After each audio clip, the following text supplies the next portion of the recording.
This is a meeting of the City of Philadelphia Board of License and Inspection Review. My name is Ralph Pincus. I'm a member of that board, and today I am serving at least at the present time as the acting chairman of this board.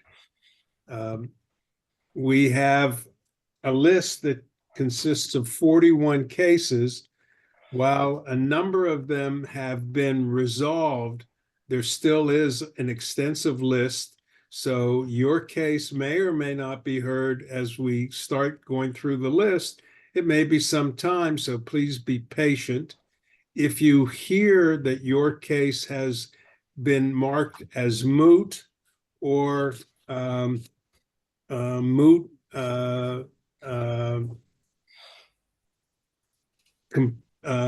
complied, that means we won't hear the case. If you are not sure what that means, on the notice that you received telling you that the hearing is scheduled for today, you'll see a phone number for the office, our board's administration office.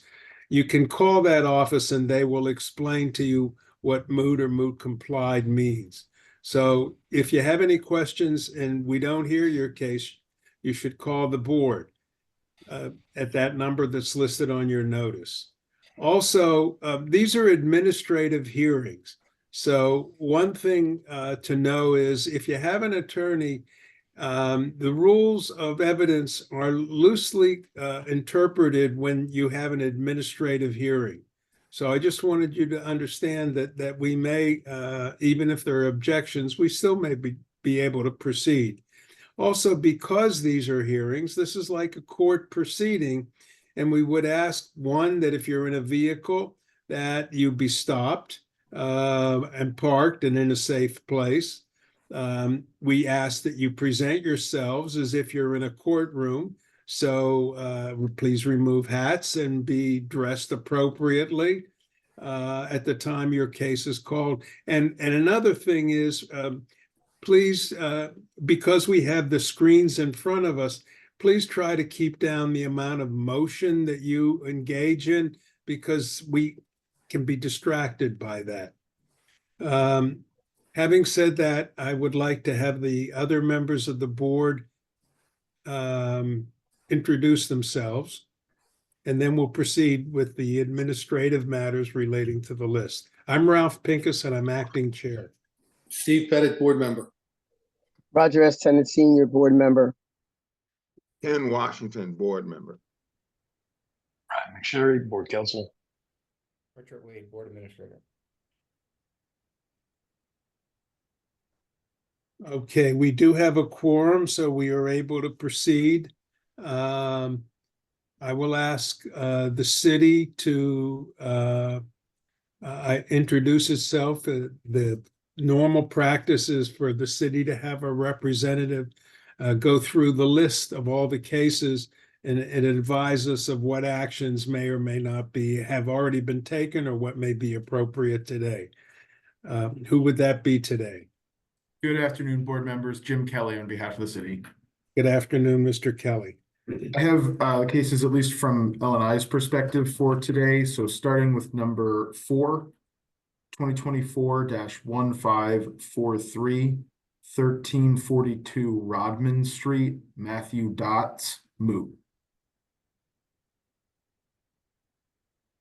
Number Thank 5, you. number 5, 2024-1469, 17th between Walnut and Chancellor Street, James Graham Jr. That's an agreement. That's a continuance request by agreement. I see. Is this the first time the case is being continued? I believe that it is. Okay. Is that correct, Mr. Wade? Yes, it's first continuance. All right, so first time we'll continue the case. Number 8, 2021-1066, 2173 East William Street, Green Tree Grouping Contracting LLC. That's a continuance by agreement that I believe already has board approval. Yes, could you hold on a moment, please? PGW is out front. I'm gonna let him in though, to read the meter. No, Well, he has his truck and he has a truck and everything. okay, I'm saying, we're in I'm hearings sorry. and we're at my home and PGW is saying they want to come in and read the meter, which is, yes, please get identification. Excuse the interruption. Okay. Go ahead, Mr. Kelly. I apologize. That was number 8, continuance by agreement that I believe already has approval. Okay, yes, it does. Number 11, 2023-4616, 505 Cobbs Creek Parkway, Julio Oliveira. That's an agreement for a city affirm with a $1,000 fine. Okay,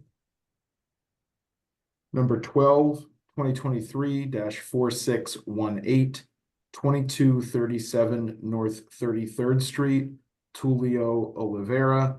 That's an agreement for a city affirm and a $7,000 fine. mhm,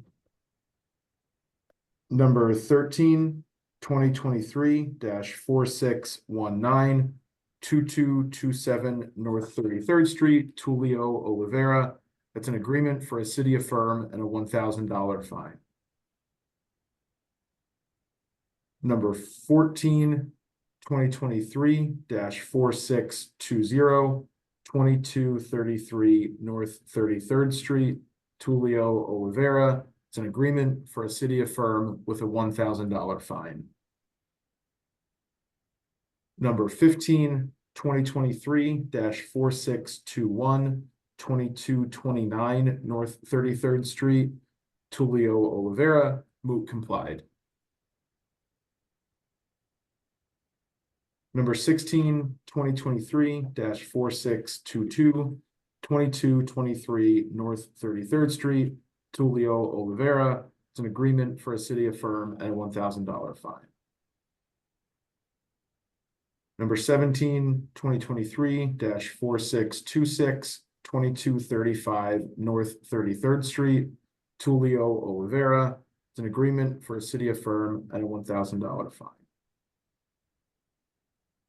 Number 18, 2023-4627, 2239 North 33rd Street, Tulio Oliveira. Agreement, city affirm, $1,000 fine. Next is number 20, 2024-236, 438 West Susquehanna Avenue, Josh Kravitz. That's an agreement for a city affirm and a $2,000 fine. Number 21, 2024-1163, 3895 Richmond Street, Ann Gutkunst, doing business as Thomas P. Carney, Inc. That's a continuance request by the appellant, unopposed by the city, to finalize settlement agreements. okay, and I note that there is, it's a corporation and there at least no record of a legal representation, but if you're negotiating an agreement, that may moot the issue of needing an attorney, is that? Yes, that's correct. Okay, continuance, we'll agree to a continuance. Number 22, 2024-1222, 700 North Delaware Avenue, Altino Concrete Construction LLC. That's a continuance request by the appellant that the city is not opposing. Is this the first time the case is being continued? I'm not 100% sure, but I do believe Yes. so. Yes, Okay, we'll continue Mr. it. Pinkins? Yes. Did we discuss that? That was administrative continued, if I'm correct? yes, it was already continued. It's first listing. Correct. Thank you. And it's an LLC, so are they aware that if they proceed to a hearing, they'll need an attorney? That was why it was continued. They listed that on their request that they were trying to get. Okay, very good. Next is number 23, 2024-1326, 1452 Grays Ferry Avenue, D'Antonio and Bon Giovanni LLC, agreement for a city affirm and a $3,500 fine. $3,500. That's correct. So noted. Number 24, 2024-1460, 1939 South Fifth Street, Gino Romano, doing business as A&L Romano Builders LLC. That's an agreement for a city affirm and a $1,500 fine. So noted. Number 25, 2024-1465, 211 South 12th Street, Ben Magnus. That's also a continuance request by the appellant that the city is not opposing. And my understanding is this is the first time as well for this matter. Believe so. We'll mark it continued. Mr. or Miss Singletary, could you please turn off your, mute your iPhone? Thank you. Number 26, 2024-1535, 2401 Walnut Street, Simpson and Brown, Inc. That's an agreement for a city affirm and a $300 fine. So noted. Number 28, 2024-1560, 2821 Kensington Avenue, Jerry Scannell, moot. Okay, And that is all that I have. I do believe, though, that some of my colleagues have additional matters. Okay, Mr. Chair, Acting Chair, just want to report in that I'm now part of the hearing. So let the record reflect. Mr. Pincus, thank you. very good. Welcome, Mr. Chairman. Mr. Woodson is present, and I will excuse myself in the role of acting chair today. Okay, so thank you everyone for your patience. Life happens, so I'm joining a little late today, later than anticipated. So we will now call on those who use the raise hand sign. Mr. Leonard Rauder. Thank you. May it please the board, Leonard F. Reuter for the city of Philadelphia. Unfortunately, I have to ask for a continuance for case number 38, HA 2023-003276. That's 2701 West Poplar Street. The appeal is filed by William Singletary, I believe also Diane Singletary. They're both here. I'm requesting a continuance because I learned really just earlier today that the inspector is unavailable for the hearing. So I have to ask for a continuance. I believe it is the first request. Certainly, it's the first time I've handled the case, so I don't think there has been a prior request. Okay, I'm we sorry. probably, we should ask Mr.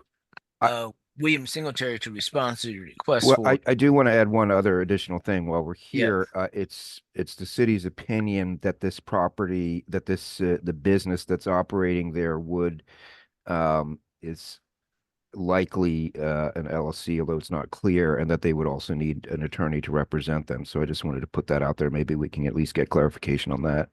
Okay, before we do that, go to the signatories, I do have a question for you, sir. Is there any life-threatening issues or public safety matters No, involved? it is an intent to cease of but it's an intent to cease of a tire shop, and the intent to cease was issued at this point 13 months ago, 14 months ago. So at this point, I don't think that we would say that there's any pressing safety issues. So Okay. in that sense, no. Okay, Mr. William Singletary, what is your response to the city's request? Unmute, I believe you're muted. They're on two screens, Mr. Chairman, and my recollection, this has been continued at least once, if not more Twice. than once. I'm going to try to verify that. It's been Okay. it was originally listed 6/6 and then relisted on 8/1. So this is the second hearing. This is the third. Okay, Ms. Singletary, you need to close one of those devices because it's creating a feedback. Okay, we were having some technical. Okay, close one, and then Mr. William Singletary will need to respond to my question. I have a feeling this method is, there's no voice, Mr. Chairman. Okay. Mr. William Singletary, can you have a response to the city's request? We can't hear you. This is Diane Singletary speaking. Can you hear me now? I can hear you now, yes. Yes, thank you. Well, I'd like first to of hear from all, Mr. William Singletary, whose name is on the appeal. yes, it is. That's my husband. I'd He's like him right to here. speak. Yeah, he should Yes, be I'm right speaking. here. I'm right here. How you doing? Okay, the person who appeals is the person we need to speak with. Oh, okay. Okay, what is your response to the city's request for a continuance? Well, I've been having some health problems that I'm not able to get out every day. Okay, I'm asking, do you have a response to the city's request to a continuance? Yes, yes. Okay. Is this property owned by an LLC or corporate or the corporate entity? No, Is no. in If who's I could, who? Yes. sir, if I could just clarify, the property is under separate ownership. The owner of the property, who also did receive the violation, did not appeal. This is just a commercial property. Mr. and Mrs., I assume Mrs. Singletary, are operating. They're a commercial tenant of this property. So the business they were operating is the one that the city was seeking to cease. And that's, we're not sure if their business is an LLC or some other corporate entity. Okay. The issue Well, is they didn't have any permits, so we don't know what they are. okay. Mr. William Singletary, is the company, your company, a corporation or LLC? LLC. It's not. It's not an LLC. Is it a corporation? No. No. Okay. All right. Well, Mr. Woodson, Miss- Mr. Chair. Yes. Mr. Woodson, this is Mrs. Singletary speaking. My yes. name is Diane Grandy Singletary. I was the original owner of the property. Okay, but we we don't want to recently- do that. Go that. We don't go into the facts of what we're trying to resolve now is whether we should continue this matter. So the city has asked for a continuance. We normally ask the appellant if they have any objections to that. Do you have any objections to the hearing being continued to a different date? No, sir, not at all. no, sir. Okay, so what we're going to do then, we will continue this matter, but we'll need to add a must be heard requirement here. Okay, so the next time it's listed, it has to be heard. And Ms. Singletary, what I would also ask if you and Mr. Singletary would just be sure that the business that you're operating is not incorporated or under some other corporate structure as opposed to individually owned and operated by the two of you. Okay. Yes, sir. Thank you. Okay. Thank you very much. Thank you, sir. All right. Have a Thank good you. day. Yes. Thank you.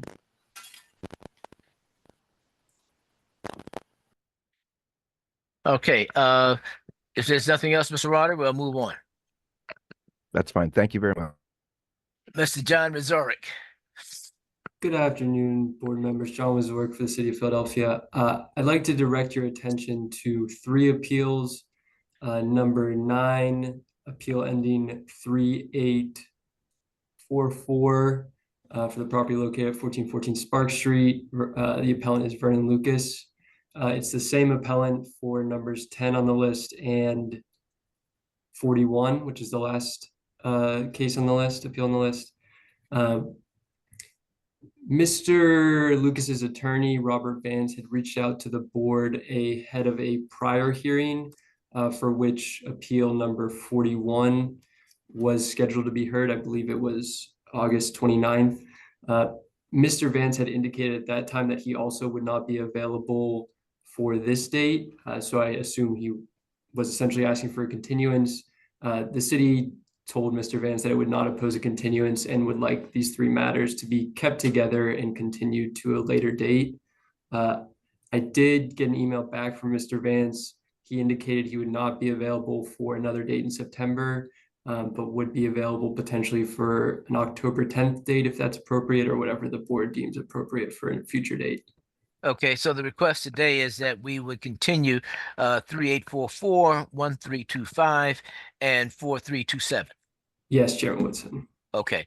Yeah, we will note that as continued. Thank you. Already, Miss Alexandra Nielsen. Good afternoon, board members. Alexandra Nielsen on behalf of the city. I'm here for case number 6 on the list, ending in 001497 for the property located at 2601 North 33rd Street. The appellant is Luis Alfredo Valerio Baez. This case is moot complied at this point. All right, thank you. Thank you. Okay, Ms. Nesich. Good afternoon, esteemed board.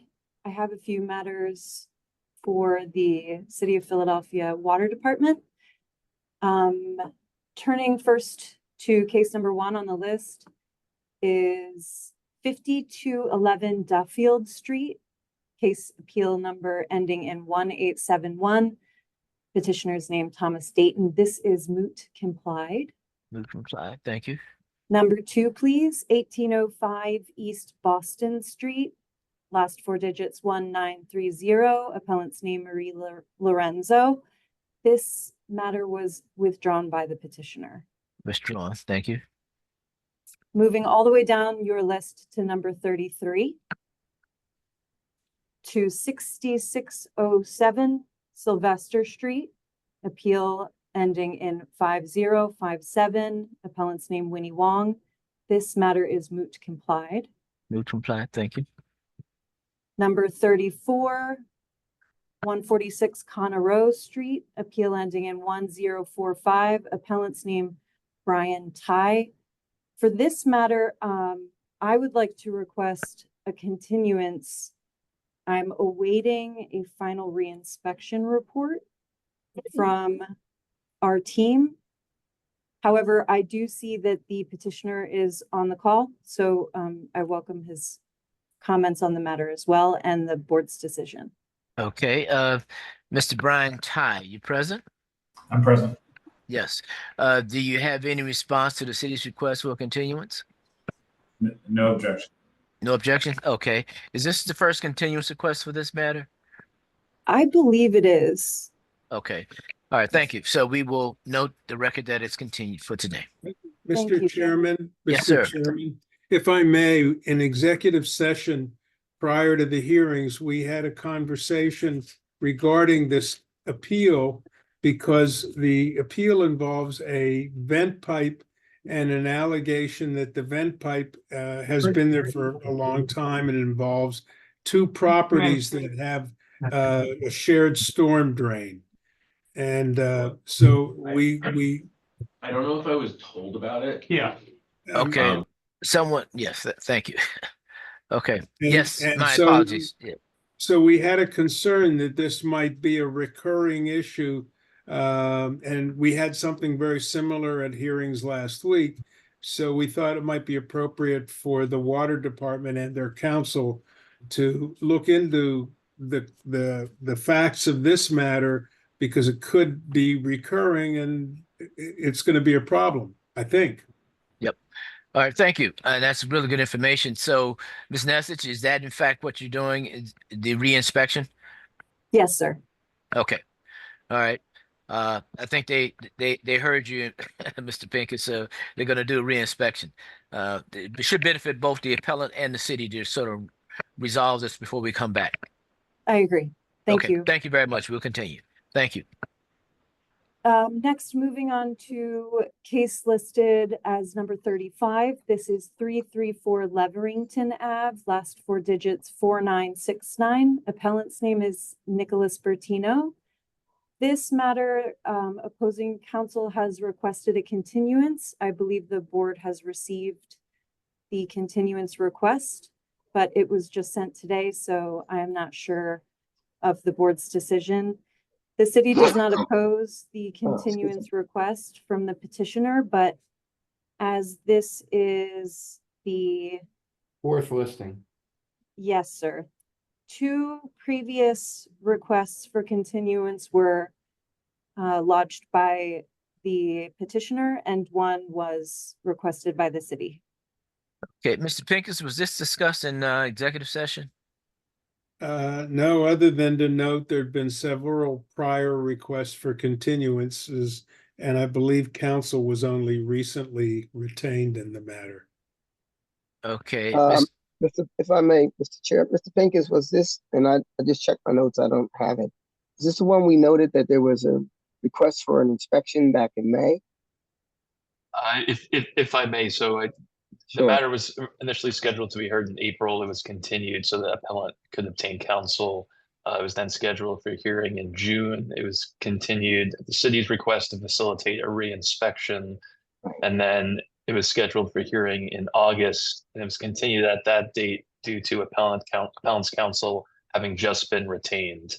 And it was rescheduled for hearing today, and we received a continuance request from, I believe, appellant's counsel's paralegal yesterday requesting a continuance. There's no further information as to the basis of the continuance request.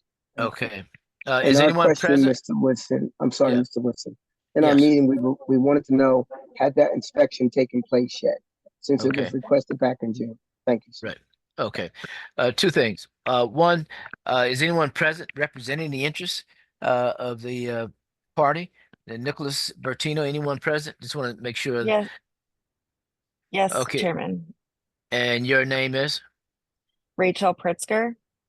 Okay, you're the legal counsel for the party? Yes, sir. Why can't you go proceed today?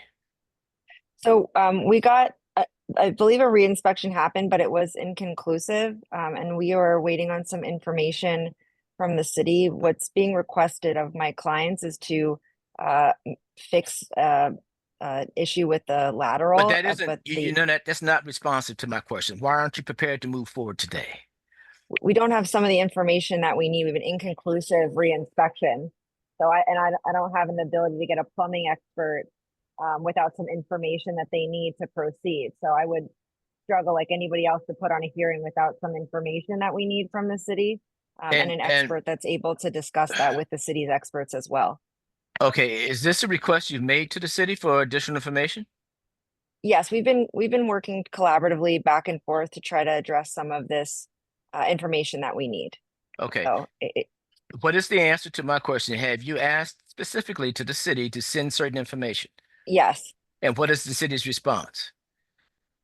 They were not willing to allow us to discuss with their experts.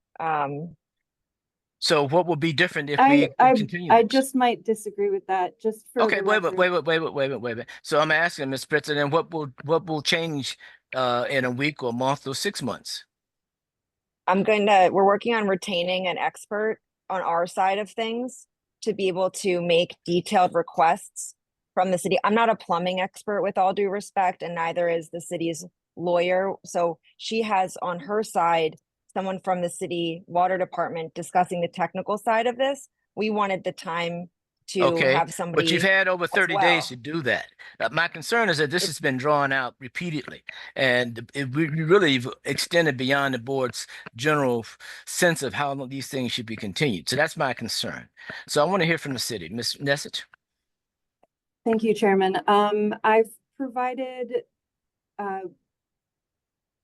plenty of information enough to have the petitioner understand that a defect has been diagnosed. They have an intruding lateral, which is intruding into the Philadelphia main sewer infrastructure, potentially creating a block. I've also provided a copy of the CCTV footage where the snake camera enters into the main and took video of the defect itself, as well as the dye test that isolated the particular lateral with the particular property.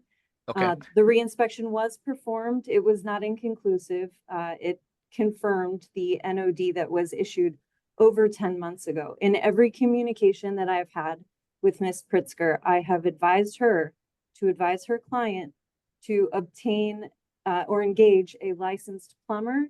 And as of yet, they have not engaged a licensed plumber. Okay. If they do, and the plumber realizes that there's maybe some evidence that this NOD was listed in error. There is a procedure listed on the NOD itself to call the Philadelphia Water Department. Customer field service will come immediately to the scene and verify if this NOD was issued in error.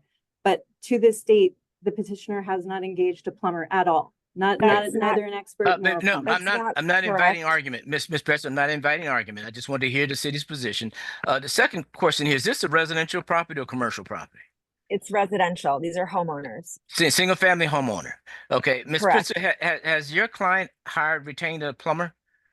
They have tried. A few people have said no, that they will not help. So we're now on to our fourth person we're asking, which I'm speaking to either tomorrow or Monday. We've Okay. tried. I assure you that.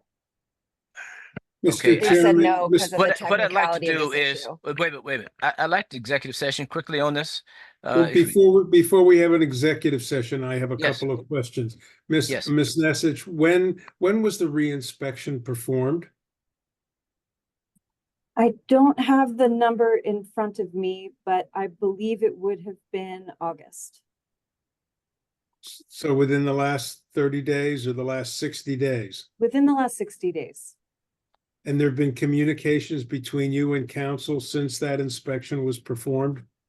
I believe that this occurred when, no, it was with this current council. Yes. Okay. Very good. All right, thank you. Okay, I just need a quick executive session. We'll go off the record. Be back shortly. Thank you. 99334 Leverington. That matter will be continued with the requirement that it must be heard in the next listing. Okay. Thank you very much. All righty. Thank you. You're for welcome. your consideration of that.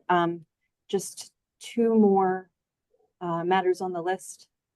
Okay. For the water department, moving on to number 36, 8143 Farnsworth Street, appeal ending in 0447.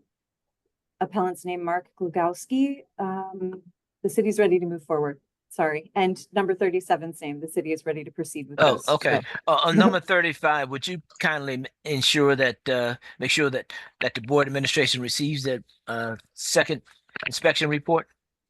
Yes, sir. All right, thank you. All righty. Does anyone else have any preliminary matters before we proceed? Sherman, Mr. Toppin's hand is raised, but Mr. Toppin, I'm asking for city, anyone on the city side have a question. If not, then Mr. Toppin, do you have a question that you need answered before we start? You're muted, Mr. Toppin.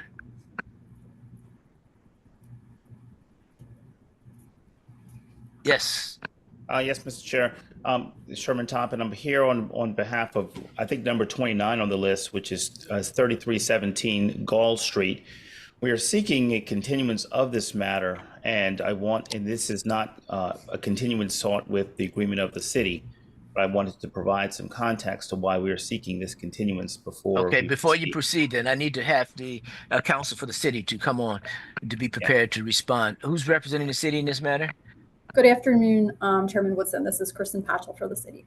Okay, good afternoon. So actually, probably better if the two of you could go in the breakout room. Sure. And discuss the issue and the need for a continuance, and then we'll have you come back if there may be agreement. So that would be better for you to do that before we get started. We did Mr. Chair, discuss this over email, Chairman. Yes, we do. Okay, We did- wait. So, Ms. Pastor, is your position there's nothing to be discussed? Yes. Okay. All righty. Mr. Pincus, do you have something you want to share? I have a note here that this case involves a French interpreter. No, Your Honor. My client is English speaking. He does also speak French, but he does not require an interpreter to understand the proceedings at this point. Okay. So, Mr. Toppin, please put on the record your request for continuance. Then I'll ask the city to respond. Okay. At this point, the reason why we're requesting a continuance for this particular application, it was continued prior for the client to obtain counsel. I've recently been retained, and I've been working with the client and the city pretty progressively towards resolving the two violations that exist on the property. One is resolved. The second that remains is the existence of a paint booth on the property. The city's taking the position that the only way to resolve that is to remove it entirely. We are seeking zoning to approve that particular use. We have a zoning permit that's pending a refusal. Once we get the refusal, we'll appeal it. We'll have a whole ZBA a hearing on that. And while that is pending, we don't want to remove the booth because the booth, it costs $7,500 to install the booth. It'll cost $500 a month to store it while it is pending the ZBA. And it'll cost that same $7,500 to reinstall it, to put it back should we be successful. So we feel it's a hardship to remove the booth pending the ZBA proceedings. And that's what's different about this. Okay. Otherwise, our client would be compliant. Mr. Toppin, is the booth currently being operated? It's not. It's in the garage. It's closed. It's just empty, but it's sitting there. It's large. Okay. Okay. Ms. Pasha, what's your response to the continuance request? Yes, Chairman Woodson, the city opposes the continuance request. This is the third time that this case has been listed. It's an intent to cease that was originally issued in May. Mr. Johnson had a hearing in June. He had a second one in July, and now here we are again in September, 4 months later. Unfortunately, while the city understands his position and that he's trying to get zoning, at this time he does not have zoning, and the only way to comply the existence of the spray booth is either with zoning or to remove the spray booth. The city has public safety concerns about the presence of the spray booth inside of the auto shop. We don't know for a fact that it won't be used, and we don't have the proper bylaws followed to have the existence of this machinery inside of the auto shop. So at this point, we are asking that we continue with the hearing. Okay. Ms. Pasha, have any inspections found that the booth is operating? Inspector Williams was there yesterday, Chairman Woodson, and I can't say for sure. I could call Inspector Williams if you'd like, and I can ask him. No, we aren't going to do that if we're going to have a continuance. The issue is, the report that you got from the inspector, did it indicate that it was operating? My understanding is it's as simple probably as a turning it on or turning it off. But again, I don't know that. It's not like he walked into the shop yesterday and saw it running. That's not my understanding. Okay. All right. Thank you. And that, given the request, we're going to continue this with a must be tried. Okay. Oh, thank you. Thank you, Mr. Chair. Mr. Chair, this is a zoning case. And they've just applied to the Department of Licenses and Inspections, and it's under review, and then they have to take an appeal to the zoning board. We're talking months here. Okay. So the administrator, Mr. Wade, please consider that as you look at relisting this. Can I have it put on the record that a French interpreter was on 6/20, this was continued for council. On 7/18, it was continued for a French interpreter. Is it my understanding that a French interpreter is no longer needed? No, it would not be needed. Yes. But Mr. Toppin, do you think you will have your client speak or testify at all? Yes, I will. I've had interviews with him in English. He is French speaking, and his partner is as well. But in my conversations with him regarding this, I have not indicated there's been no disconnect in him understanding English or communicating to that level. At least he hasn't indicated that to me. Okay. Would you mind confirming that and let the administrator know if you still need the interpreter or not? I will, and in the future proceedings, if that becomes a need, I will make sure that individual is there. Yeah, we'll need to do it in advance because we have to do it ourselves. We have to order the interpreter. I understand, Your Honor. Yeah, check with the administrator. Let him know well in advance whether or not you'll need an interpreter. Okay, I will do that. I will do that. Thank you. Excuse me, Mr. Chair, can we take a brief executive session regarding this matter? Yes. We're going to go off the record for a moment. I'm back on the regarding, do we have legal, Mr. Toppin and the city represented? Okay.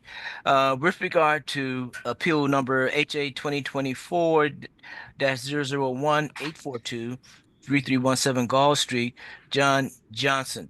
An important matter has arisen, and I've determined that I must recuse myself given my prior professional relationship with Mr. Toppin. So I will not continue and participate in this matter, and my role as chairperson will be assumed by Mr. Ralph Pincus. So what I will do is exit the screen, and so that this matter can be fairly heard. And when it's done, I'll come back. Okay, thank you.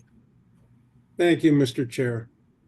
Again, I'm Ralph Pincus, and I will, for this matter, serve as acting chair of the board. Good afternoon, Mr. Toppin. You and I have met several times over the years.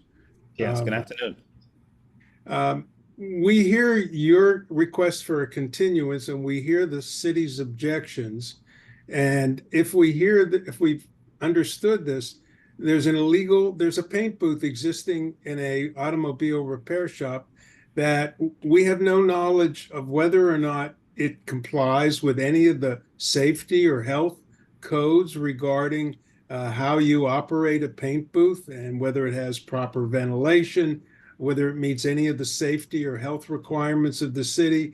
And it appears that it can be operated by the turning on or off of a switch, and notwithstanding the existence of a cease order, it would appear that the owner has the ability to use this paint booth anytime that he or they choose to do so. And the appeal for a use permit, as you know, and as I know, is likely to take anywhere from 6 months or more to be heard, to be scheduled for a community meeting and acted upon.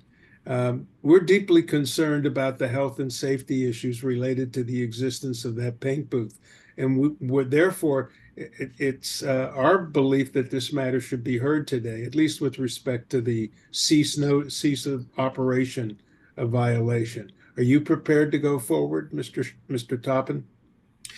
We are prepared to go forward. We have, basically the crux of the issue should it remain there as an inoperable closed unit, large unit, or be removed at the significant cost? So our evidence has to do more along the lines of how can we meet the city's concerns that it won't be used. It's not something that it's not a switch on or off. It's actually an entire booth. You'd have to do more than just turn it on and off switch. However, it exists there. I don't think we can cross that bridge of. I don't know that we're requiring necessarily that it be removed. All we're saying is but the city, its existence there, the city, and there's been time. This matter started several months ago. And the appeal could have been filed several months ago, and it's just being filed now. And the condition is dangerous unless there's some way to provide assurance to the city. And that certainly can be worked out between your client and the city inspector, how to disable the machine while right. So perhaps that is the solution, Mr. Chair. In this particular case, removing it is a substantial hardship cost and not something simple to do. And we understand that, but your client shouldn't have purchased the machine and put it in the first place. Paint booths are things that are highly regulated. So to do this without proceeding under the appropriate levels of caution and meeting sitting requirements is not, is something that he proceeded at his own peril. So unfortunately, the consequences can be quite steep. So, Chairman Pincus. Yes. I apologize. May I just briefly make a record? I'm sorry. I said I apologize for interjecting. May I briefly just make a record in response to Mr. Toppin? Sure. We'd like to find a way to be able to move on this matter if there's some mutually agree, maybe a breakout room and you and Mr. Toppin can talk. I don't know. So I'm willing to go in a breakout room with Inspector Williams, who is on the call, but I just would like to say for the record that I've had conversations with Inspector Williams, and it seems that the only way the city can be satisfied that this machine will not be used is if it's removed pending zoning. So I'm willing to go into a breakout room, but I'm not sure if we'll ultimately reach an agreement. I just want to make sure I heard you correctly. You've had conversations with Inspector Williams, and then I missed the part about what you believe could or could not be done. So based upon prior conversations, it's my understanding that the city wants this to be removed prior to the zoning being acquired because there's really no way to be sure that it won't be used. But I'm willing to go into a breakout room. Okay. Why don't we give you that opportunity, and perhaps the inspector, it's your discretion, can be made part of that Yes, conversation? can he? I think that would be helpful.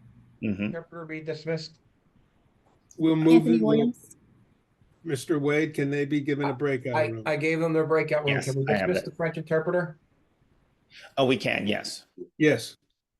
Is John's iPad, is that the appellant I believe so, Your Honor. in I the mean, breakout room as believe well? so, Mr. Wade, Mr. Wade, yeah. I like it. You can call me that. All right, so we'll allow you to go to a breakout room. And Mr. Wade, I believe there was another case you wanted us to hear. Yeah, that's French interpreter. I don't, is there No, French? I want to dismiss the French. I see them on the call. I just want to dismiss them. Okay, Thank you so much for being here, for being with me. This is the French interpreter speaking. I'm going to disconnect. Thank you. It was a request to call case number 39. please do so. 39 hearing appeal ending 0863 437 through 39 West Gerard Avenue. Excuse me a moment, please. We're gonna bring Mr. Woodson back? Yes. Nothing personal, Ralph.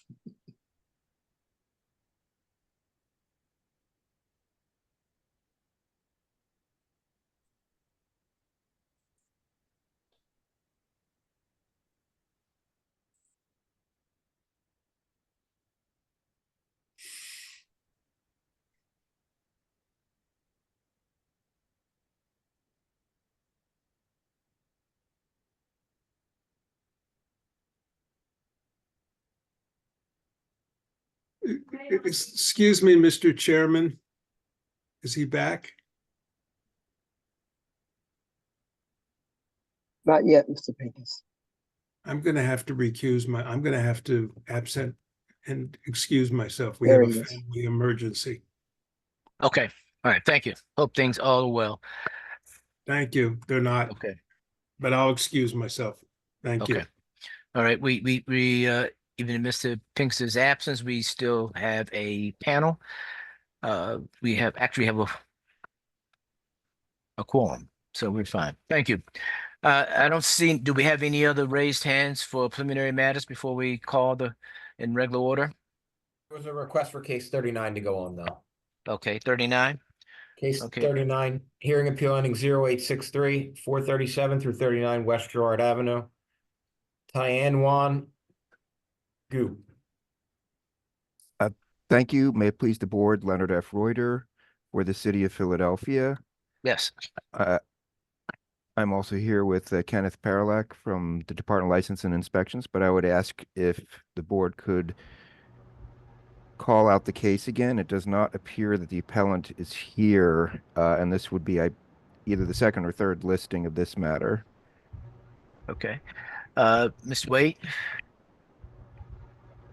This is appeal number 39. Hearing appeal number ending 0863 437 through 39 West Gerard Avenue. TIANYUAN GU. Okay, Tian Gu.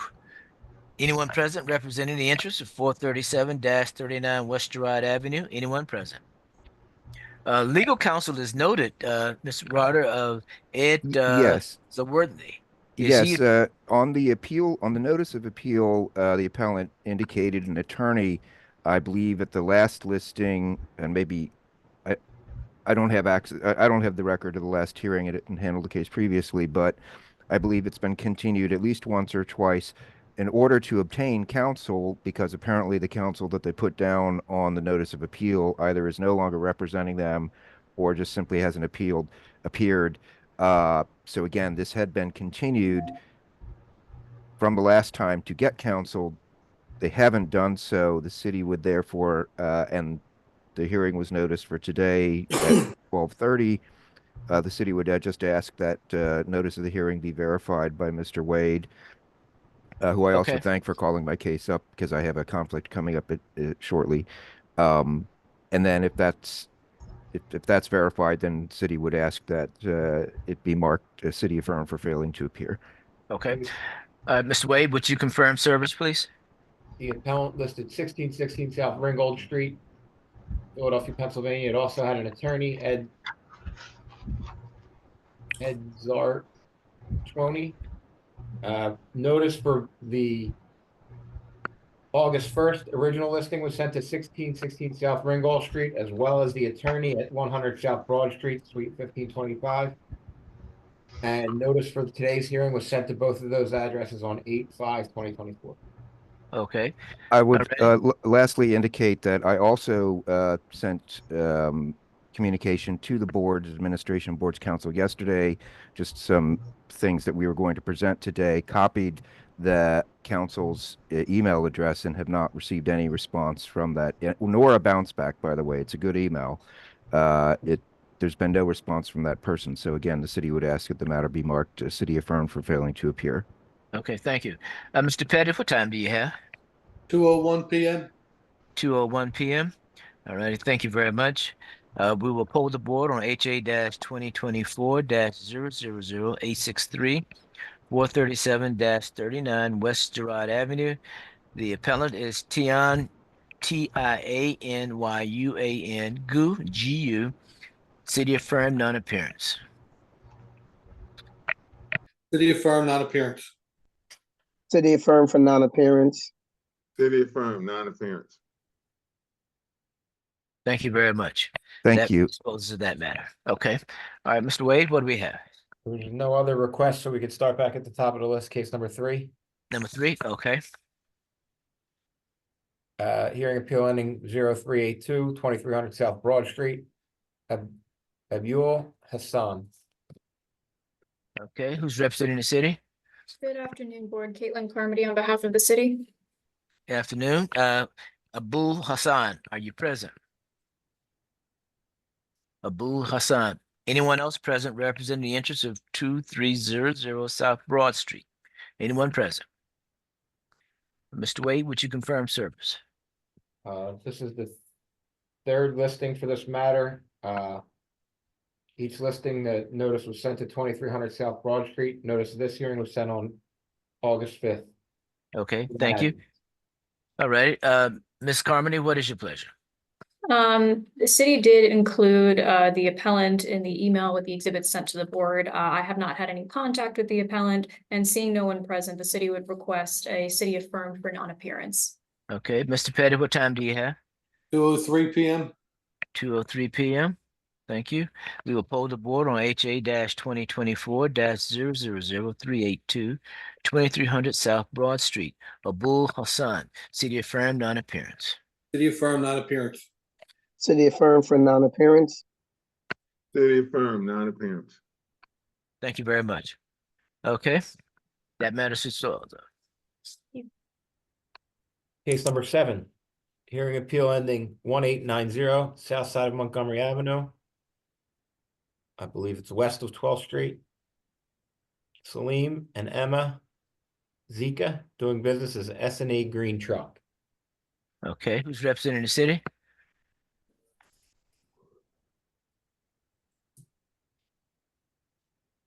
Who's representing the city? I believe that matter is being handled by Solicitor Paschal, who I think is still in a breakout room. That's correct. Okay. All right, Mr. McElhenney, you're representing the appellant? That's correct. Okay. We would appreciate your patience as we allow Ms. Paschal to finish her breakout room session before she comes back. Yep, See, I have 2 today. I'll just wait for you to recall us. Okay, we'll call you as soon as we can. Thank you. Okay. All right, Mr. Wade. Case 19. Hearing appeal ending 0135, 1603 Frankfurt Avenue. Kate Pisano. Okay, who's representing the city? Caitlin Carmody on behalf of the city. Thank you. Anyone present representing Kate Pisano? Kate Pisano. 1603 Frankfurt Avenue. Anyone present representing the interests of 1603 Frankfurt Avenue? Okay, Ms. Carmody, no one's responding. Let's just confirm service. Mr. Wade? This is the third listing. Ms. Pisano listed 212 West Rittenhouse Street. Her mailing address notice for this hearing was sent to 212 West Rittenhouse Street on August 5th. Thank you. Ms. Carmody, what is your pleasure? The city has not had any further contact from Kate Pisano or Grit Construction, which is who the violation was issued to. As this is the third listing, they are aware that they needed to appear and have an attorney, but seeing no one present and not having any contact with counsel, the city asked for a city affirmed for non-appearance. Okay, thank you very much. We will poll the board on HA-2024-000135 1603 Frankfurt Avenue, Kate Pisano, city affirmed, non-appearance. Oh, but my apologies. Mr. Pettit, what time do we have? 2:06 p.m. 2:06 p.m. I will recast my vote. City affirmed, non-appearance. City affirmed, non-appearance. City affirmed for non-appearance. City affirmed, non-appearance. Thank you very much. Thank you. Okay, you're welcome. Mr. Wade? Case 27, hearing appeal ending 1555 123 South 50th Street, just Mike the Poet. Okay, who's representing the city? Good afternoon, Kristen Patchell for the city. Okay, Ms. Pastor, good afternoon. Is anyone present representing Just Mike the Poet Incorporated? There was a continuance request. I don't know if Ms. Paschal was forwarded that request. I was forwarded that request. Chairman Woodson, I Yes. did not respond to the appellant because I didn't think the grounds he stated for a continuance, frankly, addressed the violation he was given. I don't know if he's not on the call because he thinks it was already continued. Okay, okay. What was the nature of the violation? So he was issued a license violation notice for underpinning for $1,000. He sent an email to the boards requesting a continuance because he almost has a permit issued. It's the city's position that this is like an SVN. It's a fine. So getting a permit isn't going to affect the LVN one way or the other. Right. Unfortunately, though, we can't have a hearing without the appellate. So the issue is, what do we do about it? Has this been continued before now? I'll defer to Mr. Wade, not to my knowledge. No. Okay, we'll note that's continued. All right, thank you. Okay, what's next, Mr. Wade?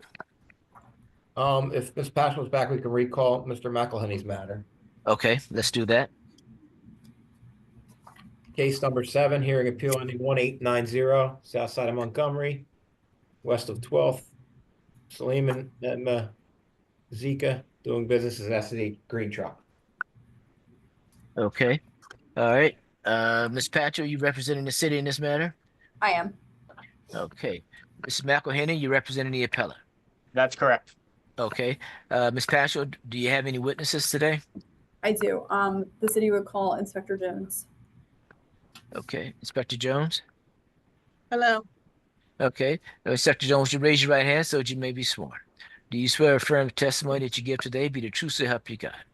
I do. All right, thank you. You can place your hand down.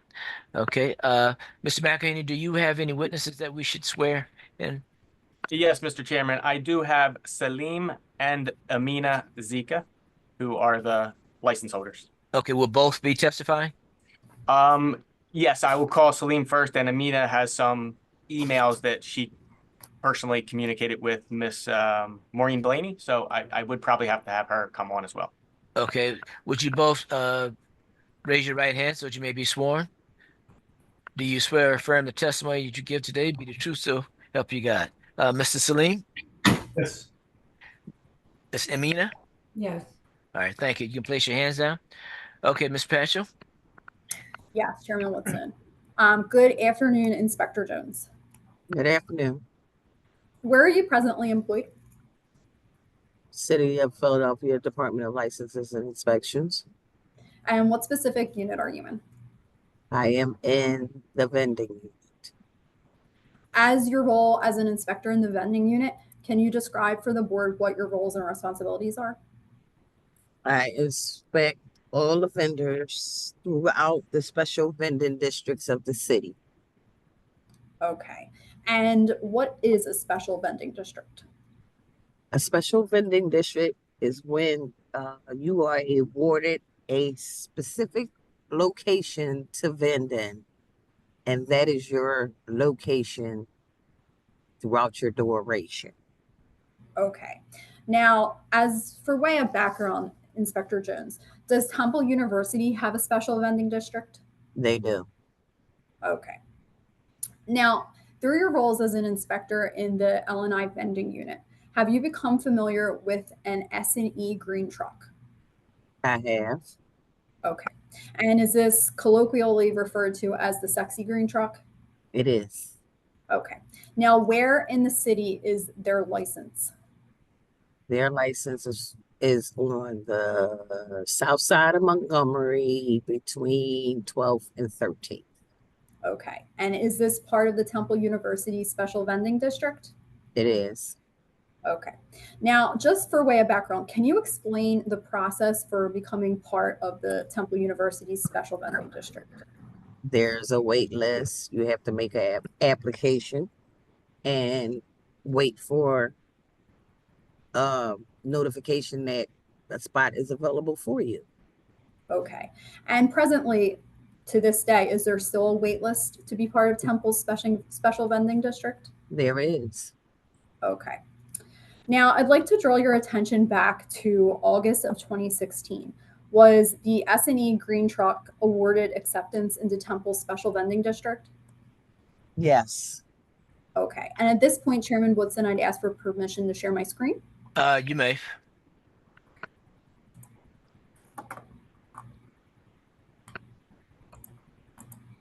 And just one moment.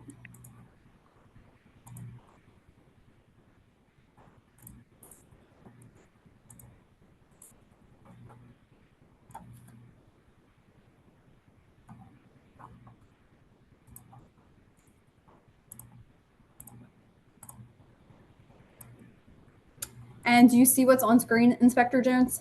Not yet. There you go. Okay. Yes. And do you recognize what is on screen?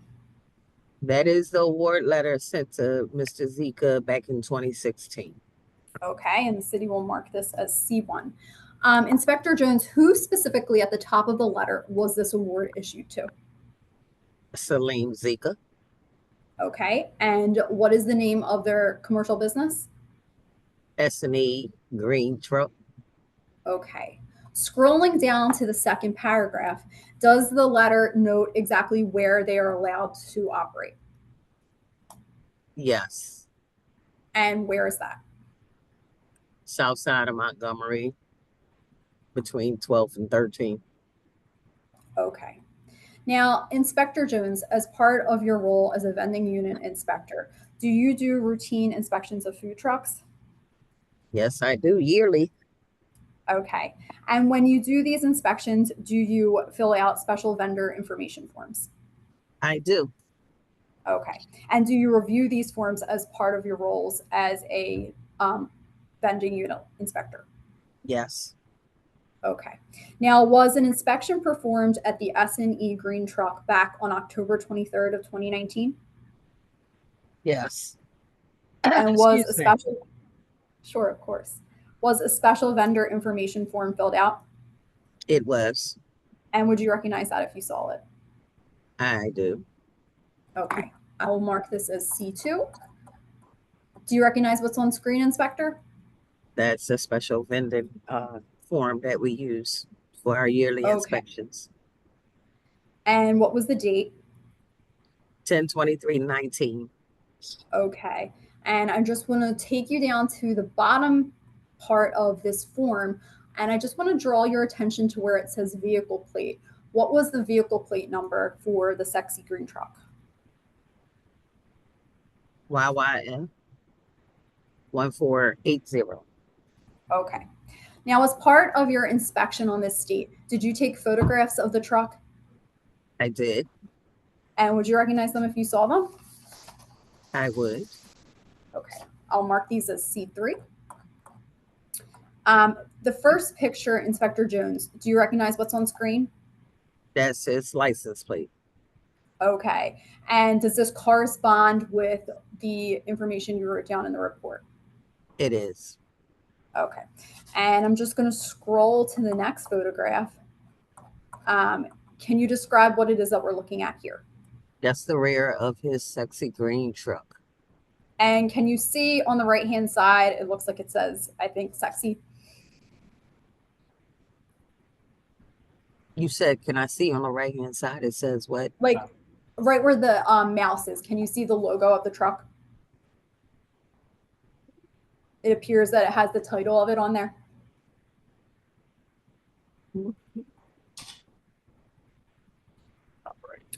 I can move on to the next photograph. I was going to say it. This is probably a better one. Do you see the logo on this picture? Yes, it's the sexy green truck. Okay. And what is the phone number that's listed? Well, partially, wait a minute, because it's partially covered. 267 269 7173. Okay. And do you recall back in 2019 what type of food was sold at this truck? In all honesty, falafels, something of that nature, some kind of falafel. Okay, great. Inspector Jones, at some point, did the menu change on this truck? It did. And what did it change to? It changed to Mexican food. Okay. Now, Inspector Jones, I want to fast forward in time to October 25th of 2022. At this point, did you do another vendor inspection? I did. And did you fill out another vendor inspection form? I did. And would you recognize it if you saw it? I would. Okay, so we're going to move on at this point to what the city has marked as C4. I'm just going to draw your attention to the top of the screen. What is the date on this vendor inspection form? 10/25/22. Okay. And I just want to draw your attention to the middle of the form. What is the vehicle plate? YYF 1480. And is this the same license plate that the truck has always had? Yes. Okay. Now, Inspector, I want to take you to the bottom of the page, and I just want to draw your attention to the inspector notes. What is it that you wrote at this point? The woman operating / renting the truck is the same woman who was renting Adriatic Grill's truck and was revoked. Okay. Now, I just want to break that down for the record. When you reported for your inspection on October 25th of 2022, did you see someone you recognized? I did. And who was that? That was Celia Jimenez. Okay. And well, strike that. Where was Miss Jimenez located? I'm sorry, say that again. Where was Miss Jimenez located? Where was she located? Yeah, in October of 2022 when you saw her. She was on the sexy green truck. Okay. And how do you know her? She was previously on Adriatic Grill's truck, which was located parked in front of the sexy green truck. Okay. And what happened when Miss Jimenez was at Adriatic Grill's truck? Adriatic Grill's license was revoked. They removed the truck, and then she appeared on the sexy green truck. I think this is a good point to pause, and I just want to ask you a question about having a license for a food vendor at the special vending district. Are you allowed to transfer your license to another business? No, you are not. Can you rent your truck to another restaurant, so to No, speak? you cannot. Okay. And why was it that Adriatic Grill's license was revoked? Because they were renting to Miss Jimenez. Okay. Moving forward, at some point in September of 2022, Had Mr. Zika, the owner of the Sexy Green truck, been notified about absences at his location? Yes, And would you recognize that letter if you saw it? yes, Okay, continuing to what has been pre-marked as C5. Do you recognize what's on screen, Ms. Jones? I do. Okay, That is and who was this letter addressed to? Salim Zika. Okay, and just drawing your attention to the first paragraph, what was it that the department was advising Mr. Zika of? He was not operating at his assigned location, and we have not received an absence letter, which he is Okay. supposed to provide when he is absent. Okay. Now, Inspector, 2 months later in December of 2022, did you do another inspection of this truck? December of 2022. Yes. Yes, I did. And would you recognize your vendor inspection form? I would. Okay, let's continue to what the city has pre-marked as Exhibit C6. Do you recognize what's on screen? I do. Okay, and the date is 12/14/22, correct? It is. Okay, and this was yet another inspection, is that correct? It was. And as part of this inspection, did you take photographs? I did. And would you recognize them if you saw them? Yes.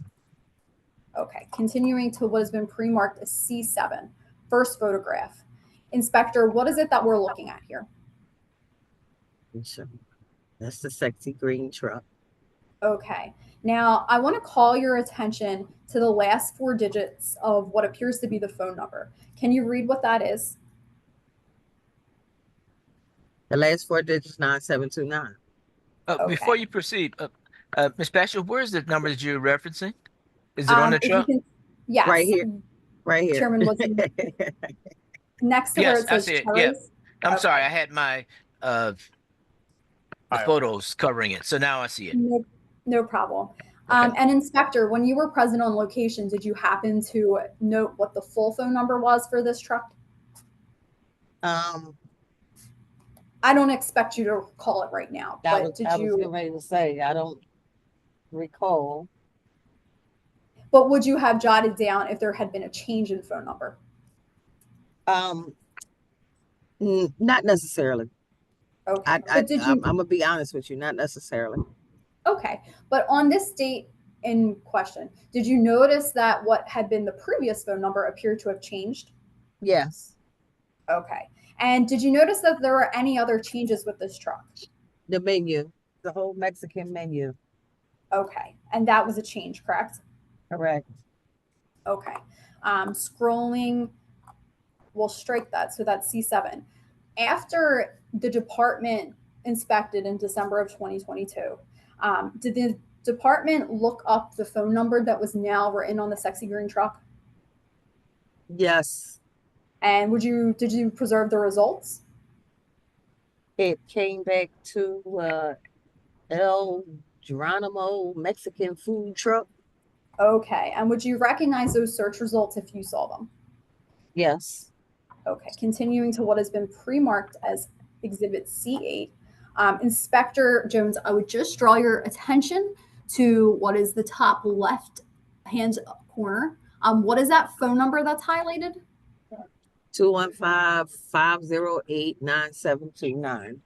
Okay, and I just want to draw your attention above that phone number. What is the name of the restaurant that this number comes back to? How you say it? El Juro Mexican food truck. Okay.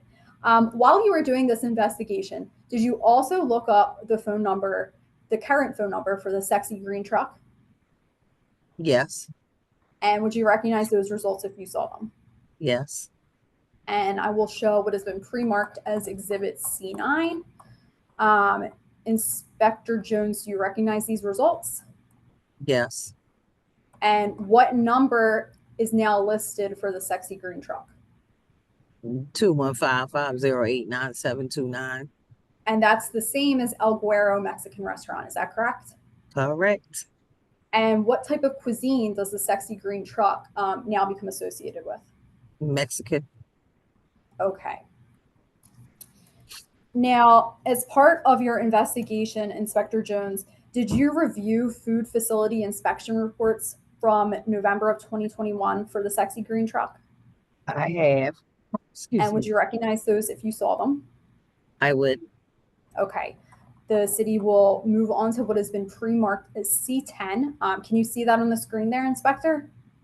I can see it. Yes. Okay. I want to draw your attention to the date. What is the date of this inspection? Oh, I can't even say. Right under city C10. 11/17/2021. All right. And what is the corporate officer of the truck?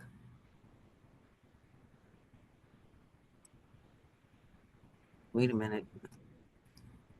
Right under the address, if you can see that, Inspector. Let me see if I can blow it up Address. a little. Salim Zika. I'm sorry. I need to No, make my that's screen perfectly bigger. fine. And that is and that is the owner of this truck. Is that correct? It's correct. Okay. Now I want to scroll down to the second page of this document. Who was the person in charge who signed? Celia Jimenez. Okay. And is that the same Miss Jimenez that you recognized from the Adriatic Grill truck? Yes, it is. Okay. Now, as part of your investigation, did you also pull the health report from November 18th of 2022? Correct. And would you recognize that if you saw it? I would. And is that what you're looking at right now on the screen? That's what I'm looking at. 11/18/2022. And this has been pre-marked as City 11. Now, Inspector Jones, the corporate officer is the same, correct? Still Salim Zika? It is. Okay, and I'm going to take you to the second page. This is still the person in charge is still Miss Jimenez. Is that correct? Oh, correct. Excuse me. Okay. And did you also pull a food facility inspection report from January of 2023? Yes. And would you recognize that if you saw it? Yes, I would. Okay, this is City's Exhibit C12. And the corporate officer is still the same, correct, Mr. Zika? It is. Okay, and moving on to the second page, the person in charge is again Miss Celia Jimenez. Is that correct? Correct. All right. Now, in your investigation, did you also pull the Department of Public Health Mobile Food Vending Unit Operation Eligibility Certificate? Yes. And is that from November of 2021? Yes. And you would recognize that if you saw it? Yes, I would. Okay, this has been pre-marked as City 13. And Inspector, I just want to draw your attention to what is highlighted. Who is the Philadelphia Food Safety Certified person? Celia Jimenez. Okay. And now I would like to draw your attention to, well, strike that. Did you also pull the same form from January of 2023? Yes. And would you recognize? Yes. Okay, this is City's Exhibit C14. And I'd like to draw your attention again to who is the Philadelphia Food Safety Certified person. Ms. Jimenez. All right. And then lastly, did you also pull the Department of Public Health Mobile Food Unit Commissary form from January of 2023? I did. All right. And would you recognize it if you saw it? I would. Okay, this is City's Exhibit C15. And Inspector, at this point, who is now listed as the name of the owner or corporation? Salim and Amina Zika and Celia Jimenez. All right. Now, did Ms. Jimenez ever have a license to be part of Temple University's special food vending district? No, she has not. All right. Now, Inspector Jones, during the course of your investigation, did you review a Temple University school newspaper article about Ms. Jimenez's El Guero food restaurant? I did read the article. And would you recognize that if you saw it? I would. Okay. And I will display City Exhibit C16. Is this the article in question, Inspector? It is. And we're not going to read the whole article. However, I would like to just point your attention to the opening line of this article. What is it that it says? After working as a chef at Tequila's restaurant, opening a Mexican food truck was like a dream for Celia Jimenez and her siblings.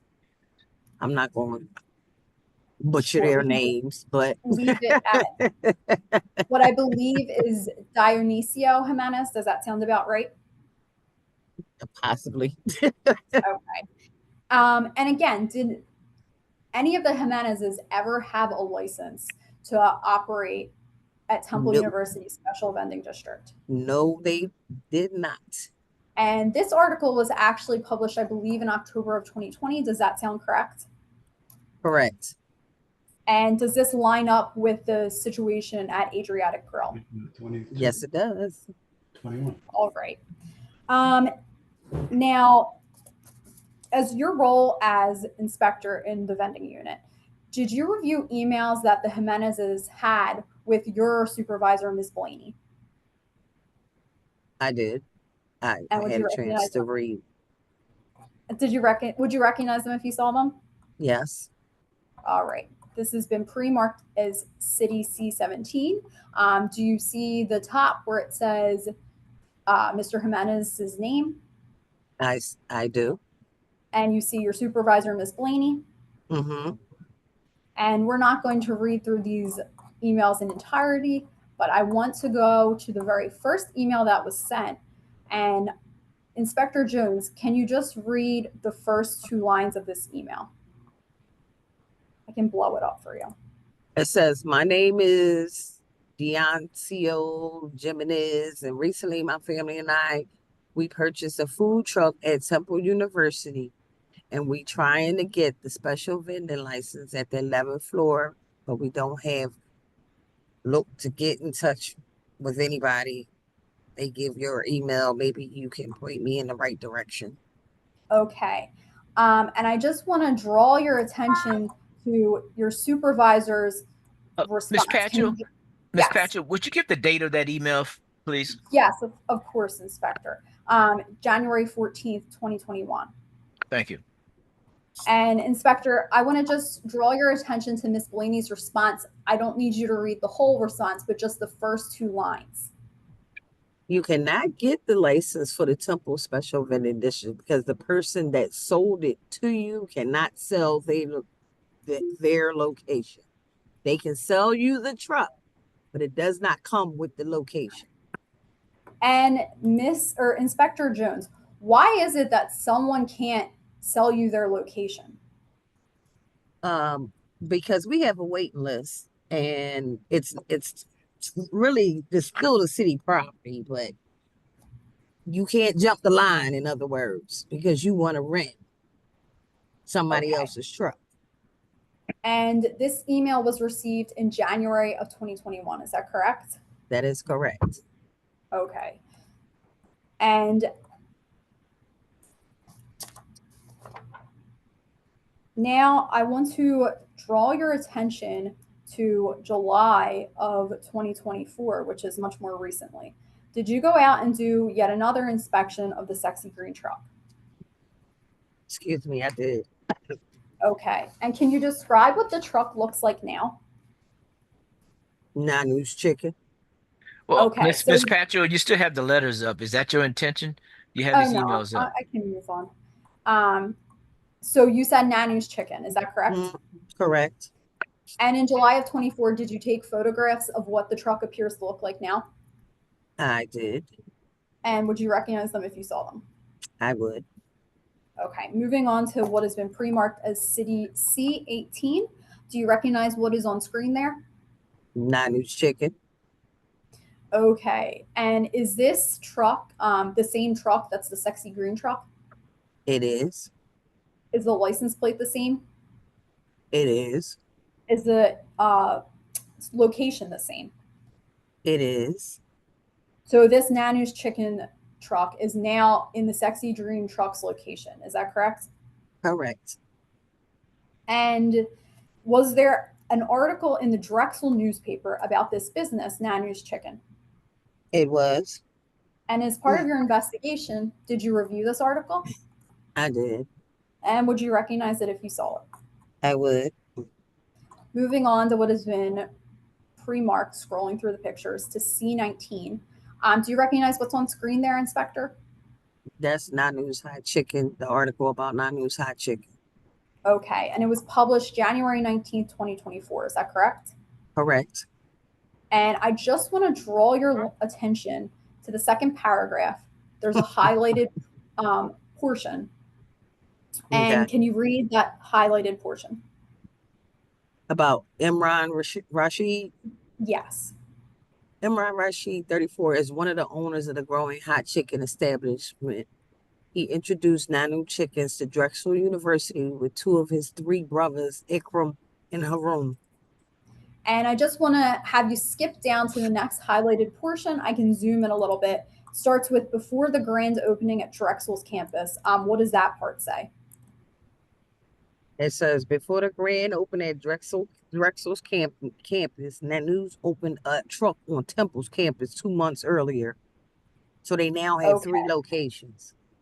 Now, did Nanu's Hot Chicken, were they ever awarded a spot in the Temple University Special Vending District? No, they were not. All right. And this article implies that it was in the fall of 23 that this truck supposedly, or this business supposedly opened at Temple. Is that correct? Correct. All right. Now, I want to ask you, as your role as the assigned inspector, was there any record of the Sexy Green truck stating that their truck would be missing for location for 2 to 3 weeks in the fall of 23? I believe they Is it- sent a email to my supervisor stating something Of to that that effect? effect. And would you recognize that? I would. Okay, this has been pre-marked as Exhibit C20. Do you recognize what's on screen, Inspector? Yes, Okay, and is this an email from October 8th of 2023? it is. And is it from Mr. Zika? It is. And what is the body of the message? We will be removing our truck from our location for 2 to 3 weeks for repairs. And does that potentially coincide with the period in time when Nanu's Hot Chicken supposedly appeared on scene at Temple? Yes, it is. All right. Now, as a result of your investigation, what steps did the city take? To revoke his license, his special vending license All for, right. And go ahead. I'm sorry. was that documented in an official letter to Mr. Zika? Yes, it was. And would you recognize that if you saw it? I would. Okay, displaying what has been pre-marked as City Exhibit 21. Do you recognize what's on screen, Inspector? That's the revocation letter. All right, and is that dated April 6th? It is. And is it addressed to Mr. Zika or Ms. Zika? It is. All right. Now, I want to take you down to the body of the letter, and I want to draw your attention to the part that starts with Philadelphia Code. Can you read that into the record? I'm sorry. You said which line? Where we start, second line with Philadelphia Code. What, 9-206? Yes. 9-206 3B demands that every license is non-assignable and non-transferable. Okay. And in layman's terms, what does that mean? That means you cannot rent or sell your spot. Okay. So hypothetically speaking, Inspector, could someone sign a franchise agreement with another business? A franchise agreement is, in layman's terms, either you're leasing the business or you're renting the business. Okay. And in fact, as part of this hearing today, are you familiar that council submitted a franchise agreement between the Sexy Green Truck and Nanu's Chicken? I was not aware of an agreement, but Okay, again, well, let me Go ahead, I'm show sorry. you one, and I'm going to pull it up. Do you see what's on screen? Mm-hmm. All right, franchisor Nanu's Hot Chicken, franchisee Sexy Green Truck. Would that be allowed? No, it is not. Because essentially, Because once you're again, you're either leasing it from him or you're renting it. Either way, you can't do it. You're skipping Exactly. the line, the process. You're skipping the line. So what is the penalty here? Your license it will be revoked, and you would have to remove your truck from the Temple area. And Inspector Jones, is it your opinion that this license revocation was properly issued? I believe it is. Thank you. I don't have any further questions at this time. Okay. Mr. McElhenney, do you have any cross-examination? Yes, Mr. Chairman, if I may share my screen to go through some of the city's exhibits that were just testified to. Yes. And Ms. Jones, I'm putting back on the city's exhibit packet that you just testified to, exhibits 1 through 21. Now, one of the things that the city just mentioned and highlighted in the beginning was that the phone number on the truck changed from before 2019 and then during 2020 through the current date, correct? Correct. And your investigation is that because the phone number changed, that's sign of a transfer to whoever's at the cart? Is that your position? Say that again. I'm sorry, I couldn't hear you. The phone number having been changed to, in this case, Miss Celia Jimenez, that's a sign of, you're saying, a transfer of the actual license? I didn't say a transfer of the license. I said she is renting from them. I didn't say nothing. They're renting.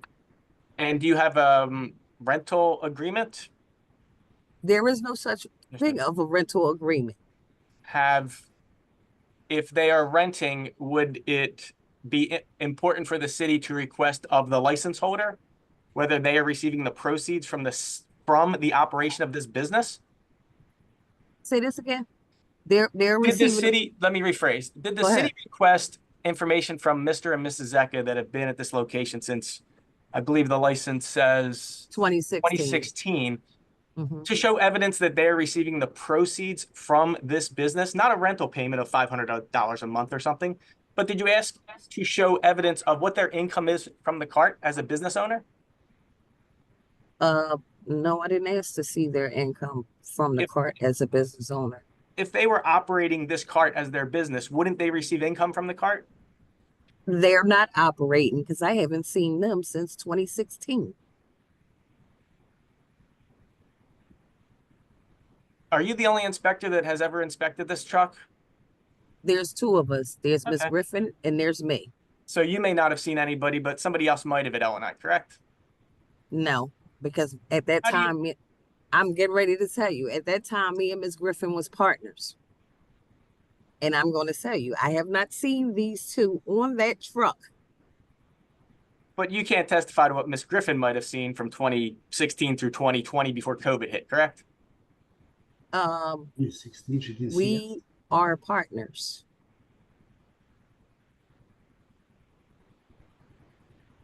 Now, and okay, that's enough, Ms. Jones. I'll move on. You responded. Now, one of the city photograph number exhibit 3 references the license plate YFF 1480, correct? Correct. And since you've always been out at the cart, this has been the license on this truck, correct? Yes. And it's on that cart today if you went out there and inspected it, the last time you were out there. Yes. And is there any dispute that that license is Mr. Zecca's license? Is his plate? Yes, His plate? it's his plate. Okay. And what was pre-marked for Exhibit 17 for appellant, I'm going to put on the screen. This is a license registration renewal for this exact truck. And would you agree with me that the plate on the registration again is YFF 1480? It is. And it expires in 2025? It does.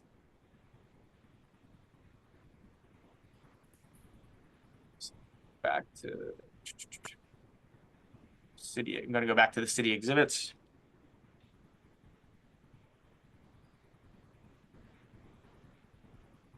City exhibit 4. Now, city exhibit 4 is the vendor inspection form where you wrote, I believe that you said you wrote this note at the bottom that the woman I did. operating, okay, the woman operating renting the truck is the same woman that was renting Adriatic Grill Truck. Yep. Now, my client doesn't own Adriatic Grill Truck, correct? No, he doesn't. Did he have any involvement with the Adriatic Grill Truck? Mm-mm. So Okay, wait, Ms. Jones. Yes. When you respond, please respond yes or no, please. Okay. the city revoked the Adriatic Grill Truck and shut it down, correct? Correct.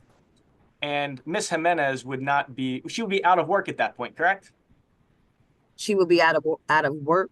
She would not be able to work at the Adriatic Truck once it was shut down, correct? Wherever the truck may have relocated to, she could have still been on that truck. But your testimony is she ended up working She at ended up Salim's truck. on Sexy Green's truck. Agreed. And there's nothing in the city code that says Mr. Zecca is prohibited from having an employee at this truck, is there? No, there isn't. And earlier he needs a wage account. So if he doesn't have a wage account, does the city code under the vending district say that the license is revoked for not having a wage account? No, it don't. It doesn't say you're revoked because you don't have a wage account. What I'm saying to you is his truck pretty much reflect Miss Jimenez, not Sexy Green. If she was an employee, it reflect Miss Jimenez. So under the city code, there's no prohibition on an owner of a truck to change from one type of food to another, is there? No, there isn't. And for vending trucks, vending carts in the city, are you aware that you can, as an office dweller myself and other people, that you can actually place a phone order to vending trucks and vending carts to request food at the cart? You can. Objection relevance. It's very relevant. The phone number on the truck. Okay, I need to but make just sure. want to wait. I just want to rule on the objection. So, Ms. Patchett, what is your objection? Relevance and also speculation. Okay, I'll overrule the objection, but Mr. McElhaney, if you can narrow it down, please. Yeah, it was just a point that people can and do place phone orders to the cart to pick up food. Ms. Jones, if you don't know the answer to that, you don't. It's yes or no. No. I understand people make calls to the carts to order food. I understand that.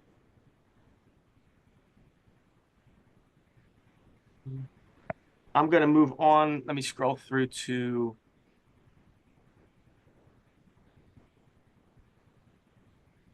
C. So C10 through City Exhibit 12 are the food facility inspection reports, correct? Mm-hmm. And correct. You correctly identified the corporate officer as Salim Zecca on these reports? Correct.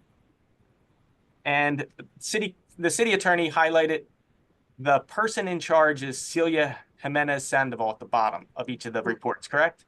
Correct. Now, this form, the food facility inspection report, that's a city pre-printed form, correct? Yes, it is. And the person in charge, there's only one option at the bottom of that page, right? You mean the person who did the inspection, the health inspector? Well, there's a health inspector and then person in charge, and it lists a representative of the cart. Correct. Right. Now, in order to operate a cart in the city of Philadelphia, aren't you required to have somebody that has a food safety certificate to be able to open that cart every day?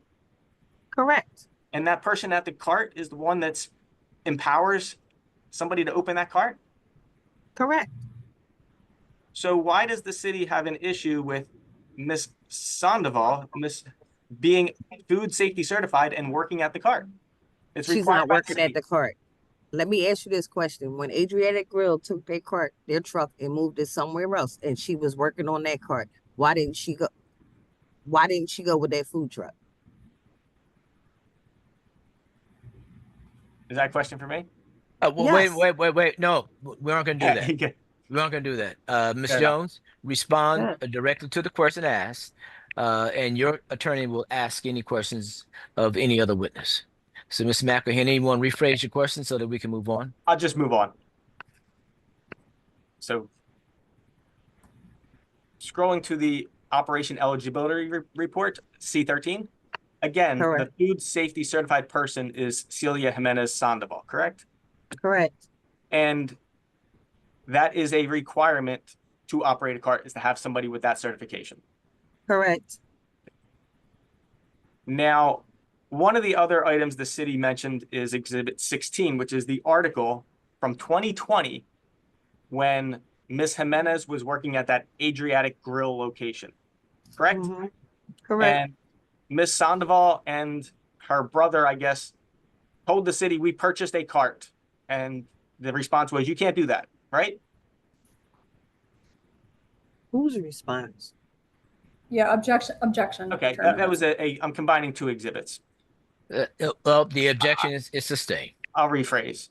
The exhibit 16 is an article concerning the truck that was purchased by Ms. Jimenez and her brother at the Adriatic Grill location, correct? Correct. This is not referring to Salim Zeka's truck that he still owns and operates, correct?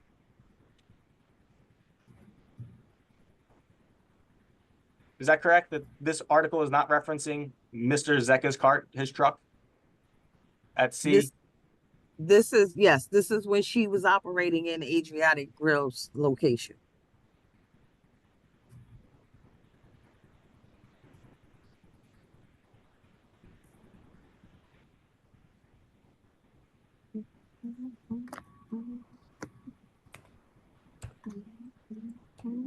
So earlier I had the jumbled question. In the second part of the question is Exhibit C17, where you previously testified that the relative, the brother of Ms. Jimenez, told the city that he purchased a truck and thought he purchased a license in front of Mr. Zeka's truck, correct?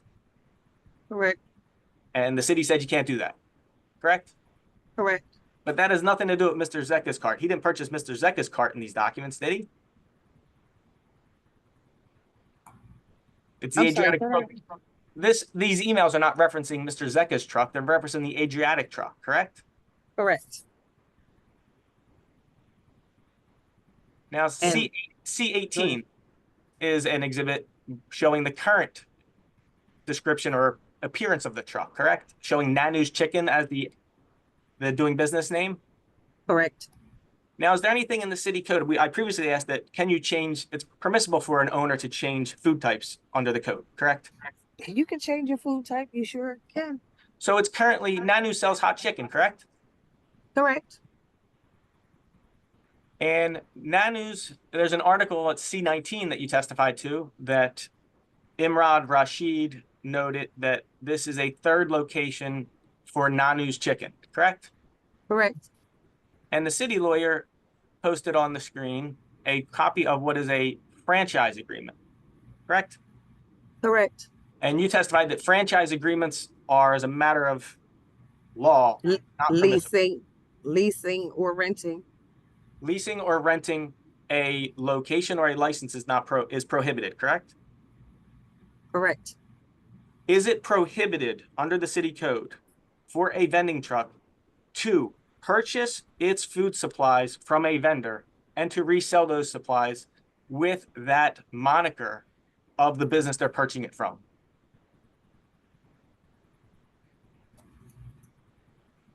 Say that again.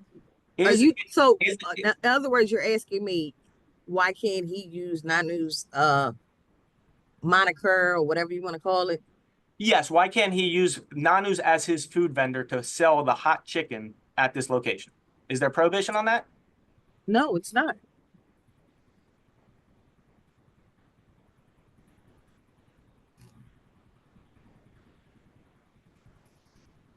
Exhibit C20 from the city, you'll agree, is an email from Amina Zeka to Maureen Blaney that cart was going to be out for repairs for 2 to 3 weeks, correct? Correct. And when it came back, it had the new wrapping of Nanu's Chicken on it, correct? Correct. And now they're selling the food from the vendor of Nanu's Chicken, correct? Go ahead. Yes, go ahead.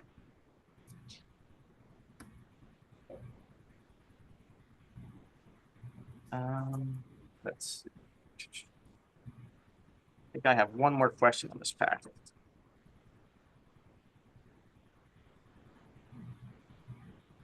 I skipped over C5. Exhibit C5 was testified to that Maureen Blaney sent a letter to Mr. Zecca saying the cart was not operating on October 15th or the week of October 17th, correct? Correct. And isn't it true that Miss Zecca immediately responded to communicate with Miss Blaney that they would be putting that cart back in that location? And I'm going to put that Okay. on the screen. It's pre-marked Exhibit 4 from appellants, where is it fair to say on September 9th, 2022, Ms. Zecca immediately responded to Miss Blaney, like, we're back, we're open, come re-inspect? Correct. And L&I did go out and re-inspect, didn't they? Mm-hmm. And the cart was Yes, operational. I'm sorry. And the cart was back operating, correct? Correct. So that violation letter was complied. Is that fair to state? Fair to state. And I guess before I call my witness, my client, to explain his operation of the business, there is no requirement in the city code that Mr. Zecca continue to personally operate and work at this cart, is there? If he has employees, he is to have a wage account, an active wage account, the entire time he is operating a business. And if he doesn't have a wage account, the Philadelphia Department of Revenue might have a claim for some unpaid taxes, wouldn't they? Yes, they would. Objection. What's the objection? It's fine. I'll withdraw it. Okay. But under the city code for vending carts, that's not a basis to revoke a license, is there? That's not in the code. No.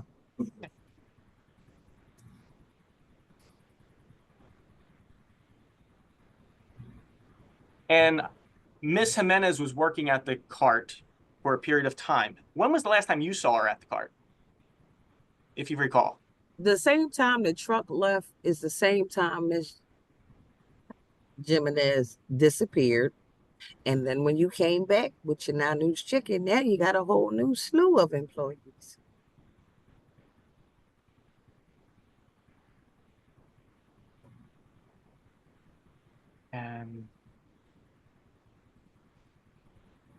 Now, just as going back to the franchise question, if Mr.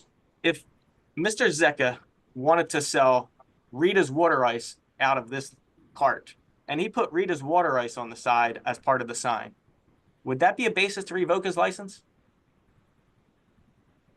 Nanu's Chicken is owned by the Rashid brothers.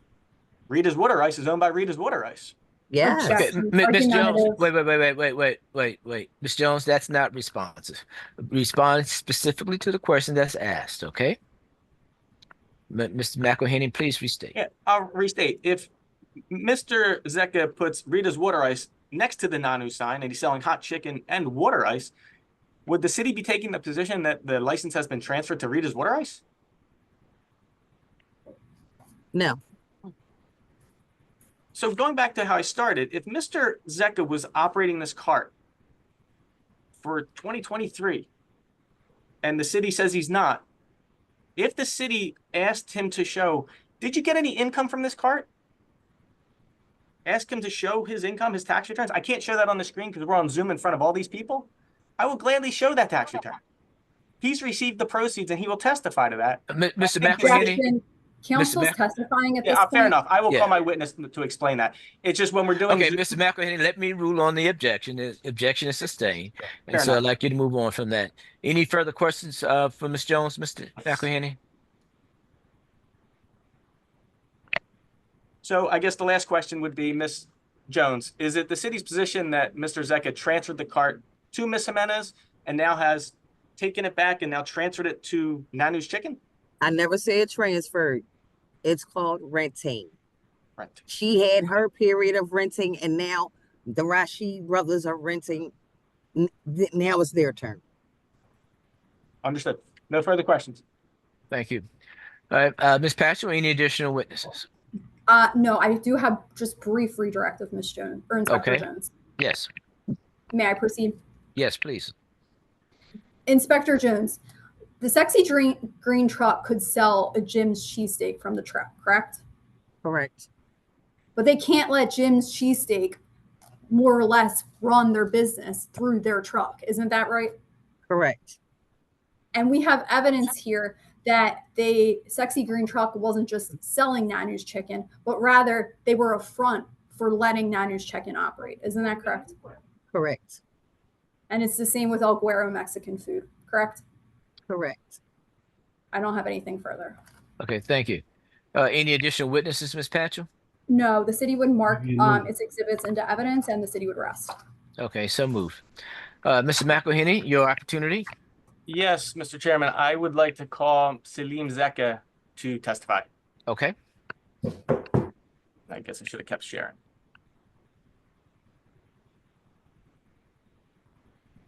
And Mr. Zeka, can you hear me?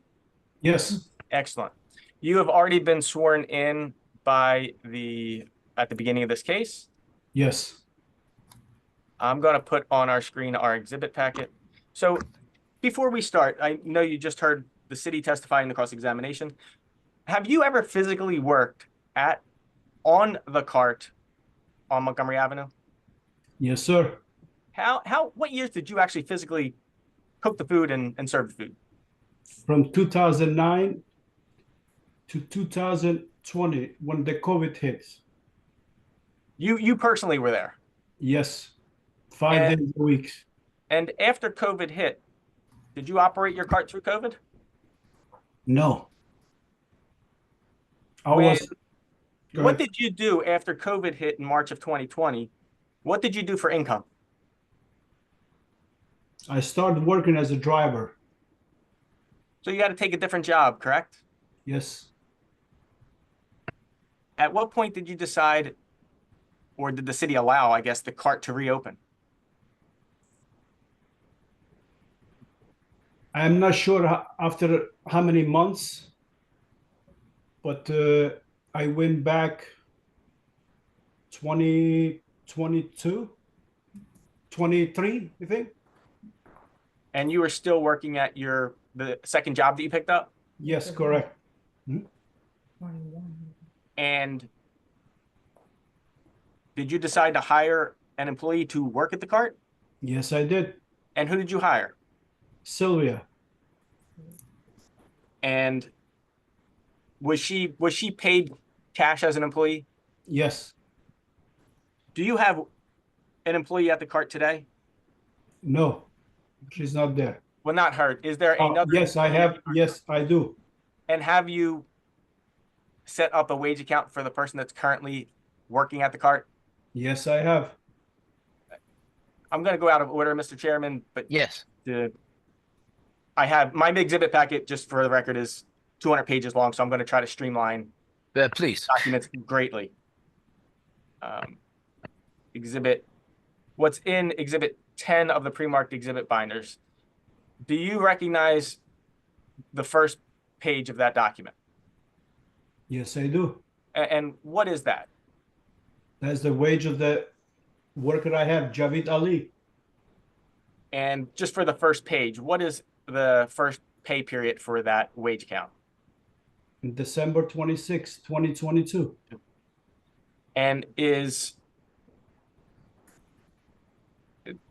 strike that.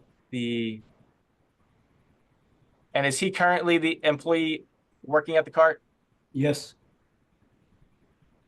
And are wage taxes being taken out as he is paid? Yes, sir. And does he report to you? Yes.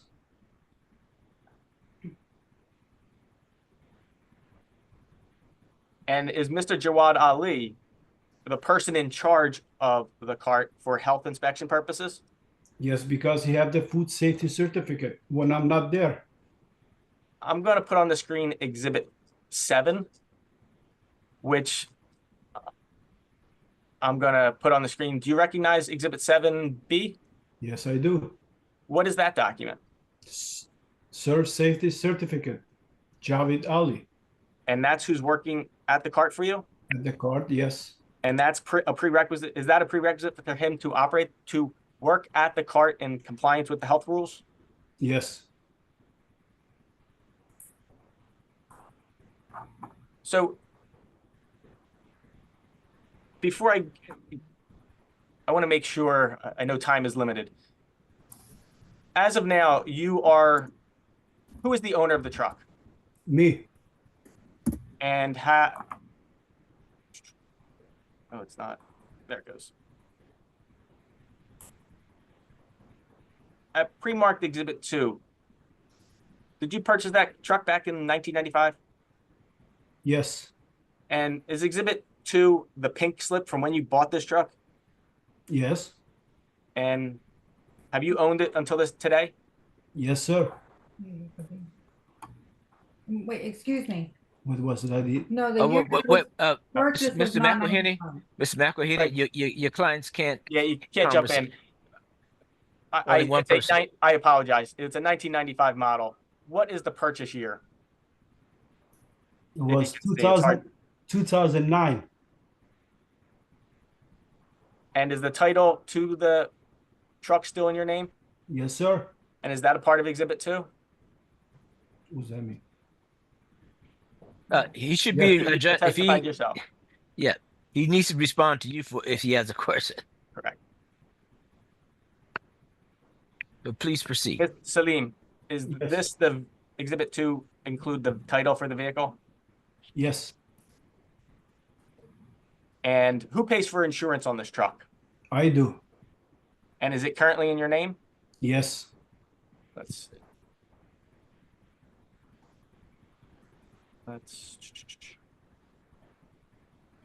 Truck ownership, notice of revocation. Now, you received a copy of a revocation letter from the city, correct? Yes. And you appealed that because you believe and you are the operator of this business? Is that fair to Yes. state? Yes, correct. Now, during post-COVID, have you had communications or your wife with L&I about operating this cart? Yes, we did. She did. And on the screen, Exhibit 4 is the email that was cross-examined with Ms. Jones, email dated September 9th, 2022, correct? Yes. And what was that discussion with L&I related to? What was I saying? Can my wife talk, because she did all these emails and writing? Okay, Mr. McElhenney, you will have to call a separate witness then. Before you do that, Yeah, I need to give the other side an opportunity to cross-examine. Yeah, I'll just move on. Okay. I'll come back to that if I need to. Yep. Now, Mr. Zecca, who purchases the food for this truck? I do. And did you provide receipts for that food? Yes, I do. Oh, actually, these are. And who purchases the licenses for this cart? I do. Exhibit 5 are pre-marked receipts. For whom? Who are these receipts showing?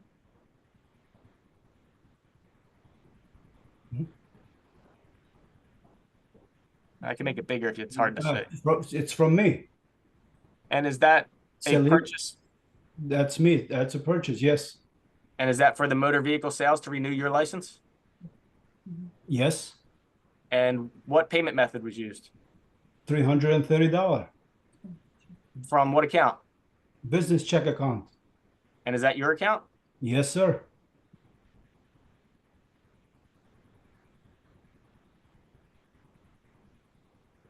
Looking at the second page of this exhibit, August 24, 2020. That's What me. is that? Celine. Is that another renewal fee? Yes, sir. And did you pay it? Yes, sir. Mr. McElhenney? Yes. Who's the recipient of this money? There's no identification on this document. Mr. Zecca, if you know, this, I believe, is the payment receipt that's generated from the city.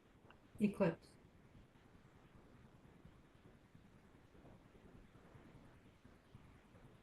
Who's supposed to Mr. Zecca, respond? you know? It is not. Who's responding to that question, Mr. Eclipse. McElhenney? Salim Zeka, do you know what this receipt is? A receipt? Who received that receipt or payment? Eclipse. Maybe I'm saying wrong, maybe because my English.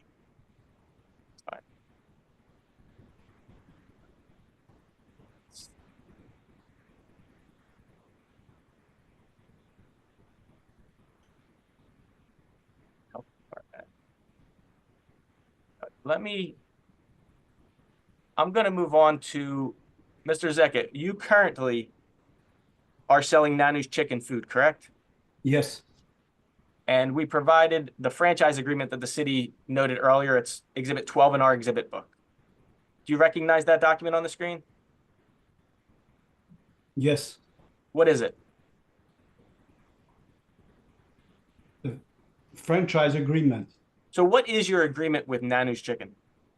The only agreement with me and Nanu's Chicken is I'm buying the chicken from him and the spices, coleslaw and pickle. And as part of that agreement, are you allowed to use his name on your cart to drive business? Just because of to drive the business for the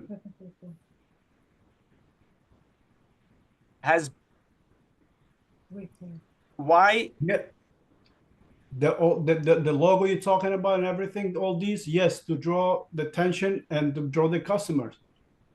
That's the reason is the logo there. Has business been better or worse since you changed from Mexican food to the hot chicken? It's much Objection, better. relevance. It's much better. Okay, wait a minute. There's an objection. Mr. Chairman, And- it is. I would say it's relevant because the reason food types change from chicken and rice to falafel to other things is some things sell better. But I don't think the menu is in dispute. Well, it's in dispute as to they're saying Nanu's Chicken is renting his spot and license. Right. Okay. But the actual menu itself is not in dispute. Correct. Agreed. Okay, let's move on. Before you scroll too far, Mr. Mackin, I just want to take a quick look here. Yes.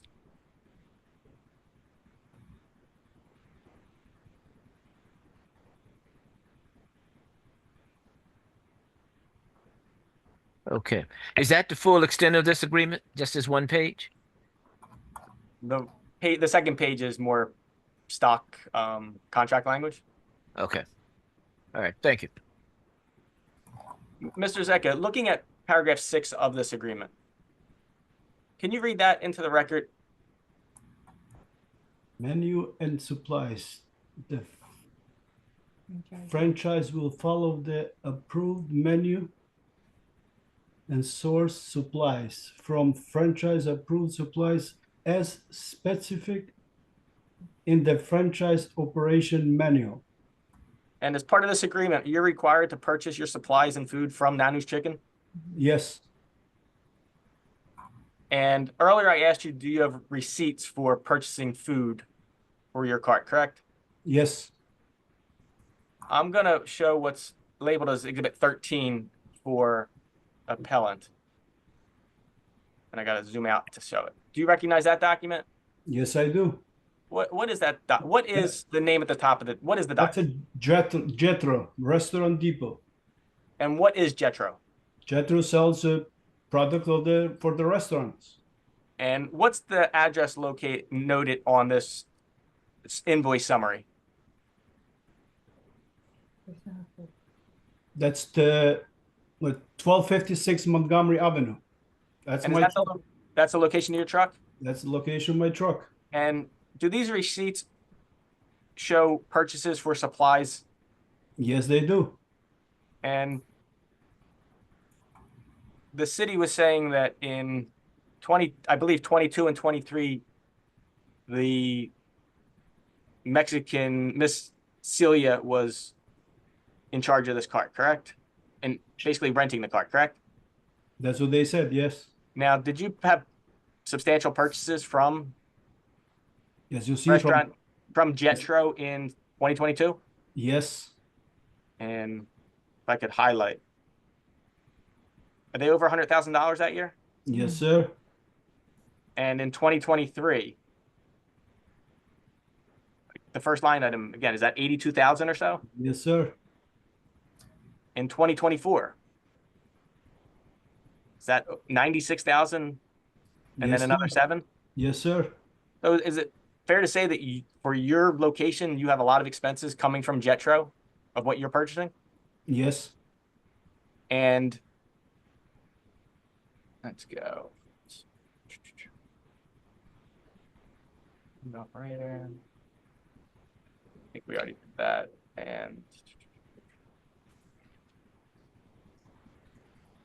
And just to go back to a question earlier about insurance. Exhibit 16 for appellant. Is that a copy of your insurance current card for the truck? Yes. And is it insured in your name and your wife's name? Yes. And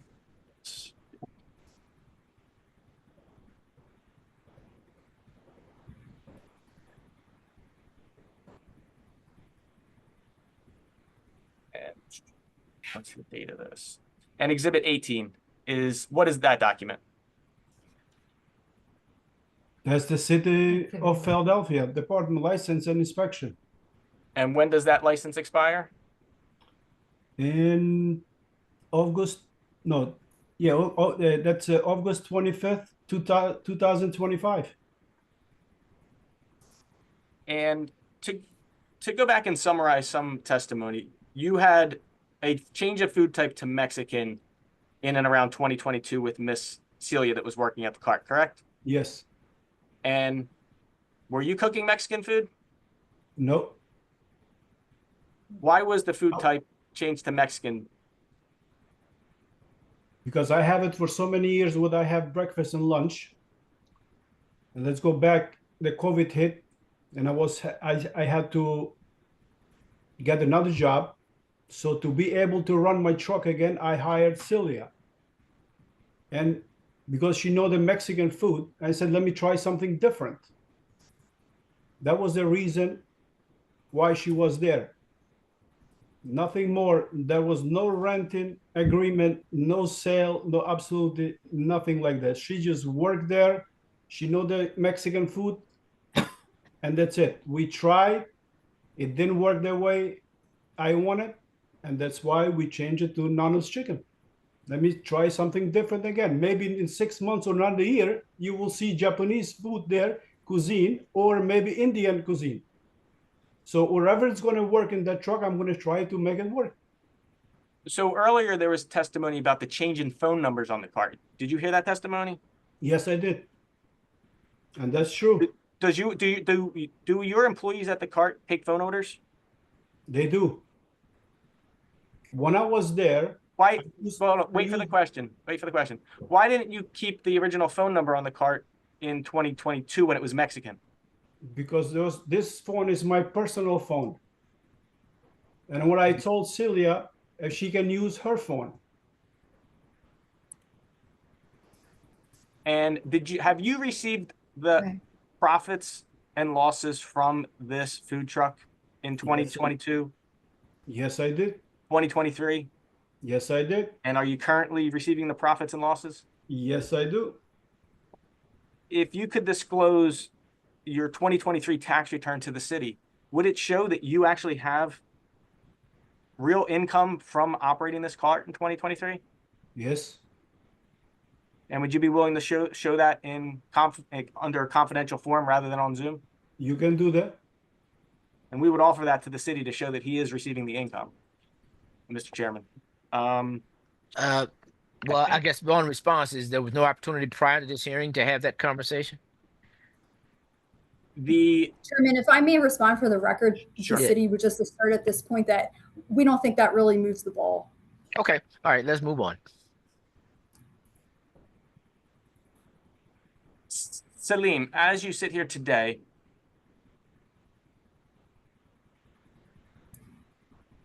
have you, since you had this license issued, operated this business? Can you repeat that, please?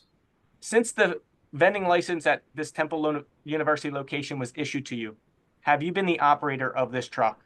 Yes, I did. And you operate the business? Yes, I did. And you hire the employees? Yes, I did. And you remove the employees? Yes, I do. And do you stop at the cart during the week? Yes, I do. When do you ever go to the cart? I go early in the morning, most of the time, or afternoon. And this is a permanent location truck, correct? It doesn't go travel back and forth? No, it stays there. If an person at the cart has questions, do they ask you? Yes, they do.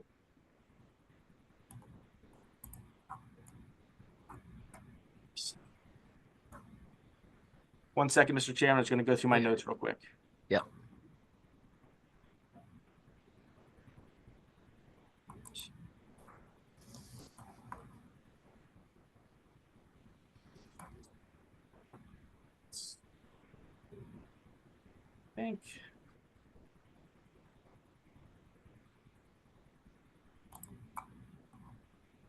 I think that's all I have for Mr. Secretary. Okay.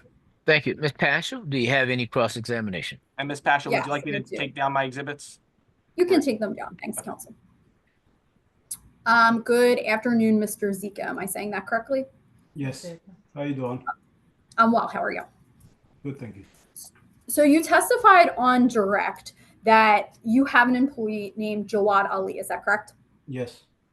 And we went through many pay stubs that you have for Mr. Ali. Is that correct? Yes. And you testified that you have a wage account for him. Is that correct? Yes. And I believe you also testified that you, when it came to Ms. Jimenez, you only paid her cash. Is that correct? Correct. Yes. So why is there no invoice for Ms. Jimenez? Because I was not sure how this thing's going to work. Because it was up Okay. and down with the business, and to establish, that's why I paid her cash. Okay. On direct, you saw, in fact, a number of city exhibits from the health department. Is that correct? Yes. And in fact, let me just share my screen again.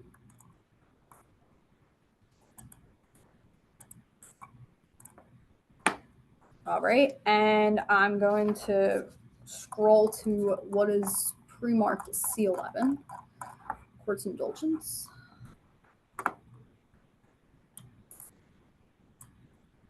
All right, we'll start with C10. What is the date here, Mr. Zika?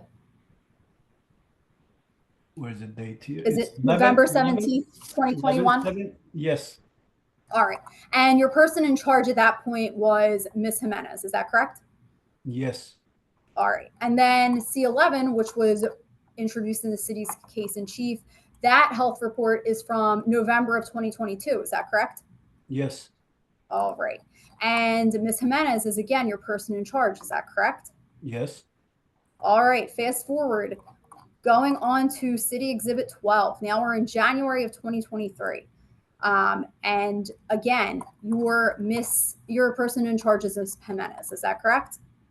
Yes. All right. And then we will go, strike that. Let me move to what has been pre-marked as City C14. Again, January of 2023, the food safety certified person is Ms. Jimenez. Is that right? Yes. Okay, so you're testifying that you only paid her cash because you didn't know how this would work out. Is that correct? Yes. All right, but from November of 2021 until January of 2023, over a year, Ms. Jimenez is your person in charge, right? Yes. When I was not All there. right, so in that 15-month period, you never thought to make a wage account for her? I was thinking, but it was very slow months and was doing a little better and again down and up. That's why I just paid her cash.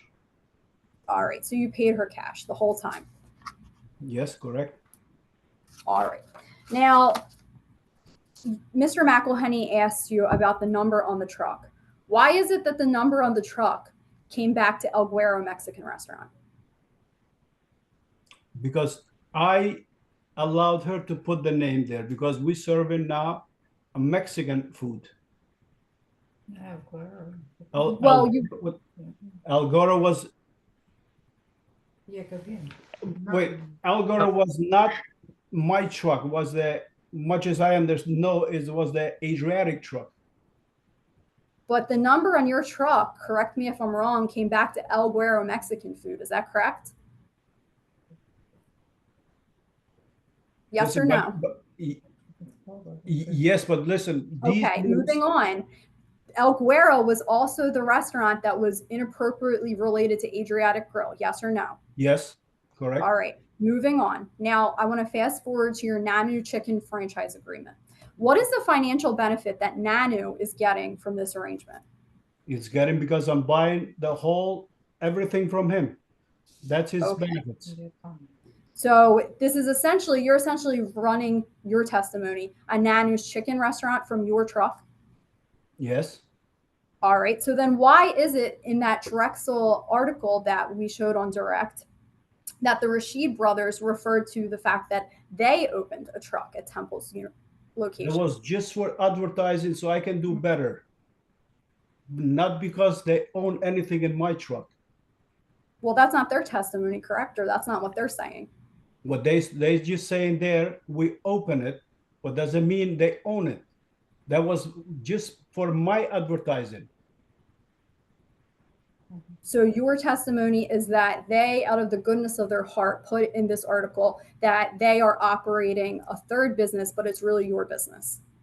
That's no, whatever they said, that's, I don't know what they mean, but what my agreement was, you can advertise like they open another truck, but the truck is mine, the business is mine, and I run the truck. So only for advertising. I don't have anything further at this point. Okay, thank you. Mr. McElhenney, do you have any additional witnesses? No additional witnesses. I just have one follow-up question for Mr. Zecca, if I could. Yes. Mr. Zecca, have you ever had other employees at the cart before Miss Celia? What? Did you have other employees in the past where you had to set up wage accounts before? Yes. No further questions. Okay, thank you. Does anyone else have any questions of either Mr. Zecca or the city's witness? Any No, other Chairman, questions? I have no further questions. Okay, I do have a follow-up question, and Mr. McElhenney, I guess Mr. Zecca can respond to this. The franchise arrangement is one of bulk purchases of food products and recipes, and not a transaction where the location or the vehicle is or the business itself becomes the ownership of the franchisor. That's correct, and I believe that's legal under the code. Okay. All right. Anyone else have any questions? Okay, if no one else has any questions, I would invite any closing arguments, Mr. McElhenney and then Ms. Patcham. Thank you, Mr. Chairman. I know this was a long exhibit packet and a lot of testimony. Would you mind taking down the screen share, please? That's Ms. Patchell. Sorry, Thank you. taking it down right now. What we have here is Mr. Zecca, who's operated this cart for years. He owns the truck. He operates the business. Full disclosure, and he can show that he's getting the income from this business. This is not a situation in the past that the city has dealt with where somebody's getting $500 for a license, so to speak, as a real rental payment. He's the operator here. He can make arrangements with employees and with food purveyors such as Jetro, such as Nanu's or Rita's, as I referenced. The evidence today is that somebody else, Miss Celia and her brother, had worked at a different cart that was purchased by them and revoked by the city. That is a woman that is out of work that was hired by Mr. Zecca to be an employee. And when she was removed from the cart, the food type changed, all which is permissible under the city code. And at the end of the day, this is a question about ownership, operation, and control. Mr. Zecca operates this cart. He owns the truck. He gets the proceeds and receives the losses from this business. It is his business. There's no rental agreement. And we would request that the board deny this request to revoke his license because he is the owner operator of this cart, of this truck rather. Right. Thank you. Ms. Paschal? Yes, Chairman Woodson and members of the board. The city would start by saying that we have rules under the Philadelphia Code for a reason. There's rules regarding the transfer of your license. And in this particular instance, the rules really also come down to a matter of equity. You heard Inspector Jones testify that there is a long line of applicants on the Temple University Special Vending District waitlist who want to have the opportunity to have their truck at Temple University. What you have here is Mr. Zika, who is skirting the rules by allowing other businesses to operate out of his sexy green truck. Now, he denies that that's what happened, but members of the board, if you look at the totality of the circumstances in this situation, you will see that that's exactly what happened. First, let's start with Ms. Jimenez. Back in 2021, suddenly the sexy green truck changes their menu to Mexican food. And again, both Inspector Jones and the city would agree that that in and of itself is not a violation of the code. However, it goes beyond just a menu change. Suddenly there's a new phone number. And what does this phone number come back to? An entirely different restaurant, El Guero. And what do we know about El Guero? The significance of that Temple newspaper article is the fact that that shows the motive. It shows the behavior of Ms. Jimenez. She opened up what she claimed to be her truck, El Guero, out of Adriatic Grill's location. And what happened there? The city revoked Adriatic Grill's license because they were transferring their truck to Ms. Jimenez. Once she gets shut down there, where does she suddenly pop up? At the sexy green truck. And how convenient that Mr. Zika, over the 15-month period that Ms. Jimenez is listed on the paperwork, doesn't ever add her on wage account, doesn't ever have any pay receipts for her, just always pays her cash. And he testifies that he thinks it's because he doesn't know how she'll work out. Well, this wasn't a 6-week endeavor. This was over 15 months where the sexy green truck effectively became El Guero Mexican food. And the reason the city said that it's not going to move the ball if Mr. Zika were to provide tax returns is because we're not contesting that he received income from this truck. Who knows what the agreement was between Ms. Jimenez and Mr. Zika? I'm sure it wasn't something that's going to be noted in the tax returns, but that doesn't mean that there wasn't a financial agreement where he said, my business isn't doing well, I have a second job, but I still have this location, so here's your opportunity to skirt the line and essentially run El Guero Mexican restaurant out of the sexy green truck. Now, when we go on to Nanu's Hot Chicken, you saw the Drexel article where the owner of the Nanu's Hot Chicken stated that they opened a business, they, not Mr. Zika, at Temple University and out of a truck. What you have here, again, is that essentially the sexy green truck has just become a front for Nanu's Chicken. There's a financial agreement between the two. This all violates, if not the letter of the code, the spirit of the code. You cannot transfer your license to a separate business. The sexy green truck can operate as a sexy green truck. It can sell Japanese food or whatever food Mr. Zika desires. However, what he can't do is use his business as a front for other businesses and illegally transfer the vending agreement. Therefore, I'd ask that you affirm the city's case. All right, thank you very much. We've heard the testimony and the evidence presented by both parties. Now be prepared to call the vote for HA-2023-001890, south side of Montgomery Avenue, west of 12th Avenue, Salim and Mina Zika. Appeal sustained. Appeal sustained. City affirmed. City affirmed. Okay, and that's the final vote. So we have a split vote. And as you're aware, Mr. McElhenney, when there is a split vote, the city's position prevails. And so I would, of course, you have a right to appeal this decision, should you choose to. But that's where we are. Thank you very much for your participation. And the witnesses are excused. Thank you.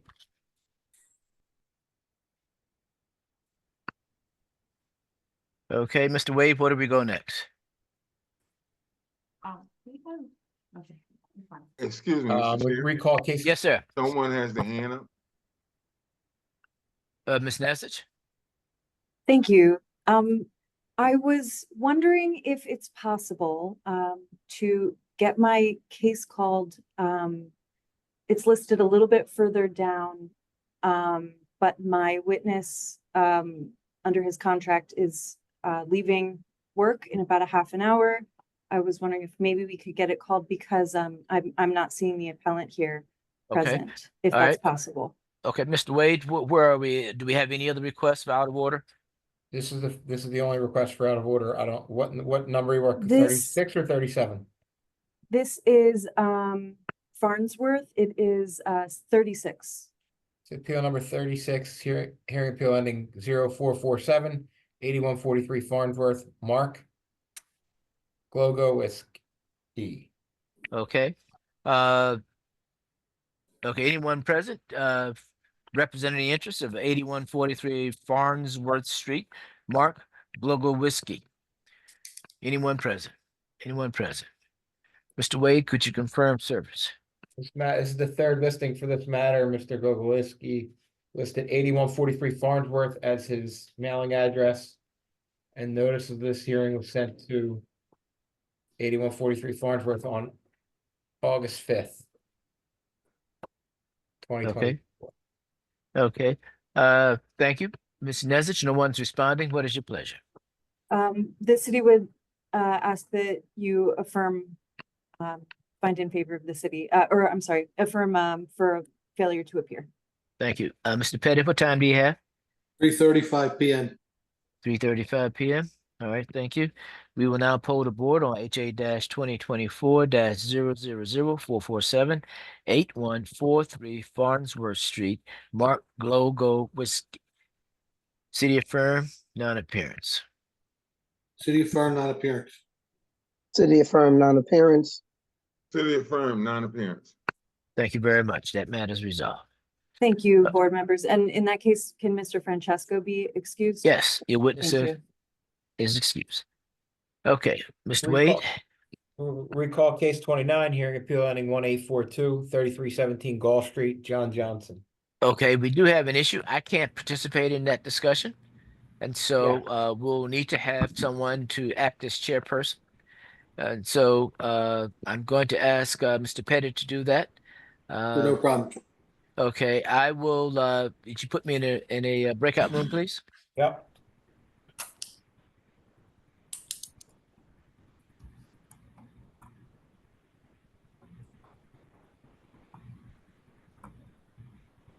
Got it?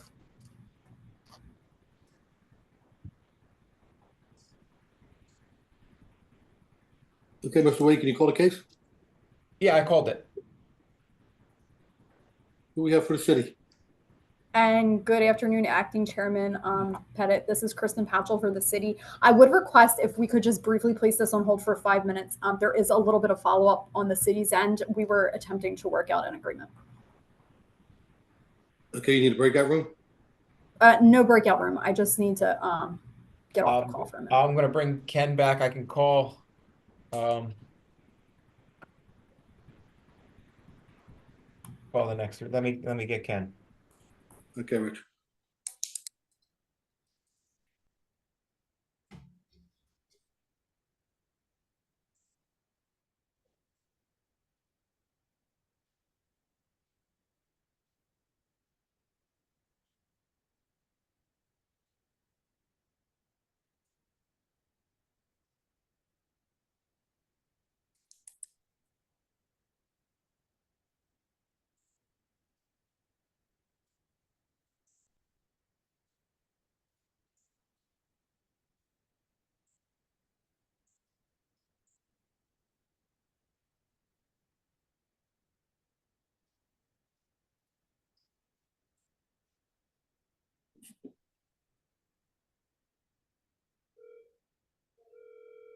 Call cases 30, 31, and 32, all for the same appellant. Case number 30, Case number 30, okay. hearing appeal ending 5119, 4842 North Camac Street, Ralph Goldsboro. Case 31, 3353, 1828 Tasker Street, Ralph Goldsboro. And case 32, hearing appeal ending 0924, 1459 North 30th, Ralph Goldsboro. Okay, who's representing the city? Good afternoon, Chairman Whitson. John Wazorek for the city. Mr. Wazorek, who's representing the appellant? Who's Good representing the appellant? afternoon, Adam Shapiro on behalf of the appellant. Good afternoon, sir. Do you have any witnesses, Mr. Wazorek? Yes, I actually will have two witnesses, Manager Ken Parlak and Inspector Robert Parisi. Okay, already. Mr. Shapiro, will you have any witnesses? Yes, my client, Ralph Goldsboro. Okay, let's do this so that we can get those things out of the way. Now, if your two witnesses would present themselves, Mr. Rizark, we'll need them to say something or speak so we know they're there. Yeah, I see them both on video right now. Hi, Kenneth Paralak, City of Philadelphia Audits and Investigation Unit. Okay, raise your right hand, sir. Electrical. Good. If the two of you would raise your right hand, so that you may be sworn. Do you swear or affirm the testimony you give today be the truth, so help you God? Mr. Paralak? I do. Mr. Parisi?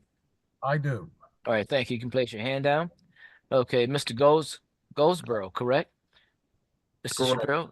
Sir, would you Correct. raise your right hand so that you may be sworn? Do you swear or affirm the testimony you give today be the truth, so help you God? I do. All right, thank you. You can place your hand down. Okay. I just have one question before we get Yes. started on these. I was under the impression that the case regarding 1828 Tasker had been removed as moot, and that was also, I think, confirmed by an attorney from an email from the city's attorney, Mr. Ritter. Okay, Mr. Reserve, can you confirm that?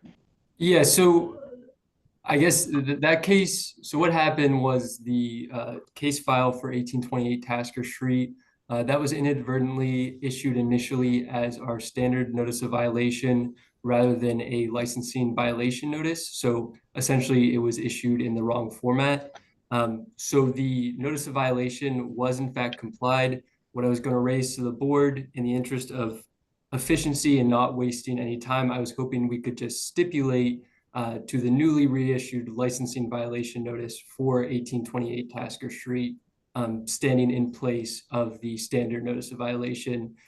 Technically, appellant would have a new appeal window for the newly reissued licensing violation note at 1828 Tasker Street. So obviously I don't want to rob appellant of that appeal right, but I do think in the name of efficiency, it would help if that was heard in conjunction with the other two cases. Okay, before Mr. Shapiro responds, the numbers also would change, wouldn't they? If he decides to appeal? If a new appeal was filed, yes, it would be a completely new appeal entirely. Okay, let's do it this way. So in essence, the current appeal as listed is moot. The issue is, is Mr. Shapiro and his client willing to stipulate that a new violation has been written? Mr. Shapiro, any response to that? If I may, Chairman Woodson, just to be clear, the licensing violation notice and the previously complied standard notice are the exact same in terms of content. The only difference is the form. The form and the numbers, but they are important for records and for the et cetera. So we need to keep that clear. Mr. Shapiro, any response? I mean, I guess my concern is I haven't seen a new notice or violation. I've only seen everything under the existing numbers. Okay, so that means you're not willing to stipulate. Yeah, no, not at this time. Not until I Okay, so let's do this then. Of course, Mr. Goldsboro has every right to appeal that rewritten violation notice, and so we're going to note the current one as moot, and we'll hear 5119 and we'll hear 0924. Does that satisfy the parties? Understood. Thank you, Chairman. Okay. Thank you. Okay. 5119 is going to be listed as mute. No. Moot will be 003353. Thank you. Okay. All righty. Mr. Berserk, let's proceed. Thank you, Chairman Woodson. For my first witness, I'd like to call Manager Ken Parlak. Okay. Good afternoon, Ken. Thank you for your patience. Are you there? Yes. All right. Thank you, seriously, for your patience, Ken. It's appreciated. Manager Parlak, who is your employer? City of Philadelphia License and Inspection. What unit do you work in? Audits and Investigation. And what is your current role with the unit? I'm the interim manager for the Audits and Investigation Unit. And what was your former role with the unit? Supervisor. How long have you been with the unit in total? A year and a half, I believe. Okay, and so in your previous role as supervisor, what was your relation to Inspector Parisi and the third-party inspection agency audit program? So I'm the supervisor of Inspector Parisi. I would, the day before any inspections that Inspector Parisi went out on, I would choose them. So could you briefly summarize how that selection process would play out? Okay, so we actually have a work instruction. It's number AIU-2301, and it was issued on August 11th of 2023. So the direction is the day before scheduling a building inspection, the AIU supervisor shall select an electrical permit for audit based on a randomized list of associated building permits that have requested inspection for the following workday. Permits that have requested inspection for the following workday prioritize the selections to ensure that each agency is audited per schedule OP-1303, and that the permit includes the scope of work that is currently the focus of the EQAS program. Contact the CIU supervisor to arrange for the personnel to serve as an end user for virtual inspection or to coordinate a time for a joint inspection with an AIU staff or electrical subject matter expert. And so if I'm correct in my understanding, there's some third-party agencies that perform a ton of work in the city, and then there are smaller electrical third-party electrical inspection agencies that maybe don't have nearly as many cases. So how does the process play out that those larger ones are not getting hit with just a ton more audits than the smaller third-party inspection agencies? So we go off of a percentage. Okay, so just in brief, it seems like the selection process is essentially random with certain thresholds for each inspection agency. Yes. Mr. Missouri, just one moment, so that the board can catch up and know what we're dealing with here. Is this in the nature, this about a third-party inspection company's performance, or are we talking about an electrical contractor's performance? What are we talking about? This is about a third-party electrical inspection agency. Okay, all right, thank you. Mr. Goldsboro. Okay, thank you. That's all the questions I had for you, Manager Parlak. Thank you for your testimony. I'd like to offer Manager Parlak for cross. Any cross, Mr. Shapiro?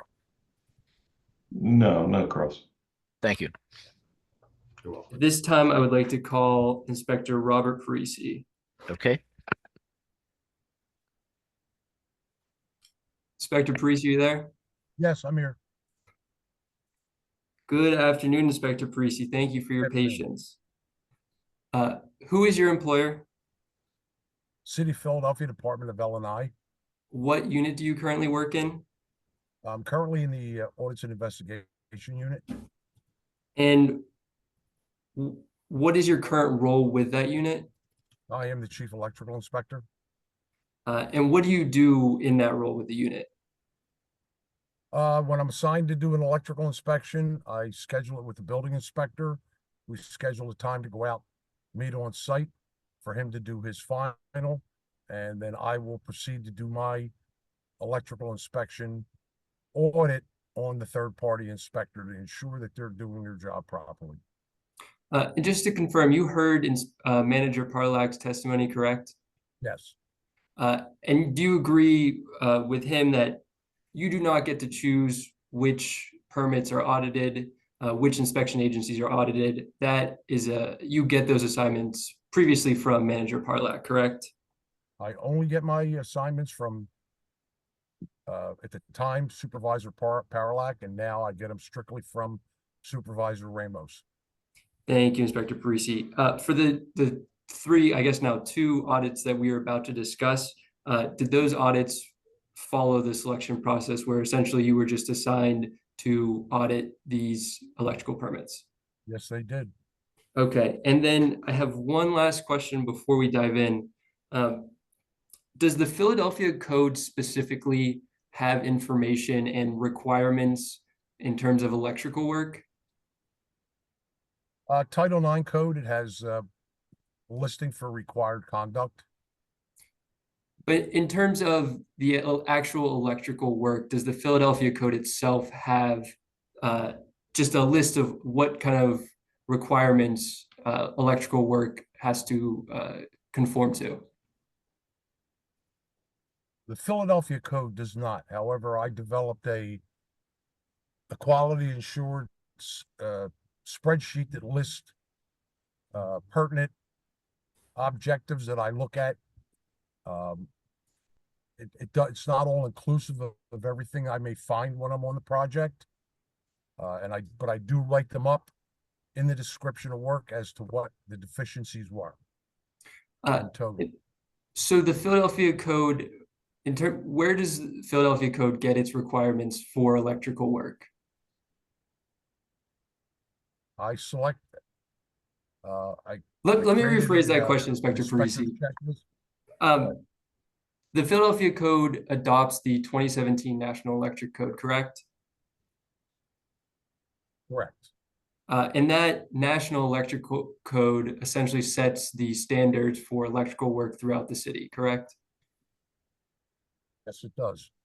And what role in that scheme do third-party electrical inspection agencies play?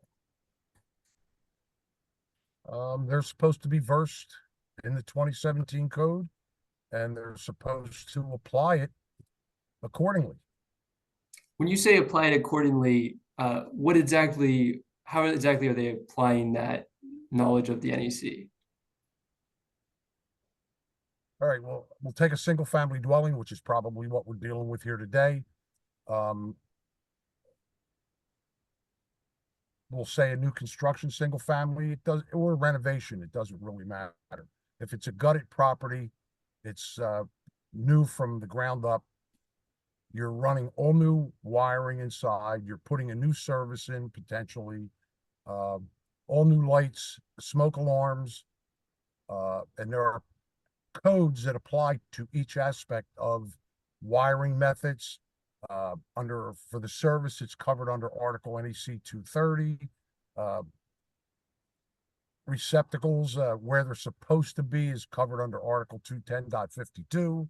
So there's the code covers the spectrum of what we're supposed to go by. That is our standard that we refer to when we do an inspection.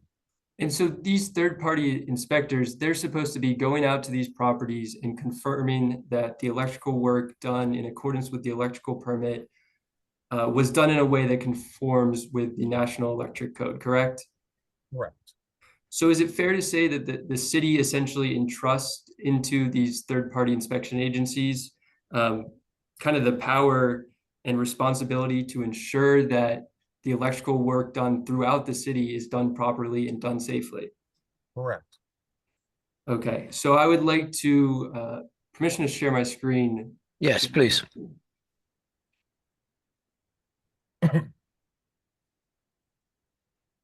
So first, we're going to look at 4842 North Camac Street, Inspector Parisi. First, turning to Exhibit A. What is this document? Are you familiar with this document? You need to magnify that a bit so that all of us can read it. Is that just a bit visible? more?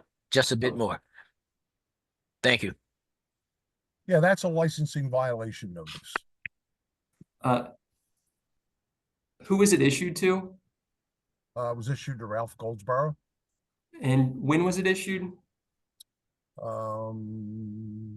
Date should be, it looks like it was, date of notice is 12/1/23.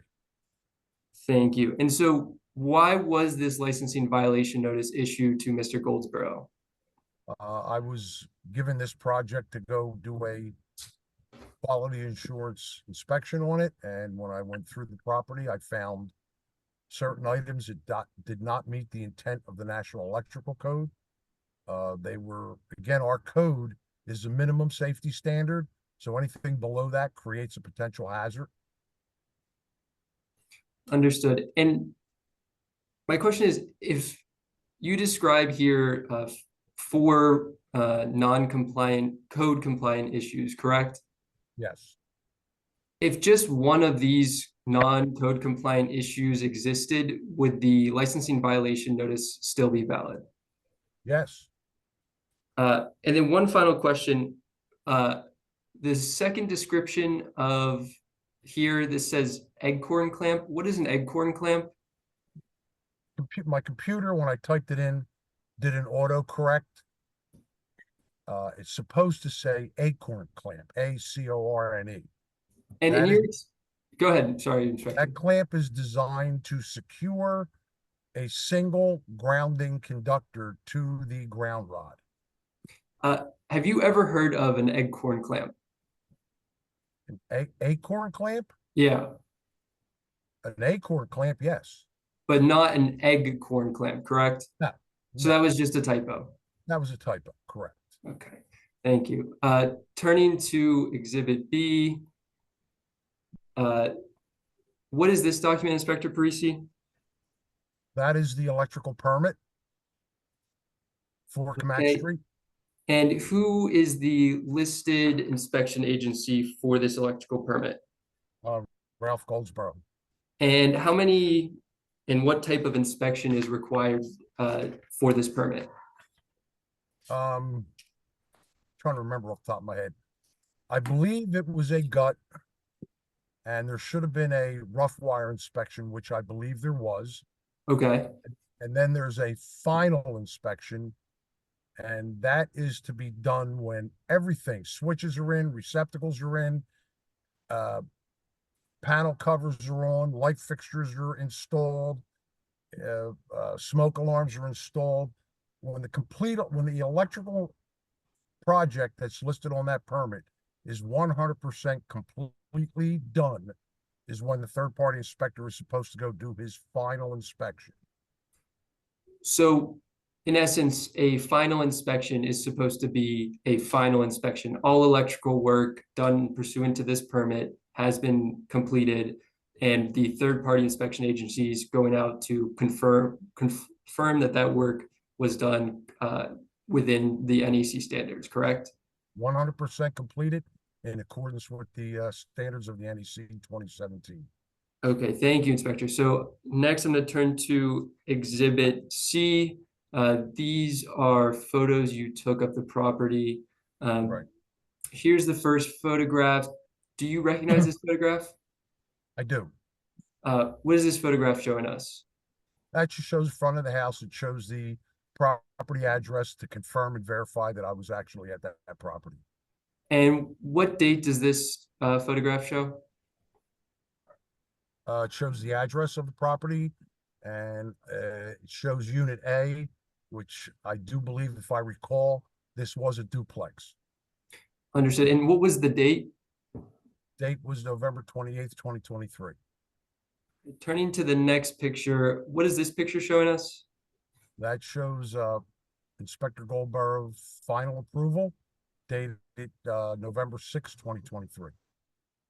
Okay, and then turning to the next photograph, what is this metal rod? That is a ground rod. Okay, and what is the wiring going through that grounding rod? It's an electrical grounding conductor, bonding conductor. It's primarily used for lightning protection. The rod itself must be driven its full length 8 feet into the earth. However, we know that's not really able to be done a lot of times, so we'll let a few inches stick out. But that rod is way too high out of the ground. The acorn, you see 2 acorn connectors on here. If you look at the top connector. So just to identify, this is the acorn clamp here, correct? Correct. That is a listed clamp for that rod. So if you look, go ahead. If you look to the rear of that clamp where the conductor is pinched between the clamp and the rod. Right here, yeah. Yep, right there. That is a proper use and the listed manufacturer's use of that clamp. Now, if you go down to the lower clamp, down in here, you will see that there's a loop coming through, which is allowed. However, he's got it pinched between the screw that secures it to the rod and the screw and the side of the clamp, which is not used as listed, so therefore it doesn't make a very good connection to that rod. That conductor should be passing through that little V slot in the back of that rod, in the back of that clamp. And so like the upper one is. When you saw this and took this photograph and wrote the licensing violation notice, one of the descriptions of non-code compliant issues was that this Eggcorn, which we now know is just a typo, is supposed to be Acorn clamp, was not used per listing. And Correct. So you brought up the differences between these two clamps. And so could you kind of give us information on why is this properly done and then this is not properly done? If there's a ground fault, if there's a short circuit in the panel, or if there's a lightning strike, that overcurrent, the short circuit current, wants to get out of the house and to Mother Earth via that conductor. With that being connected the way it's connected, it creates a high resistance, or as we say, this is alternating current, it's a high impedance ground path, which impedance to impede the flow of that current through that conductor. Because of that loose connection, it can build up heat in that connection. And when the people move into these properties, they stack combustibles, they stack boxes in and around these locations. And again, if you get a high impedance ground fault, and I have personally seen them, the connector can glow cherry red. With that kind of heat, it's going to set something combustible on fire. And so, Inspector Parisi, I appreciate your expertise, but if you could try to put in a little bit more layman's terms, what you're essentially saying, if this is correct, is that this bottom, how this clamp and how the wiring runs through that clamp essentially does not allow heat to be released in the same way this top clamp allows heat to be released, correct? Yeah. The upper one has a nice tight connection.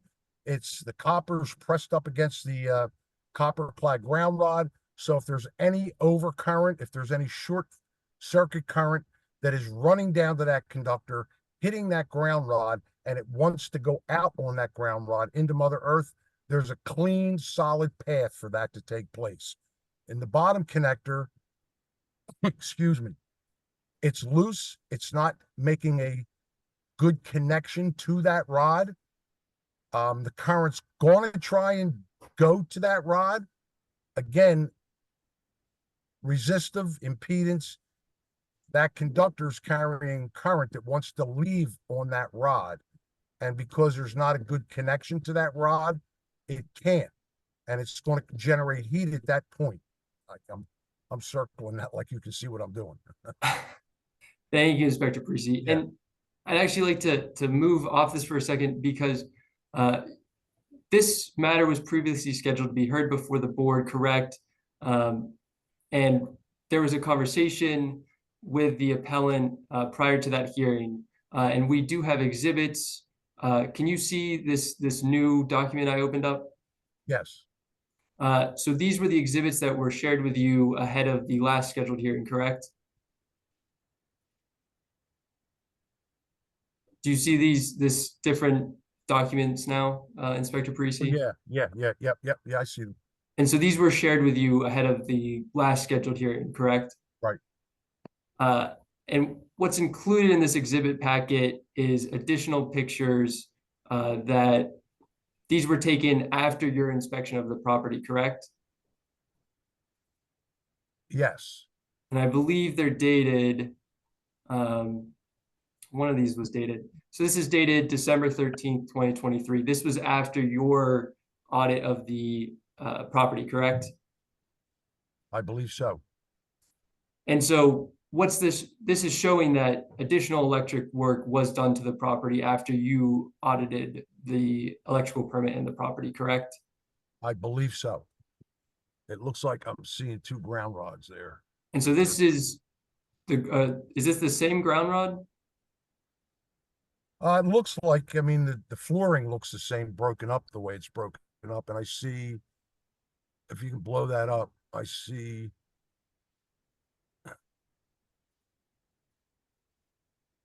I see the one conductor's connected. I can't really see the rear, how that's passing through. I see what looks like a loop. It's not quite clear if that connection's been made properly or not. So just looking at these additional pictures, it does seem, compared to when you inspected the property on November 28th, that additional electric work was done at the property, correct? Looks like there was an attempt to correct the violations. But if I may interject here, the last time we spoke about this, Inspector Goldsboro, our agreement was that he was going to make arrangements for both of us to go at the same time to do a reinspection to verify. Okay, Mr. Parisi, I'd like you to just follow your attorney, okay? Mrs. Resort? Thank you, Chairman Wiseman. Inspector Parisi, at the last hearing, you had a conversation with the appellant, Ralph Goldsboro, correct? Correct. At that hearing, arrangements were made and a continuance was requested, a joint continuance was requested with the idea that Mr. Goldsboro would contact the homeowner of 4842 North Camac. He would arrange for a reinspection of the property with both himself and you to confirm that this work has now been done properly. There's no safety issue related to the electrical wiring anymore, correct? Correct. Have you heard anything from Mr. Goldsboro since that last hearing was scheduled, I think, sometime in June? Yeah, not regarding the issue, no. Of getting back into the property, no. Okay, and then we can just keep going. So this is the last picture you had in the file for North Camac. What is this showing? Just another sticker, I assume? That's showing his final approval on 11/6/23.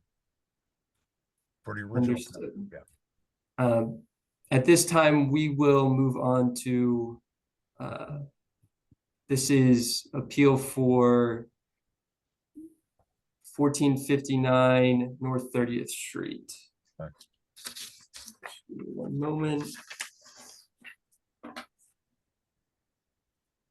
Okay, Inspector Parisi, what kind of document are we looking at here? And I can zoom back in. I know I zoomed out a little bit. It's a licensing violation notice for that property.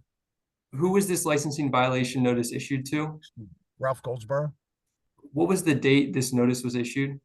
Looks like date of notice is 2/29/24.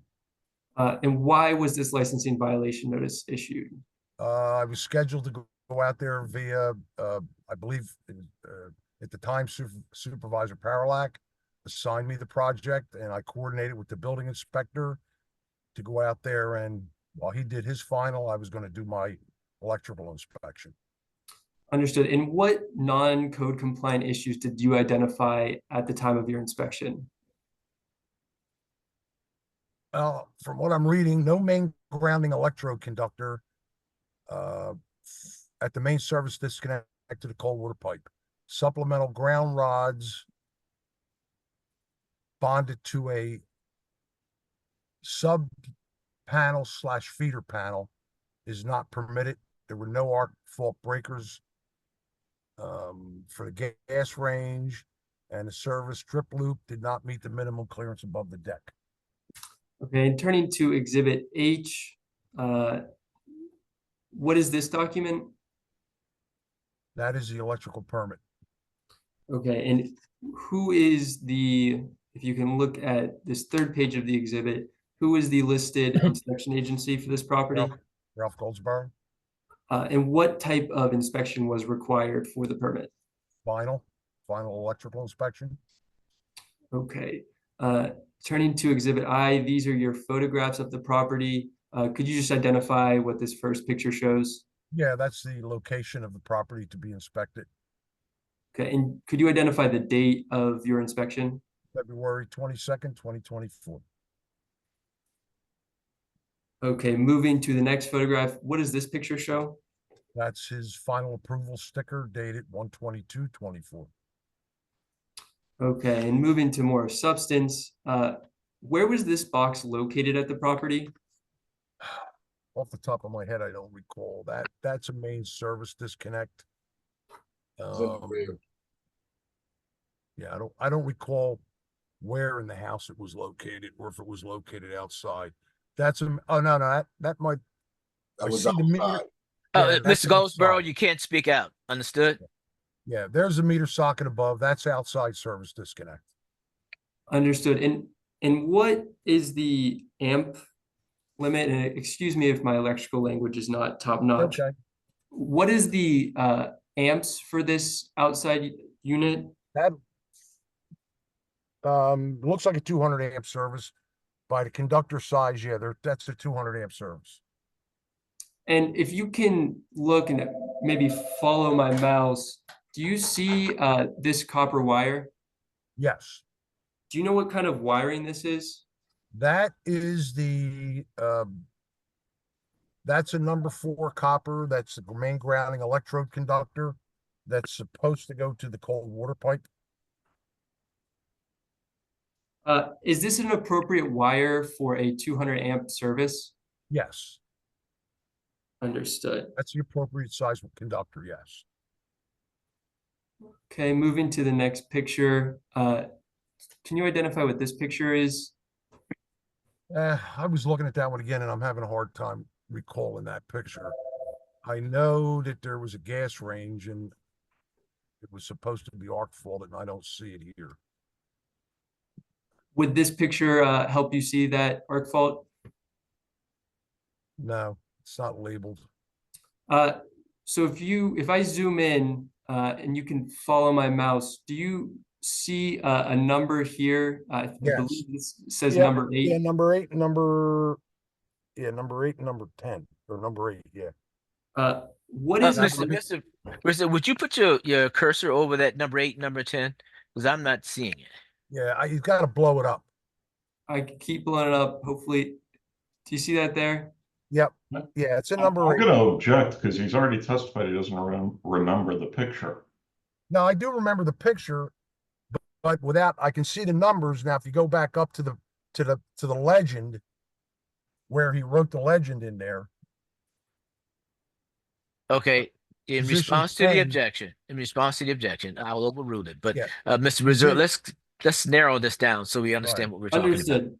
So, Inspector Parisi, in your licensing violation notice here, you wrote no arc fault breaker for position number 8 on the gas range.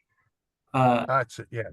Yeah. So looking at this picture, this again can zoom in. This shows a number 8, correct? Yes, it does. Is there an arc fault breaker for this circuit? No, there is not. Understood. And what is an arc fault breaker? If you look down at the lower one, you'll see a breaker there with a purple or right purple here button on it. Yeah, that's an arc fault breaker. What that does is it detects an arc in a receptacle. If it becomes loose, it'll detect that slight arcing and it will trip to prevent further arcing that could ignite combustible materials in the location. When is an arc fault breaker required? On 2017 code, it's required pretty much for everything except bathrooms and 240-volt loads. And so why is an arc fault breaker important? Like, what is the harm if an arc fault breaker is not present? Well, again, they were designed and instituted because over the course of years, connections on the receptacle can become loose. And if the range is operating, so there's current flow passing through that connection in the receptacle via the plug back to the circuit breaker panel, there could be an arc develop if the conductor becomes loose. And what would that arc do? The arc fault is designed to sense that minimum arc and trip to prevent a fire. Now, I have personal experience with this. dust balls over time collecting these receptacle boxes. And it happened to my godfather's father. It ignited the dust balls in there and burnt the whole house down. But that was back before the days of arc fault. Objection relevance. I would ask that, given one time, but also the fact that we are getting a little bit far afield here, Mr. Wazorek, if you would just focus in on the questions and get us through Understood. this. Inspector Parisi, so what you're saying essentially is that this arc fault breaker is important for preventing fires. Is that correct? Correct. Okay, moving to the next picture. Can you identify what this is? Yeah, that's the sub panel. That's being fed from the main circuit, from the main service disconnect outside. And if you look at the far left-hand side, you'll see heavy grounding conductors in there. Okay. Go down. No, down to your left. Up right there, come across. Nah, you're not getting it. There's three heavy, it looks like four heavy conductors there. If you could blow that picture up. Okay. But what is the question though? What questions are we responding There's no to? question. Okay, if We there's can no move question, forward. then there's no need for the editorial. Inspector Parisi, if we could just move forward. Can you identify this picture? Did Yeah, you take this that's, picture when you inspected Camac Street? I did. That was Pico's triplex running across the back of the property. Where were you when you took this photograph? Standing on the deck at this, I believe, the second floor level. And this is an additional photo that shows the same service line, correct? That is the customer-owned service conductors connected to Pico's rear bus and the conduit that goes down to that main service disconnect. Are there any requirements in terms of how high this service line is? Those service conductors must be a minimum of 10 foot above the standing point on the deck. So if you're standing on that deck, from your feet up, that they're supposed to be at 10 feet. And why is that? Why would it be harmful if those are not 10 feet above? As you can see, I'm standing right there and it's definitely within my grasp. Okay, we're looking at the different image. I don't see any images of Mr. Parisi. Is there a different photograph? He's the one who took the picture, Chairman Whitson. Okay, all right. You see it? Yeah, I see the conduit. Yeah, absolutely. I Okay. just didn't. You see the three service conductors coming out? Yes. Out of the service head? Yes. Okay, they're supposed to be minimum 10 feet above the deck. Okay. So Inspector So if Parisi, your feet are on the deck. So from where your feet are up 10 feet is how high those conductors are supposed to be. Because God forbid, if they become nicked, cracked, deteriorated over time from the sun or whatever, and the insulation starts to break down and you're out there having a little party or whatever, and somebody were to grab them, they're going to get killed. so this is harmful just because there's a reason there's a clearance for these, correct? Correct. We don't want these to be close enough to the deck so that someone could just grab them. And if for some reason, like you said, corrosion over time, these wires would be dangerous because they are within reach, correct? Correct. And just one last question, Inspector Parisi, were you able to review the record for the electrical permit at this property? Not recently. Not recently. Do you know if Mr. Goldsboro went out to this property after you performed your final inspection? That I don't know. Understood. The city would rest its case and offer Inspector Parisi for cross. Okay, thank you. Mr. Shapiro, any cross-examination? Yeah, I do have some cross here. Thank you. Tell you what, working backwards, let's stay here at 1459 North 30th Street. If I can share my screen here. Yes. We'll second.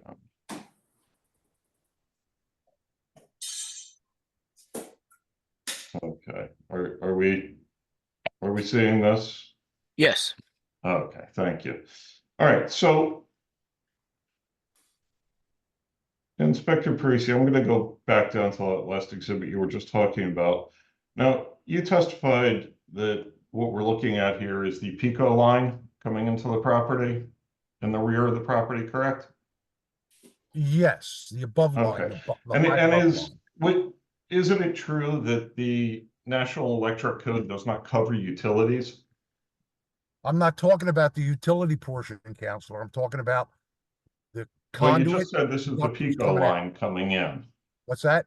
You just said this is the Pico line coming in. No, overhead. The conductors coming out of that service head, that conduit and service head, belong to the customer. They are not covered by the utility. They're covered by the requirements of the National Electrical Code, Article 230. Okay, so let's go back up to the permit in this case. Okay, so this is the permit that was issued, correct? Right. Okay, and so the permit on this is an existing home, and the scope of work is rewire throughout by fishing method. Yes. You see that? Yes. Okay, so would you agree with me that when third-party electrical inspectors come out to look at these properties, they're only inspecting the scope of the work that was done under the permit, correct?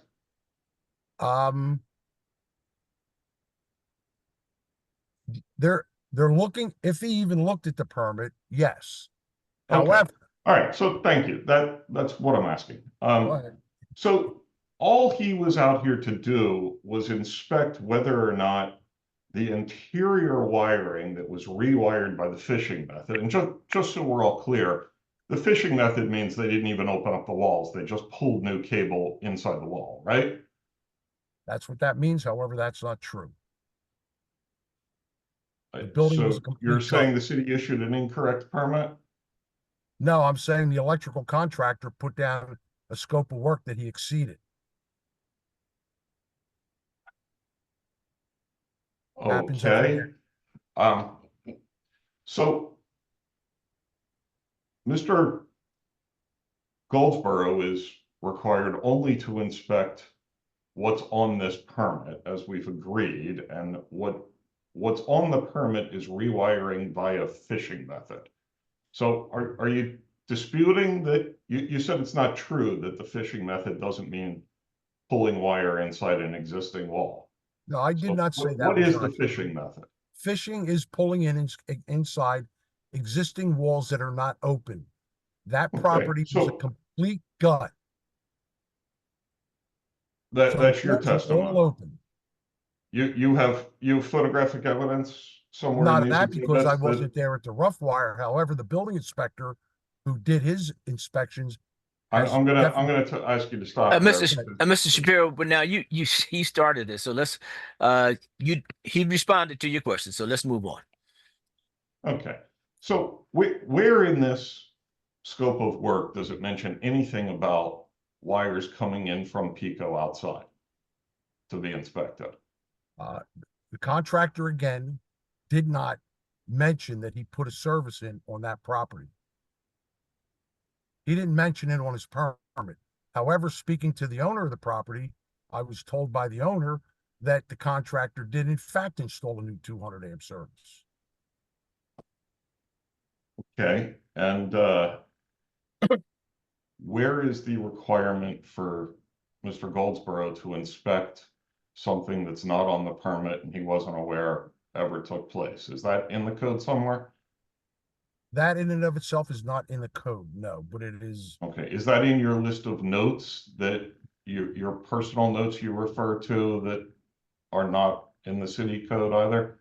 As an electrical inspector, as an electrical engineer, as someone who's been a contractor for 40 plus years, I take it upon myself to be thorough. If I walk on a job and I'm only here to look at this, but I see other dangerous conditions, I will make it a point to report that to the authorities that it should be reported to.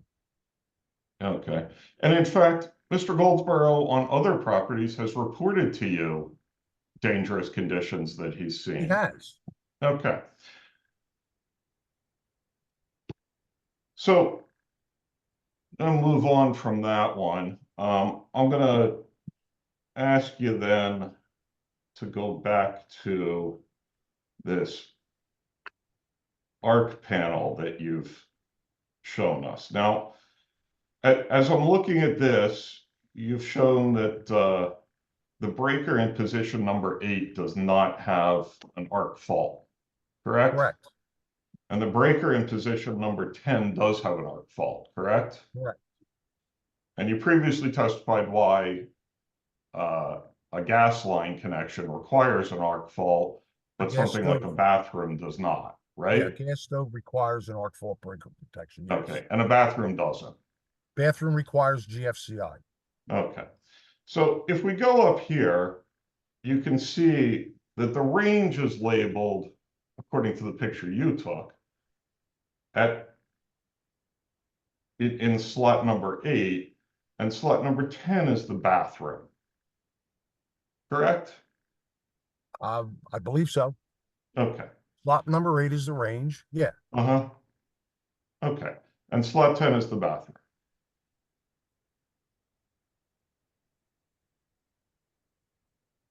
Did you change these?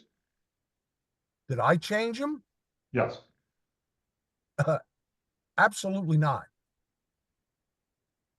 So why do you think it is that the electrical contractor who installed all of this, well, strike that. An arc fault breaker is more expensive than a regular breaker, right? Correct. Okay.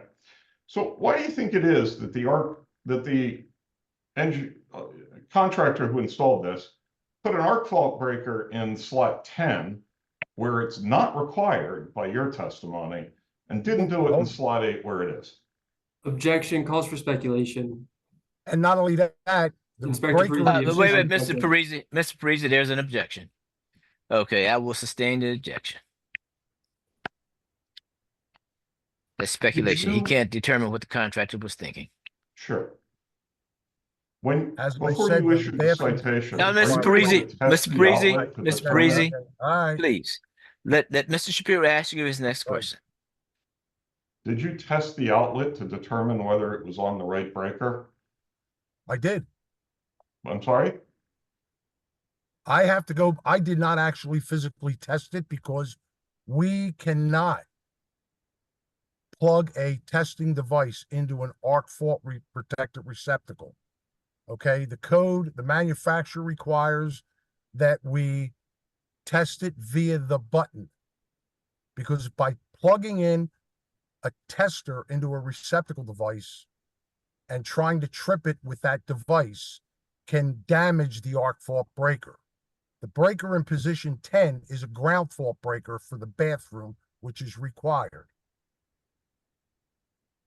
Did you I have trip to the go by the device? labeling. The labeling of the panel said that position number 8 is the range. I shut it off and the range shut off. So that indicated to me that that is in fact positioned for the gas range and it's required to be arc faulted.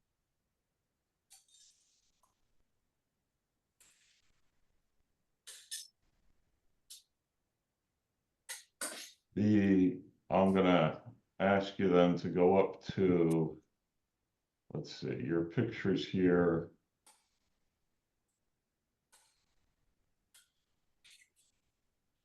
Now, you previously testified this photograph is of a main breaker that's outside the house? Yes. Okay. And is Mr. Goldsborough's inspection sticker on this panel? They don't usually put them on the breaker and meter bank outside. The final inspection sticker typically goes on the panel inside the property. Okay.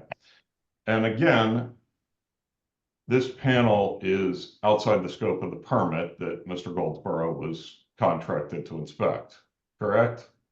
It's not listed on the permit. Okay.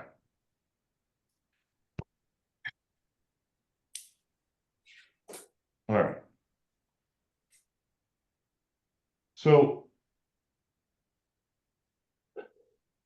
looking at the violations that you wrote up here, you have no main grounding electrode conductor at main service disconnect to cold water pipe. There's no photograph of where that went, right? Right, right. Okay. And supplemental ground rods and gas bond connected to subfeeder panel not permitted. There's no permit pictures of any of that also, Yes, right? there is. In that one picture of the panel, you see the conductors.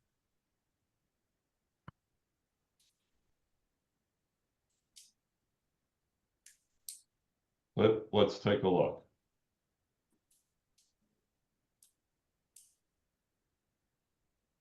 Which Go ahead. conductors? Go down. Right, this panel, this photo? Yep, no, go down. Okay.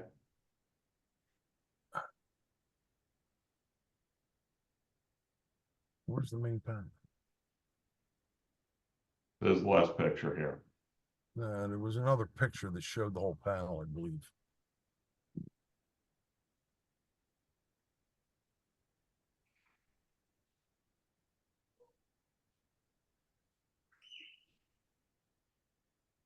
No, not there. Not there. Okay. No arc fault breaker for position 8, but there is one on the one that the label says is the other thing where it doesn't need it. And the service drip loop, that refers to something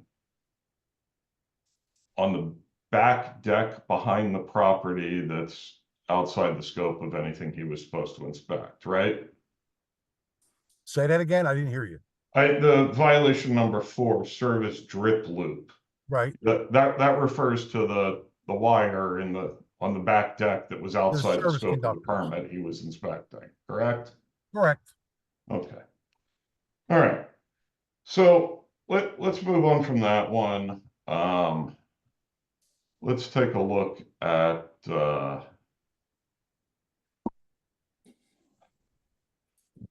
bear with me.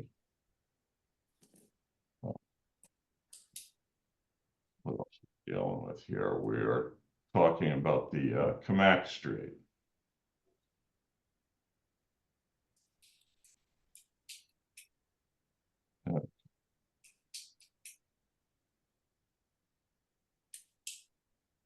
And on Camac Street, this is a property where I'm gonna stop sharing for right now. Okay. So on Camac Street, there was actually a certificate of occupancy issued on this property, right? I would imagine so by the building inspector supervisor. Okay. And if there's open violations for electrical issues, the CO is not supposed to be issued. So if anybody else saw the issues that you saw, why was the CO issued? Well, because I am the only electrical inspector qualified for the city of Philadelphia to do electrical inspections. Building inspectors are not qualified to do electrical inspections. So they see the third-party inspector put his sticker on the equipment, the panel. They assume that the third-party inspector did a code compliant inspection, and therefore they'll pass everything. This is the whole purpose of me doing a quality assurance inspection. Okay. And we were here on this case once before and tried to get it resolved, correct? Yes. Okay. And I just want to be clear, it's your testimony that Mr. Goldsboro never called you and offered to meet you at the property to get this resolved after the last hearing? If he did, I don't recall talking to him about it. I know our agreement was that we were going to go there together, and I never got a communication telling me a day or a time to go there and meet him. Okay, I'm just gonna share my screen here again. I'm gonna pull up exhibits. No.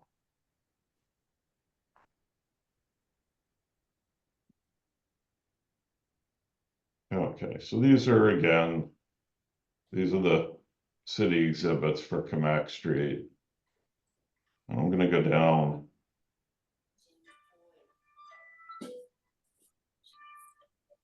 Okay, we had a lot of testimony here over this bottom acorn connector. Now, just to be clear, the top one's connected correctly, right? It's connected correctly. However, the ground rod again is too far out of the ground. How many feet too far out of the ground? How many feet out of the ground is it too far out of the ground? Yeah.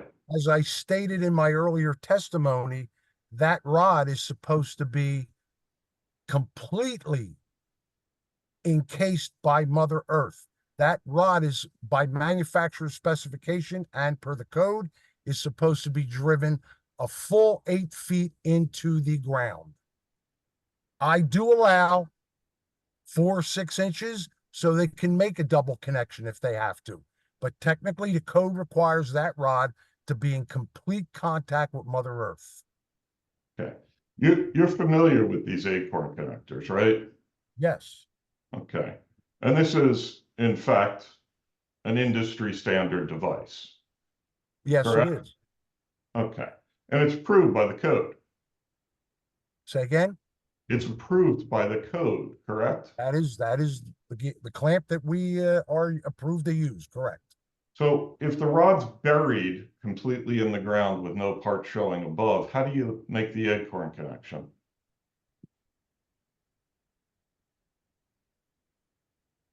You see the ground's broken up.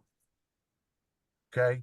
Technically, we would get it into the ground, dig around it, put the clamps on, and bury it. Again, like I said, counselor, most inspectors, I'll give them 6 inches out of the ground to make their connections. I'm not going to enforce the full 8 feet in. However, when I got a foot or so sticking out of the ground, I'm going to require that they drive it in to at least giving me 4 inches or 6 inches out of the ground. So we get the Did best you measure contact how with far Earth that this we is can get. sticking out? Off the top of my head, I would say it's probably about 12 inches. I didn't ask you to guess. I said, did you measure how far it was I sticking did out? not physically measure it, but 50 years in the trade, I know what a foot looks like. Okay. So looking at this bottom acorn connector, Yeah. would you agree that you wiggled that before you took the picture? Did not. I Do wouldn't you agree to recall that ever at all. saying that you always wiggle those to test how tight the connection is? If I look at it and I see that, that's a fail. I wouldn't have to go down and wiggle that. You don't recall stating previously that you always wiggle them to check the connection? No, I don't recall saying that. Okay. I mean, I You have know how done it. tightly that connection's supposed to be made? Well, technically, you're supposed to, the one on the upper one, all right, you're supposed to use a torque wrench. There are torque specifications that come with the manufacturer's instructions. I can't verify that that was torqued properly because it's already supposedly been torqued. And if I put a torque wrench on it, now I may exceed the manufacturer's specifications. The one down below is clearly not clamped as per the manufacturer's specifications and listing.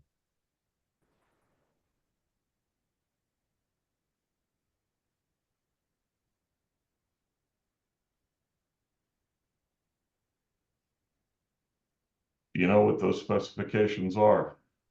Torque specifications? Yes. No, they vary from manufacturer to manufacturer. Okay. Does anybody use the manufacturer's specifications? 99%, I'll tell you no. As long as it's physically tight, I'm not going to test the waters. Anything else, Mr. Shapiro? Nothing else. Okay, thank you. Any additional witness for the city? I would like to briefly recall Inspector Parisi. Yeah, please. Just very briefly, Inspector Parisi, if we can look at this picture of the acorn clamp, I'm not sure what appellant's counsel was getting at, but just my brief question, if I were to wiggle this top wire, would it move? No, because if it was that loose, the acorn clamp probably would have slid down. And so this screw is meant to hold the whole clamp in place. It's supposed to be, I believe you said torqued, correct? Correct. And so on this bottom one, it appears that either this wire just was already going through there or it wasn't tight, and so the wire moved potentially. I can't tell you. I mean, to me, it looks like the electrical contractor installed it that way instead of putting it around. I mean, Understood. One final question, Inspector Parisi. So are there any manufacturers for an acorn clamp that would suggest that the wiring be done in this way with the wire going next to the clamp? No, nope, not at all. And that's a danger because of the heat it creates, correct? That's what you testified to? Because it's a potentially loose connection at that rod. And I mean, if you really look at it, blow that picture up, you'll see an air gap between that conductor and the ground rod. Thank you, Inspector Parisi. That's all. Thank you. Okay, any additional witnesses for the city? No additional witnesses, Chairman Woodson. Okay, alrighty. Do you need to move that your items be submitted? I would like to submit my exhibits and evidence. Thank you, Chairman Woodson. Okay, so moved. Okay, Mr. Shapiro, your opportunity. Thank you, Mr. Chairman. I would call Ralph Goldsboro. Okay. Mr. Goldsboro, how long have you been an electrical inspector? It's 1999. Okay. And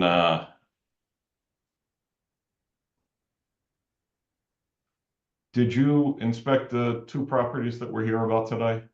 Yes, I did. Okay.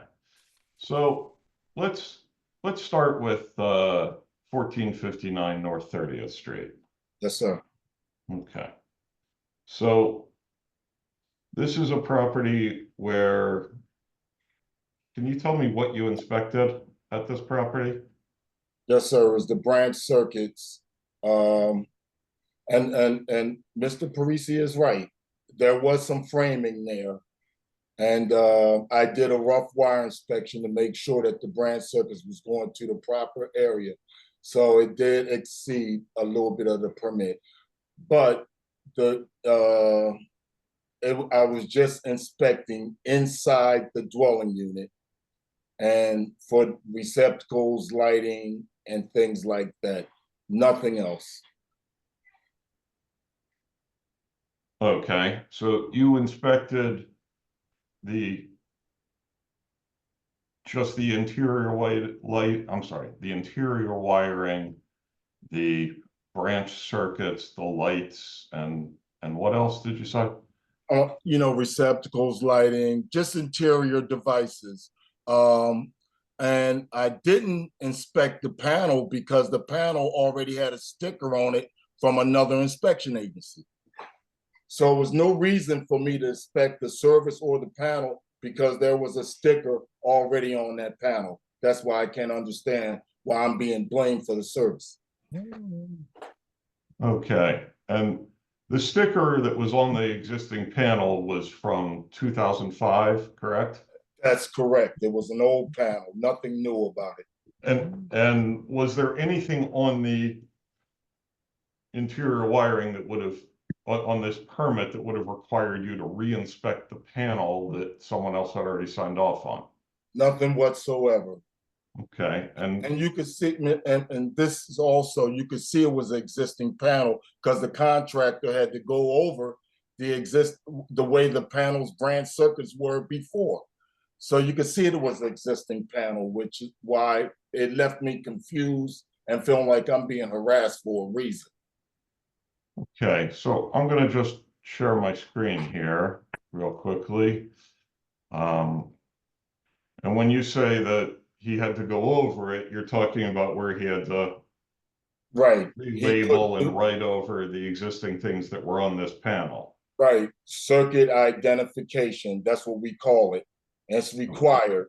And he had the sticker over the old writing, which you can see that's old. It's ancient. And furthermore, the homeowner said that was there when they bought the property. And when you're inspecting interior, new fishing interior wiring, would you normally go and inspect the outside main service line coming into the house? If there was like an HVAC and the contractor said that they did, and they said that they wired the HVAC, which the city of Philadelphia, they said that mechanical people cannot wire anything. So I do look at the HVAC wiring all the time. But in this situation, it was just the interior. Okay.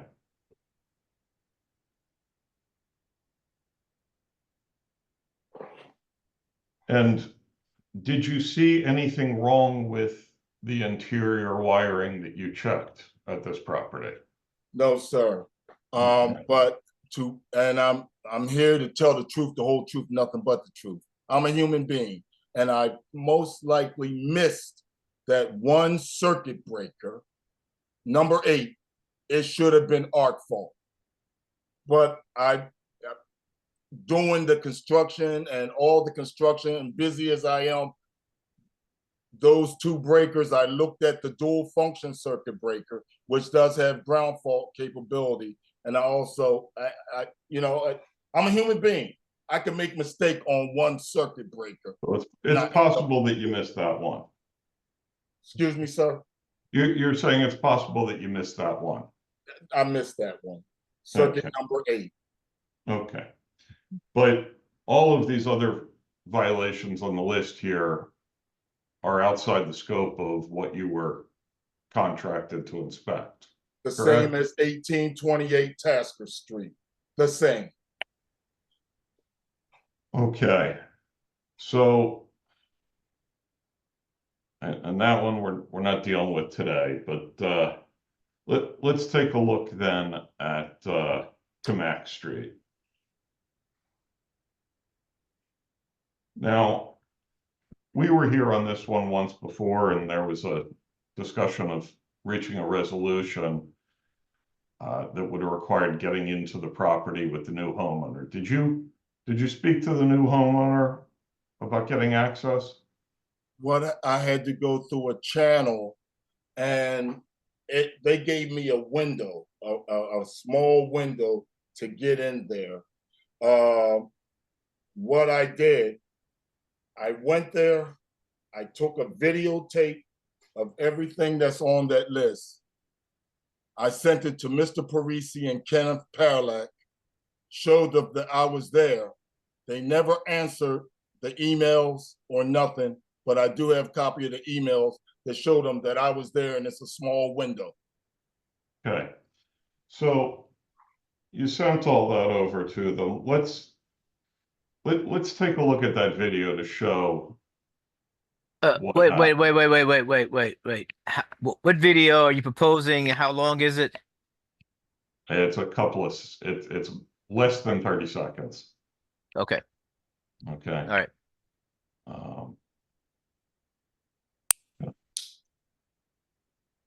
Sorry, I'm going to do my best. And there are also people that are living in the house now, so you have to make a bunch of arrangements. Yeah. Okay. All right. So let me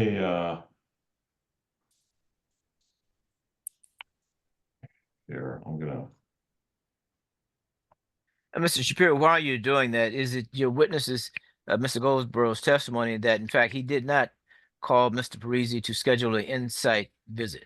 He took the video as a I substitute think for that. he emailed him about getting that set up, but I'll let Mr. Goldsboro answer that. Yeah, I sent them an email.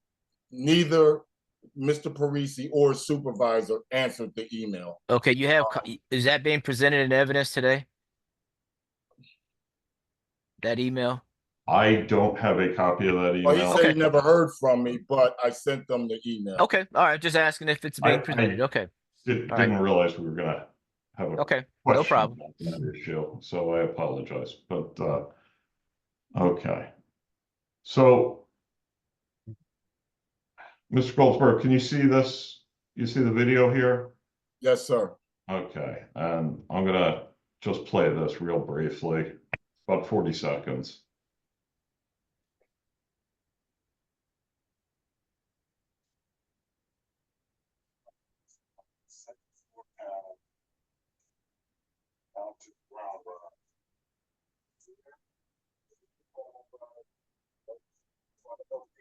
I can't hear I'm not sure if anyone else can hear what's being said, or if that's part of the video or not. Mr. Chair, can we start that, since it's 30 seconds, can we start that over with the volume up so we can all Sure. hear? Let me see. Yeah, we want to hear Mr. Goldsboro.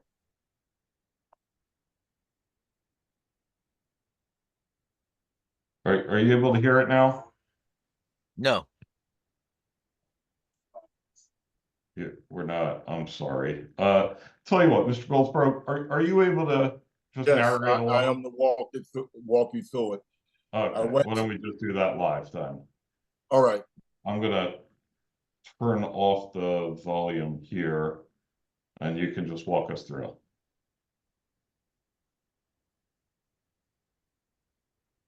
This is the one panel. I showed the ground coming out of the panel. So we're going to the ground rod in the corner. All right. Then I showed the other ground rod over there. It was continuous ground to the other ground rod. Then I showed the continuous ground all the way down to the water pipe, which it was that way to begin with. And it's within 5 feet of where the water pipe comes in. And it was exactly like that. The water pipe, not the ground rods, the water pipe was like that. I sent it to the investigative unit when I got that violation and everything, because I don't understand why that was even included in the violations when it's been like that. And this is how it looked. I mean, this is a video that you went back and took this summer, Right. but your testimony is this is how it was when you were out there. Yes, the grounding electrode conductor to the water pipe was like that from day one. Okay. And then I think there was Mr. Shapiro, because that specific item was not discussed by Mr. Parisi, is it your client's testimony that meets the 2017 code? That's 1999 code. Well, I'm asking about 2017. Does it meet Yeah, the 2017 code? It's the 2017 code. That's correct. Okay. All right. Thank you. okay.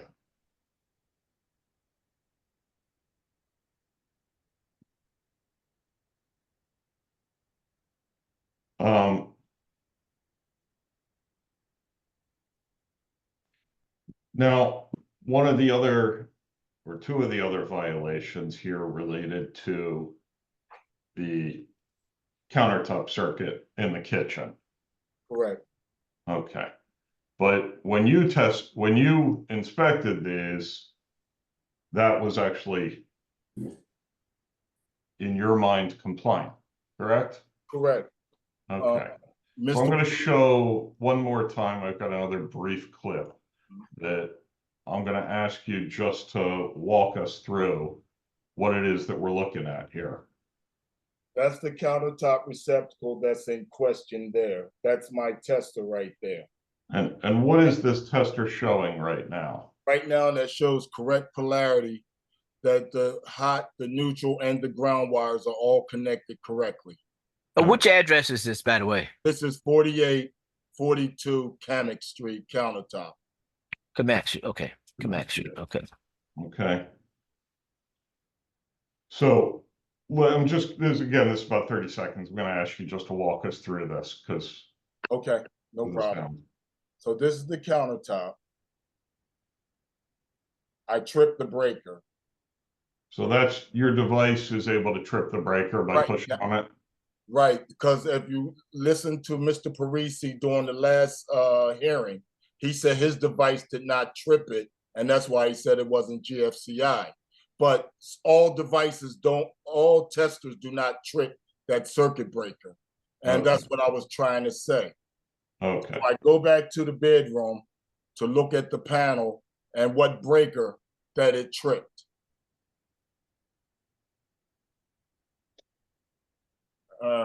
It's sort of hard, but it's the breaker over there that says kitchen counter 1.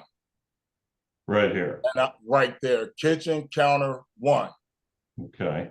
I reset the circuit breaker. And you see cut it back on. And what I said is the truth, nothing but the truth. Okay. Now, you mentioned something about not every tester trips every breaker. Is that something that's known in the industry? Right. A lot of electricians and a lot of inspectors know that sometimes your tester does not trip certain dual function circuit breakers. I mean, that's why I carry 2 with me sometime. And if it doesn't, I'll just go back to the circuit breaker itself, push the button to make sure my tester is off. Okay. So you test, if one doesn't trip it, you try testing it with the other. With the other. I always carry 2. Okay. And so your testimony is with regard to Kamek Street, what we saw in these videos was the way the property looked when you were there. And that is up to code, correct? Correct. Mr. Shapiro, what are the dates on those 2 videos? Are they date stamped? I don't know if they are. Yeah. Give me 1 second. I can bring that up. This was after the last hearing. They're both the last one with the kitchen receptacle is date stamped July 15th. Oh, what year? This year. They both are. 24. Yeah, they're both date stamped July 15, 24. Okay. Thank you. Yes. Okay. I have nothing further. Okay, thank you. Any cross from the city? Yes, I'll keep it brief, Chairman Woodson. Mr. Goldsboro, I appreciate your testimony. When was the date of your final inspection for the Kamek Street address? It's on the sticker. It was it's on the sticker. If I showed you the sticker, would that help refresh your memory? That would help me. So I believe it should be right here. So does this look accurate to you? November the 6th, 2023. That's correct. And as Inspector Parisi testified, the final inspection is supposed to be the final inspection, correct? That's correct. So why did you go to the property in June of 2024? Well, I actually I'm gonna tell you, I went back there on December after I received the violation notice, took a picture of everything and sent it to Ann Pascarillo that's in your investigative unit because I see that something was wrong then. So that's when I did that. I went back in June of this year because we just had a hearing and I don't have the recording. I mean, I'm 65 years old, so I don't have the memory that I should have. But I remember us discussing that if I can get these things done and show Mr. Parisi that everything is straightened out to his liking, we can avoid this whole situation. And that's when I sent the email to him and Mr. Paralak, and I heard nothing. Okay, Understood. Mr. Brett, I just need to jump in 1 minute. What prior hearing are we referencing here? Because that's not part of the record for these two Well, hearings. Is that that's where stuff? the appeal. No. I'm asking the city's lawyer. There was this appeal was first scheduled to be heard in June of this year, and I believe there were discussions between the appellant and Inspector Parisi at that time regarding this property. It was in a breakout room. It's not on the record. Okay. I believe that's what they're referring to. So there's no hearing on the record that Correct. that occurred. Correct. Okay. All right. If I Thank could you. continue my line of questioning. Yes, please. So, Mr. Goldsboro, I showed briefly the pictures that from December 2023 that you took at Camac Street. Do you recall that? Yes, sir. And those showed changes to the electrical work at the property, correct? Yep. Okay, and so just to confirm, you put your sticker on the property in early November of 2023. After that date, additional electrical work was done at the property, correct? That's correct.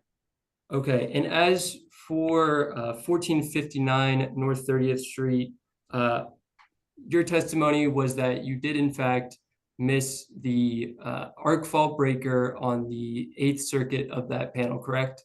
That's correct. Thank you, Mr. Goldsboro. That's all, Chairman Woodson. Okay. Mr. Perry, any additional witnesses? No, thank you, Mr. Chair. Okay. I have there may be other questions. Anyone else on the board have questions for Mr. Goldsboro? If not, Mr. Goldsboro, I do have a question for you.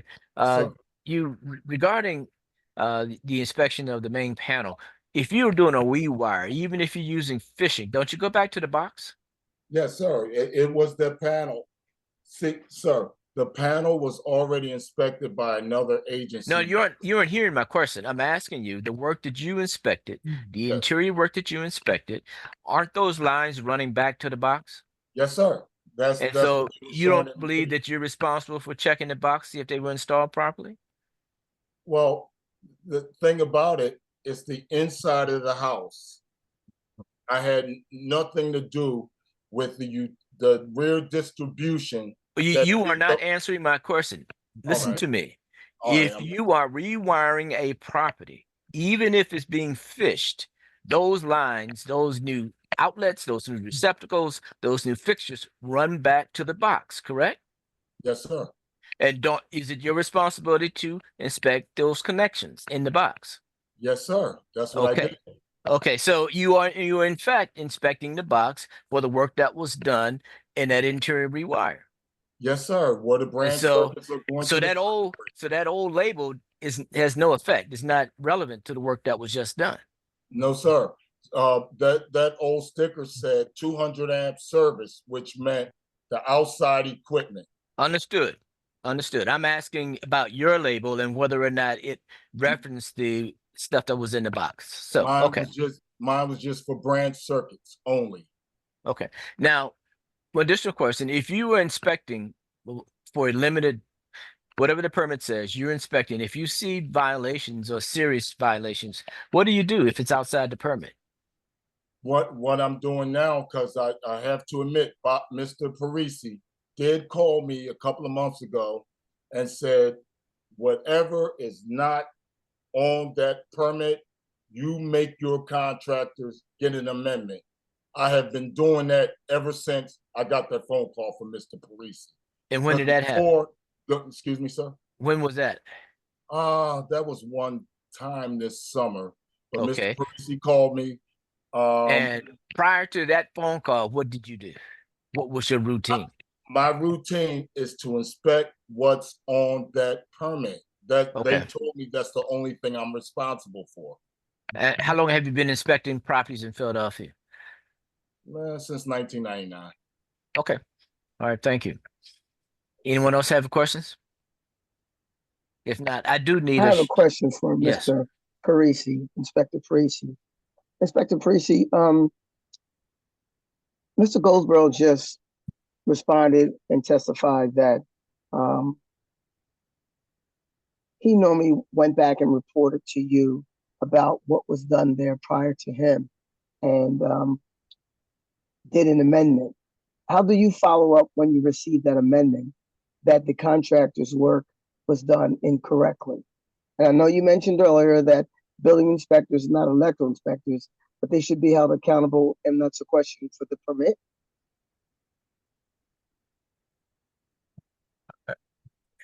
Can you repeat that again? You're Yeah, you're Mr. you're a little Goldsboro. your voice I'm is a little garbled. garbled. Okay. Yeah. Mr. Goldsboro just testified that he had done amendments and reported back to you about items he found. And you mentioned that you're the only person who is qualified as an electrician. Building inspectors are not. But if an amendment is sent to you about work that was done at a property, not under the permit that was provided, do you hold that building inspector responsible? Do we go back and hold them accountable, or the contractor who did the work? Honestly, I can't hold the building inspector responsible because again, they don't know. They can Correct. only go by what they see. Now, there are some building inspectors who are a little bit knowledgeable, If they see something like that, they will call me themselves. And Ralph is right. We had a conversation and he has been reporting and let me know of non-compliant or stuff that exceeds the permit. And unfortunately, not all the circumstances allow me to go out on all of these projects. I'm sort of restricted by the department on what they let me do, which is 1 and 2 family dwellings, as manager Paralak can testify to. However, I do try to follow up on these. When a contractor, I just had one the other day, I made him amend his permit. Yes, I will follow up on that personally. But because you're the only one that does this, and the city is not allowing you to go out on all of them, that means these contractors at times and sometimes just get away from that. Mr. Tennant? I know your hands are tied. More times than I care to count, sir. Okay. Okay. All right. Thank you. Yep. Oh, okay. What I'd invite before we vote on this matter, Mr. Shapiro, and Mr. Brazaret, is final argument, and then we will take a short executive session before we vote. Mr. Shapiro?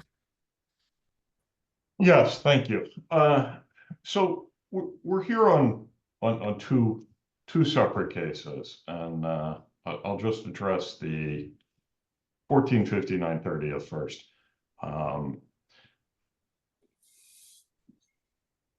The majority of the issues on this, obviously, I think, as we've heard, are outside the scope of what my client was contracted to look for and what he was supposed to look for. Now, you've heard him testify because he's an honest man, that he may have missed the arc fault issue on that circuit number 8. I think there's a question as to whether or not things are swapped there on that on the labeling, but he's admitted that it looks like it's possible that he missed that one, and I think we're talking there about one of the 4 different issues. Clearly, a drip loop, main grounds on the outside of the property are outside the scope of rewiring and fishing new wire.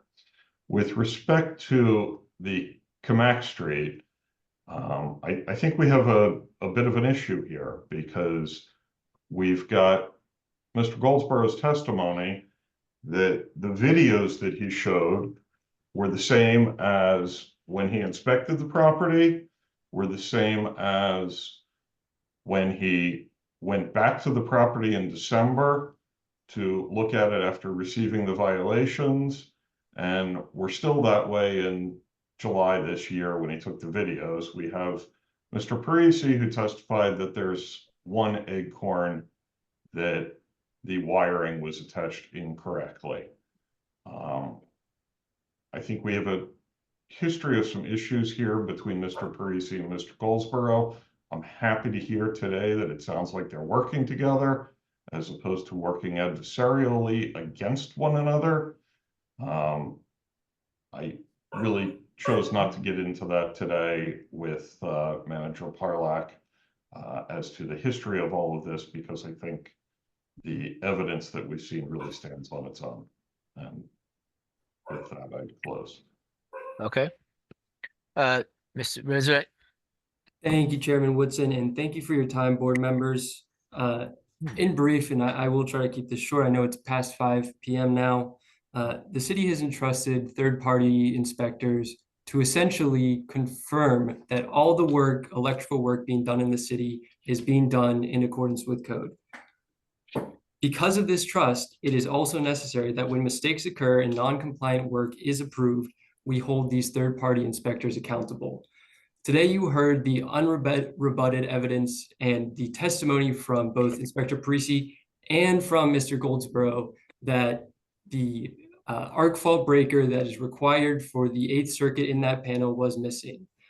You also heard the unrebutted evidence from both Inspector Parisi and Mr. Goldsboro that between the time of Mr. Goldsboro's final sticker on the property located at Kamak, that sticker was put on in early November 2023, and Mr. Goldsboro's subsequent visit to the property in December of 2023, electrical work was changed.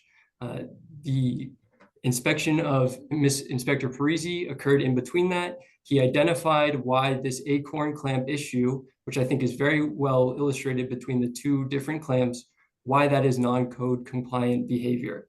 I appreciate Mr. Goldsboro's honesty. I appreciate that he is now seemingly going above and beyond to help correct these issues.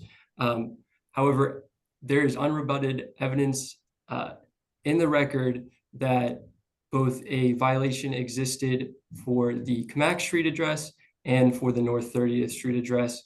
The licensing violation notice is a single violation. It is that required code of conduct for third-party electrical inspection agencies.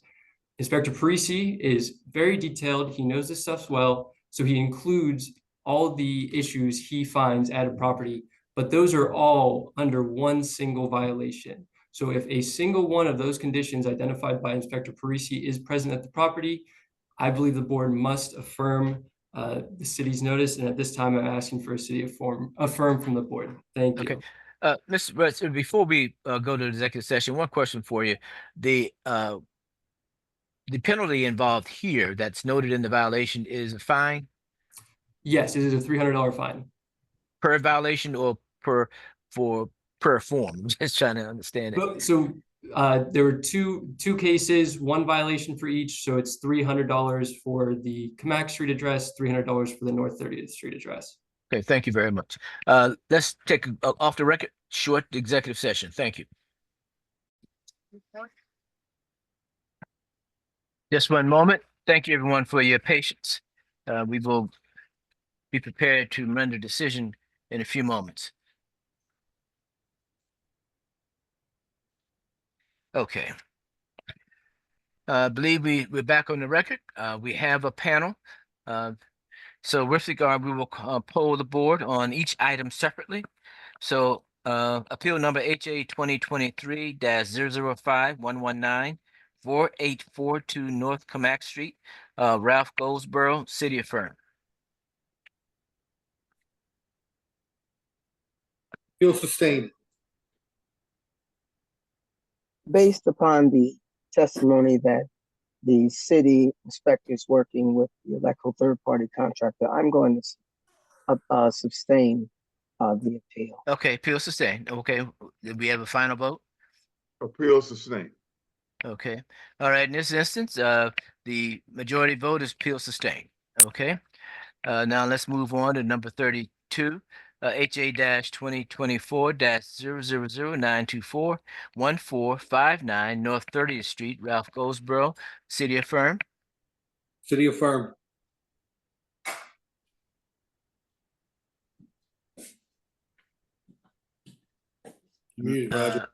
Oh, I'm sorry. Appeal sustained for the same reason. They're beginning to work together. Thank you. City affirm. Okay. In this instance, City Affirm majority vote. So Vote on that matter is city affirmed. Thank you very much for your participation. The witnesses are excused. Mr. Shapiro, as you're aware, you may appeal our decision should you choose to. Thank you very much. Have a good evening. Thank you.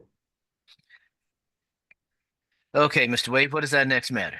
We're going to recall case number 29, hearing appeal ending 1842, 3317 Gall Street, John Johnson. Okay, as previously stated, I'm recused from that matter, so I will go into a breakout room.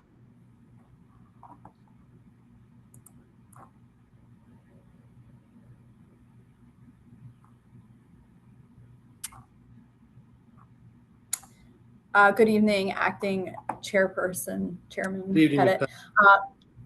Council and I reached an agreement on this matter. I told Mr. Toppin that I could status it for the both of us. I forwarded it to boards and administration, to Mr. Wade, Mr. Amato, and Ms. Richardson, and CC'd the inspector and Mr. Toppin. Okay, is he available? Mr. Toppin? Yes. I told Mr. Toppin I could status the agreement on the record. It's signed by both the appellant and myself. We did reach an agreement to cease just the spray booth itself. Okay, all right, thank you very much. Board Yes. has a signed copy. All right, thanks, Rich. Okay, bring Ken back. Have a good evening. One more time, how are we listing this as? It's a city affirm. Okay, thank you. Thank you.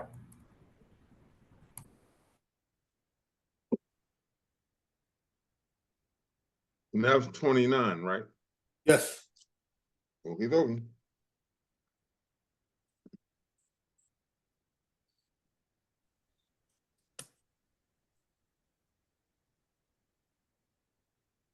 What's our next matter? 37, hearing appeal ending 1051, 4272 Viola Street, Helen, Houston, doing business as Lavinia, Houston. Well, excuse me. Okay, who's handling this matter for the city? That That would be me, Chairman Woodson, Melanie Nezich, KNEZICH for the City of Philadelphia Water Department. Thank you. Is Helen Houston available? Helen Houston. I do see her on the screen, Miss Houston. Can you hear me? Yes. Okay. Okay, oh yeah, I do see Miss Helen Houston. Okay. Miss Houston, if you raise your right hand so that you may be sworn. Do you swear or affirm the testimony you give today be the truth so help you God? Yes. Okay. Miss Houston, before we proceed, 4272 Viola Street, is that in your name or is it in a corporate name, the ownership? It's in my mother's name. Is the deed in her name? Yes, the deed is still in her name. And is she no longer with us? Is she passed on? It's deceased. Okay, we got a problem. I just haven't transferred the deed over to my name. I'm the only heir, and I am the executrix of her estate. Okay, ma'am, the problem is that you don't own it. And so, Ms. Nesich, what is your response to that? You're muted, ma'am. My response to it is that I'm happy to continue the matter to have it sorted. I'd ask for a city affirmed with a stay of enforcement otherwise. And I'm happy to speak with Miss Houston in a breakout room about the particulars of the status of this home. Okay, we've had And these the issues. violation. Yeah, we've had these issues before. Ms. Houston, when are you planning to have this transfer done? Well, I wasn't in a hurry to do it. I mean, I just. Well, now you understand something, that not being in a hurry is going to create tons of headaches for you legally. Okay. Because the property is not is not yours. Mr. McSherry, is there a workaround for this, or? Let me ask you this. No, just for a moment, ma'am, just for a moment. Mr. McSherry. I mean, ultimately, it comes down to potential standing issue in that, you know, the responsible party is the owner, and Miss Houston is not the legal owner currently of the property. Okay. But let me ask you this, as the executrix and the only heir and being left the property, Well, see, now you have to prove that. I Do gotta you have- walk. But have you submitted that information to the city? Yes, I have. They have all of that information. The only thing I haven't done is transfer the deed over. No, into you my- didn't listen. You didn't listen to my question. I'm asking you the information that proves that you are the executrix and the only heir. Have you submitted that information to the Yes, city? absolutely. Ms. Nessich, do you have that? I don't believe that I've received it directly or from the board. Okay. I'm sorry. Okay. Mr. McSherry, it appears that we need to continue this so that could be sorted out. No, I have an objection to that. Well, Okay. Ms. Houston, we just explained legally you don't have authority to do anything unless you can prove it. And so until the city's lawyer sees it, they can't respond to you.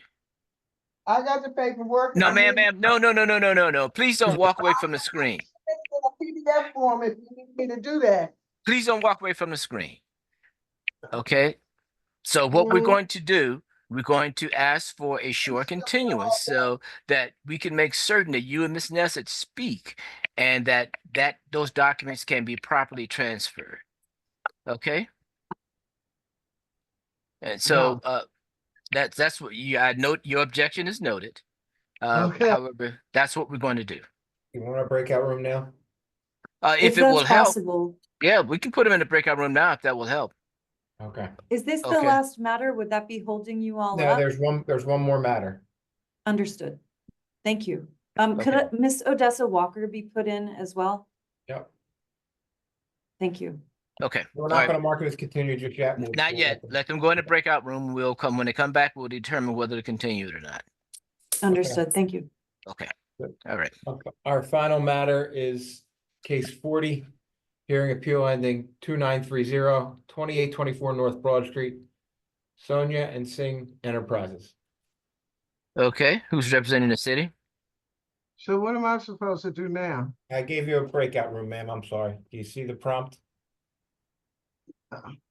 Oh, this join? Yes.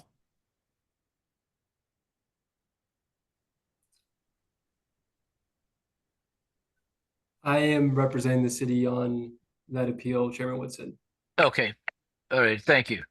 And do you have any witnesses? Yes, Miss Jody Wilkins. Okay.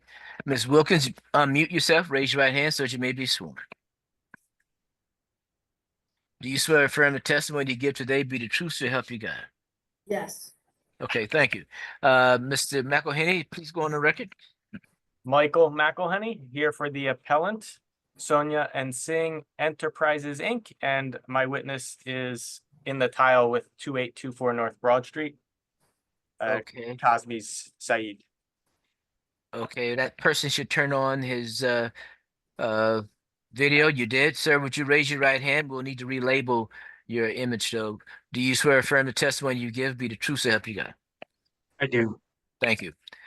Mr. Wade, if you could relabel him. Okay. Mr. Resurrect, please. I'm getting tired, so I mispronounced your name. My apologies. It's okay, Chairman Woodson. Please proceed.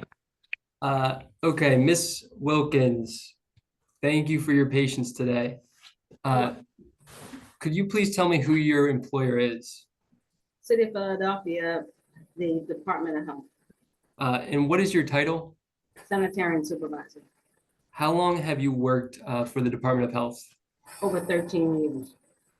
And are you in charge of making determinations on tobacco permits? Yes. Chairman Woodson, permission to share my screen? Yes.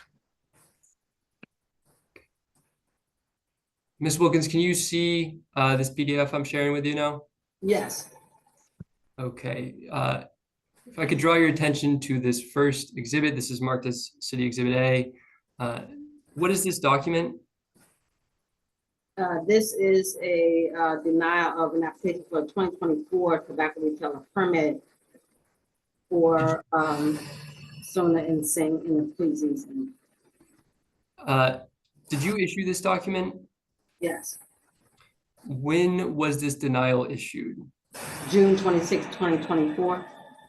And what was the stated reason for the denial?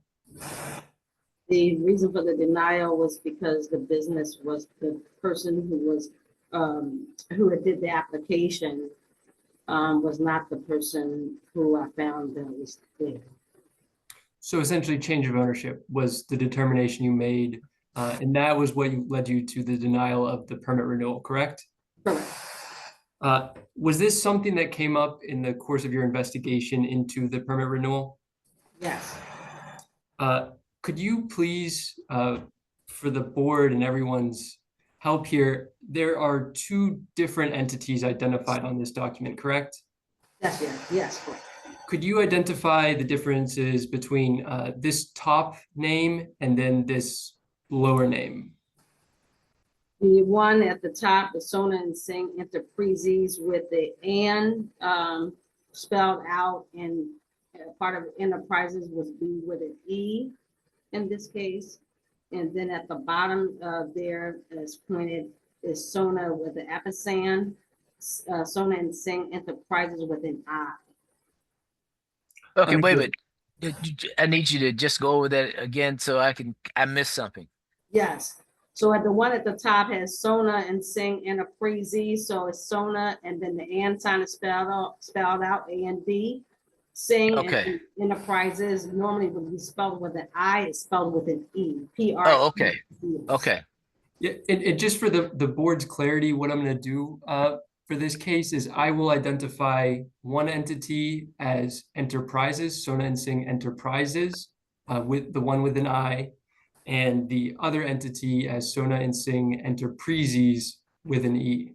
Okay, thank you. And I will try to enunciate as best I can, so we are capturing that difference.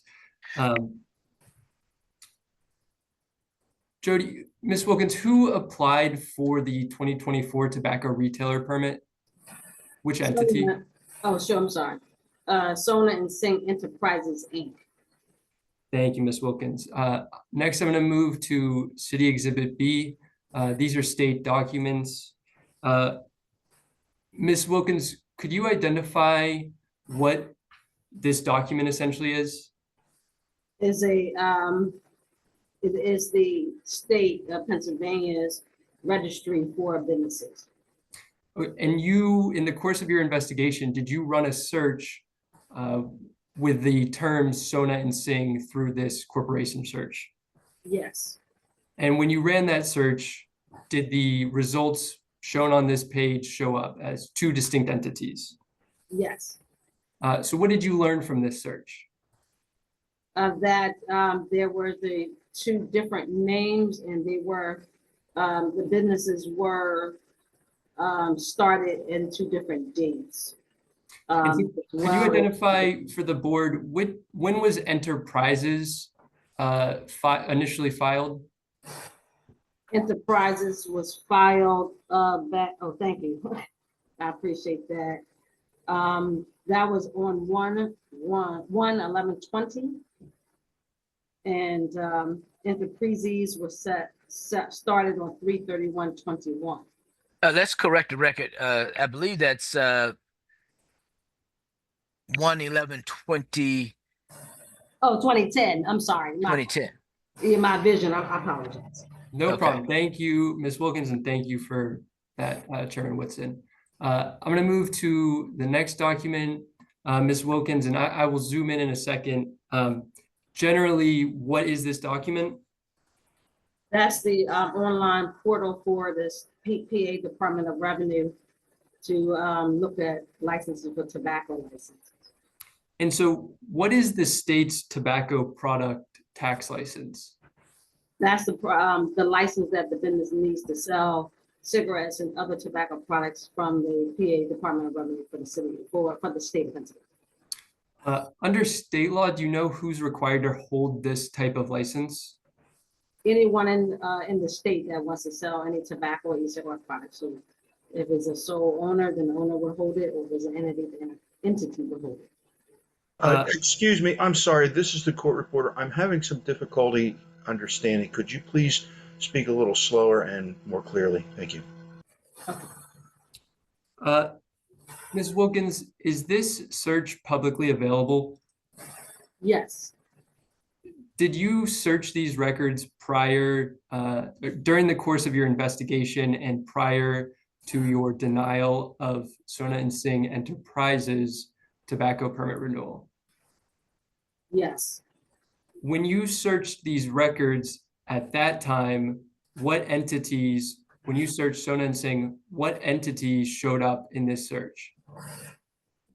The Sona and Singh Enterprises located at 1803 Torresdale Avenue was the one that I saw during my initial review. So when you before, during your investigation and before you denied the permit renewal, you did this search and you only saw the state license for Sona and Singh Enterprises. Is that correct? Correct.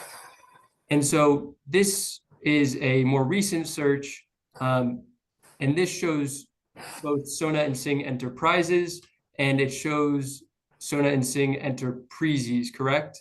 Correct. And could you tell me, I believe it's here, could you tell me the address associated with Sona and Singh Enterprises? 1803 Torresdale Avenue. And could you identify the address associated with Sona and Singh Enterprises? 2824 North Broad Street. And final question on this document, to obtain a Philadelphia tobacco permit, do you need this state license? Yes. Thank you, Ms. Wilkins. Next, I'm going to turn to City Exhibit C. Generally, these are permit documents related to Sona and Singh Enterprises. So Jody, hopefully we can run through these quickly. What is this document? Can you move it up a little bit further? I'm sorry. Yep. All right. So this is the commercial activity license. Could you tell me who holds this license?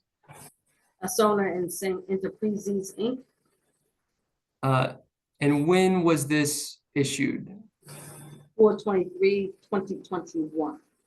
And again, to have a tobacco permit under city law, are businesses required to have this license? Yes. Thank you.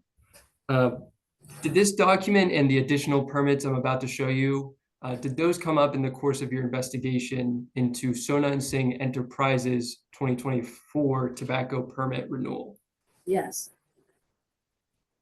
Okay, so I'll run through the rest of these rather quickly. Ms. Wilkins, what is this document? That's a dumpster license. Who is it issued to? Sona and Singh Enterprises. And when was it issued? 6/10/21. Thank you. Turning to the next document, what is this document? Hazardous materials. Who is it issued to? Sona and Singh Enterprises. And when was it effective? 6/10/21. And the next document, just to save us some time, Jody, this is the same document just issued later, correct? That's correct. Ms. Wilkins, what is this document? The motor vehicle repair and retail mobile dispensing license. Who is it issued to? Sona and Singh Enterprises. And when was it effective? 6/10/21. And same thing, Ms. Wilkins, this is essentially the same document. Could you just tell me the effective date of this license? 5/3/24. Thank you. We have, oh, sorry, one more, Ms. Wilkins. What is this document? Scales and scanners. Who is it issued to? Sona and Singh Enterprises. And when was it issued? 6/10/21. And this next permit, same permit, when was it issued? 5/1/24. So in the course of your investigation into the tobacco permit renewal for Sona and Singh Enterprises, were these all the licenses you found related to the property located at 2824 North Broad Street? Yes. And around approximately after reviewing these documents, when did Sona and Singh Enterprises start obtaining these city licenses? In 2021. Thank you, Ms. Wilkins. Moving to City Exhibit D, Ms. Wilkins, could you identify what this document is? Motor vehicle repair and retail mobile dispensing license. Who is it issued to? Sona and Singh Enterprises, Inc. And when did this document expire? 12/31/20. Ms. Wilkins, could you identify what this license is? Hazardous materials. Who is it issued to? Sona and Singh Enterprises, Inc. And when did this expire? 12/31/21. I believe we have one more. So this is, what is this document? This is a food license. Who is it issued to? Sona and Singh Enterprises, Inc. And when did this document expire? 1/27/21. And for this next document, what is this document? A food license. And who is it issued to? Sona and Singh Enterprises, Inc. But when did this document expire? 1/27/2024. And when was it issued? 11/29/2023. Do you know why there was such a quick turnaround from the effective date of this license to the expiration date of this license? No, I do not know. Thank you. And the final license we're going to look at, could you identify what this license is? A food license. Who is it issued to? Sona and Singh Enterprises, Inc. And to what address was this document issued? This is 1803 Twirdale Avenue, which is at the top, and 1817 Twirdale Avenue, right in the middle there. Do you know why there were the two different Torresdale addresses for this permit or this license? I believe that is the same building. They just, I know LNI generally goes also by the building address. So in sum, after looking at all these licensees, is it fair to say that it seems like Sona and Singh Enterprises is still active, Yes, but they are active at a different location, correct? correct. And again, all of the licenses you found in the course of your investigation related to Sona and Singh Enterprises, those documents were effective when? In 2021, And they are for what address? 2824 North Broad Street. And so after reviewing all these documents, the state documents, all these City of Philadelphia licensees, during the course of your investigation, what was your conclusion? That Sona and Singh Enterprises no longer is at that location, and Sona and Singh Enterprises is at that location. Thank you, Ms. Wilkins. There is some additional background to your investigation that I would like to cover. Is that correct? Yes. So first, I'd like to turn to City Exhibit E. Could you identify what type of document this is? This is a food inspection report. When is this document dated? I can zoom in. It's a little small in this top right corner. Okay. This is 2/4/22. And who held the food, who is the licensee for this food facility inspection report? Sona and Singh Enterprises, Inc. And who is the corporate officer? Sukhwinder Singh. And what type of inspection was this specific report?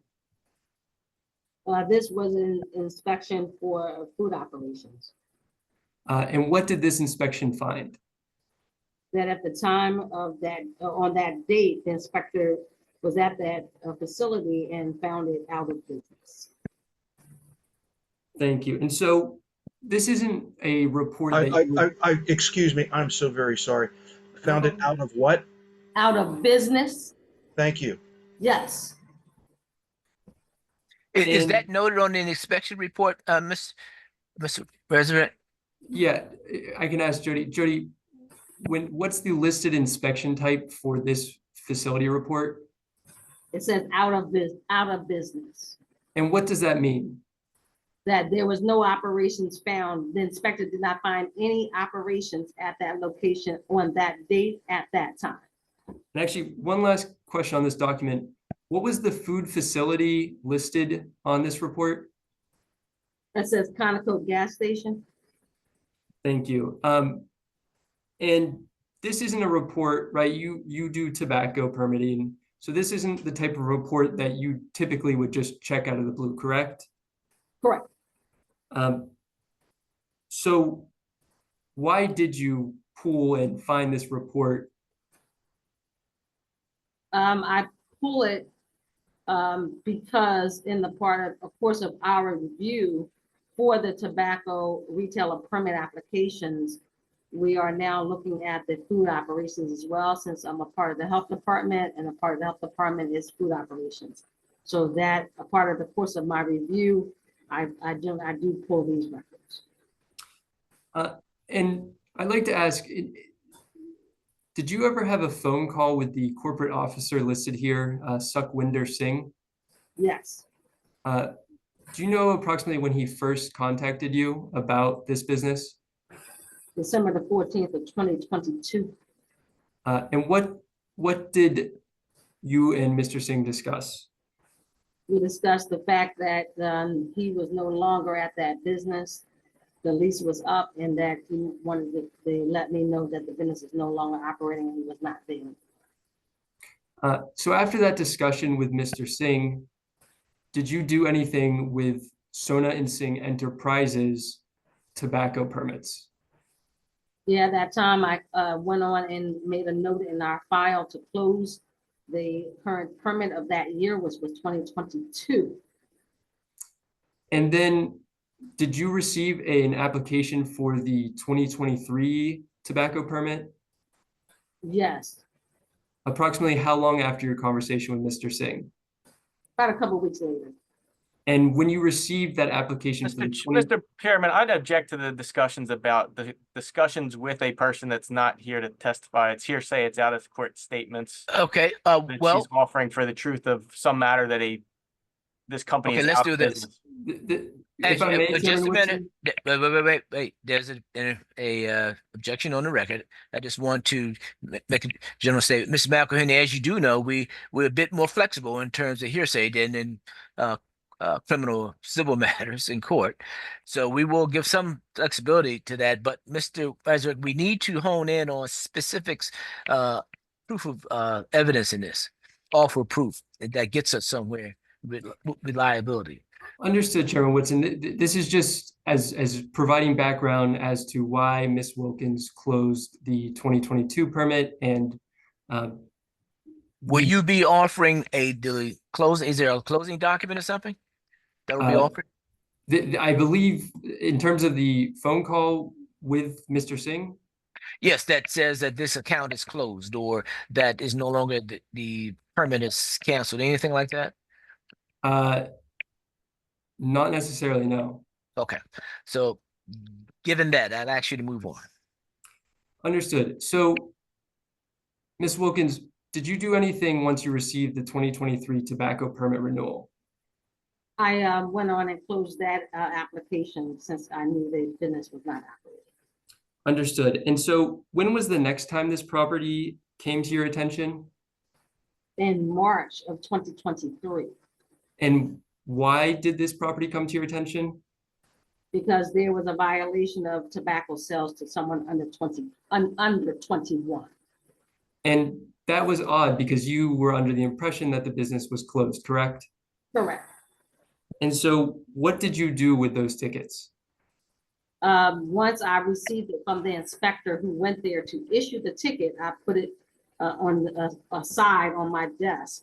so that I would revisit that at a later time. Okay, and so towards the end of 2023, were you contacted about the tobacco permit for 2824 North Broad Street? Yes. Who contacted you? It was a gentleman named Andy who sent me an email with an updated food license for that. I'm sorry, this is the reporter. Could you please repeat that name? Sure. Andy? And so what did Andy contact you regarding? He sent me a copy of the food license at that location. And so the food license that you believe closed following this report, he sent you, no, there's still a food license here, correct? Right, correct. And at that point, you believe the business was closed. Yes. Did you have a conversation about that with Andy? Basically, I inquired about it and he told me to talk to his partner about it. And I proceeded on to have a conversation with him on the phone. Who was his partner? Kazim? Kazim? Yes. And I'm assuming, did you explain to Okay, let's. I think the court reporter is having difficulty. Ms. Wilkins, is there a way for you to turn up your microphone, the volume? That may help. Mr. Chair, could I please ask the spelling of these names, Kazim Yes. and the other one? Okay. If you could go back and if you know the full name, state the full name and spell them if you know it. Both in the health department personnel that you just referenced. I don't know their full names, to be honest with you, sir. Okay, but if you could spell the name that you do know. Andy was spelled A-N-D-Y. Kazim, from my understanding of that name, is K-A-Z-I-M. Okay, thank you. Thank you. And so, Ms. Wilkins, you had a conversation with Kazim, I'm assuming? Yes. And did Kazim tell you that they had obtained the food license, correct? Yes. And so he assured you that the business was still operating, correct? Yes. And so after that conversation, what did you tell Kazim to do regarding the tobacco permit? I told him in order for him to get the permit, he would need to get a updated food inspection since it was listed out of business earlier, before. So I gave him the contact number of the district where the business is located, and they proceeded to get an updated food inspection. And once you received the information about the updated food inspection, did you do anything to the property's 2023 tobacco permit? Yes, so I reversed the original decision of the 2022. In order to get the renewal completed for 23, I had to reverse that decision thinking the business was still operating. So I reversed that and then went on to approve the 23 once all requirements was completed. And after that, you did not hear, did you hear from Kazim or Andy? After it was approved? Yes. I told them in order for them to renew for 24, they would need to submit a new application, which they did do. Okay. And were you contacted again by a Mr. Singh? Yes. And he had received you had reissued those tickets that you received, correct? I went on to process those tickets that I had put aside because now I'm aware that the business is operating, so they would then be liable for those tickets. So I submitted them to the code union. And I almost forgot to mention this. This document here, could you tell us what this document is? That's a food inspection report. Could you tell us when this report is dated? December 28, 2023. And what was the food facility? This was BP Amico Broad Street. And the address? That was 2824 North Broad Street. And the licensee was Sona's, go ahead. Sona and Singh Enterprises, Inc., And the corporate officer was who? Sukhwinder Singh. So was this the same information from the out of business 22 report that you reviewed? Yes, The only difference being the food facility listed, correct? yes, And so you processed the tickets because you reopened the permit, is that correct? correct, And so you received a call from Mr. Singh, correct? correct. And he asked, what did he ask you why he got those tickets? Yes, And you decided after that conversation to further investigate, is that correct? correct. Because Sorry to they- interrupt. Sorry to interrupt. Can you let me know what Bates labeled page you're referring to? I don't seem to have that in the exhibit packet that I received.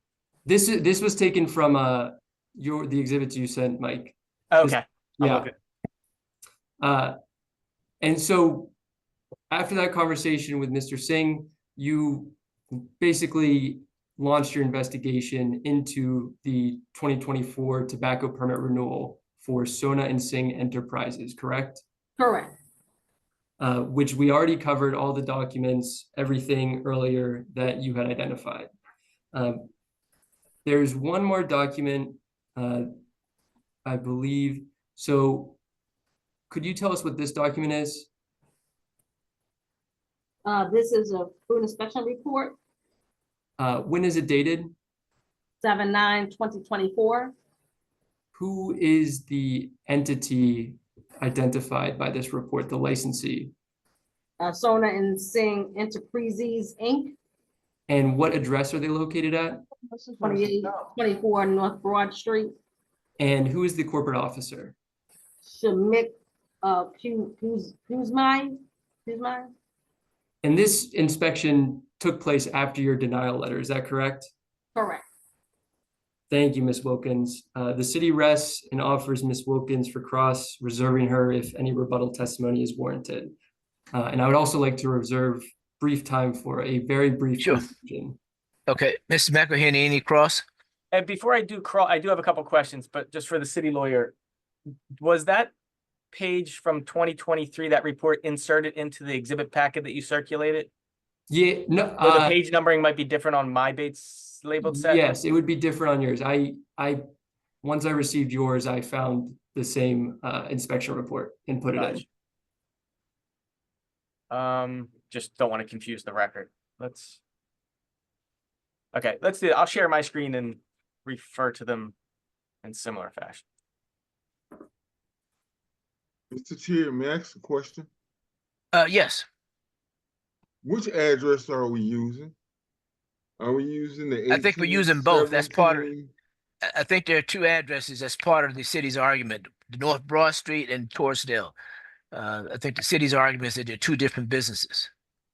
Okay, thank you. Yeah. I think I have that correct. Am I correct? Yes, I'm happy to clarify more. The 1803 H/8, the Torresdale location is what is associated with the city's licenses for Sona and Singh Enterprises. The 2824 North Broad Street address for the city's documents are all associated with Sona and Singh Enterprises. Okay. But Enterprises is the entity who had the tobacco permit and has filed this appeal. Okay. Miss Wilkins, the city put on exhibit Bates labeled page 2, city number 2, which is the denial letter, correct? Correct. And the tobacco retailer permit at this location was issued to and held by the Enterprises business for years prior to 2024. Is that correct? Correct. And is there a reason that the Enterprises business did not receive a denial letter? And the denial letter was sent to the other company, Enterprises? The reason why, because Sona and Singh Enterprises no longer existed there. So that's why it was noted in the letter itself, but Enterprises is the existing business there. So we wanted to clarify that Sona and Singh Enterprises was no longer there, and therefore they were not eligible for the permit. But Even- these but- one that was addressed there because they are the ones that they are currently. It was a And change of ownership. What information do you have that Enterprises was no longer at this location?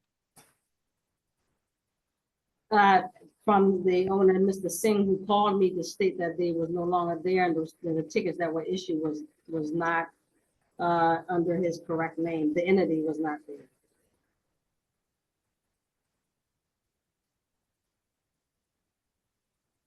Now, turning to, but it's fair to state that the company that submitted the application for renewal was under the Enterprises name. Is that correct? Yes.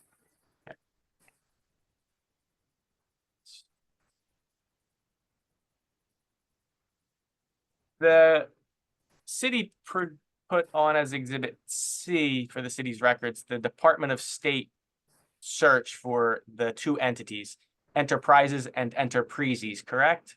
Correct. And we clarified that Enterprises, the company that was operating tobacco sales at this location undisputedly before 2024, was incorporated January 11th, 2010, correct? I would object to the statement that unquestionably the Enterprises entity was operating since I'll 2024. rephrase.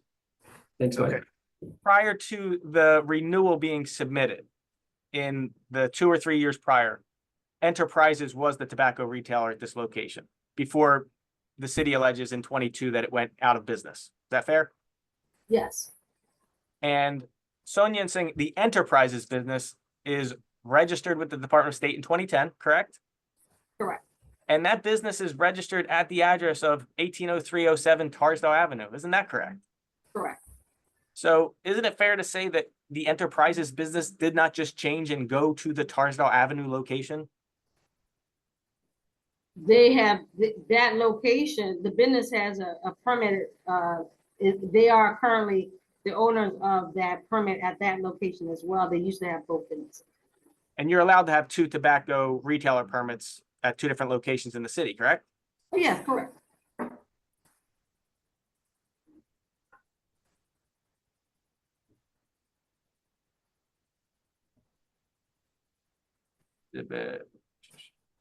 City 6. I got a City Exhibit page number 6. This was the report from the Department of State for tobacco licenses from the state, correct? Correct. And this is a report that you pulled from the Department of State. You didn't prepare this yourself, did you? No.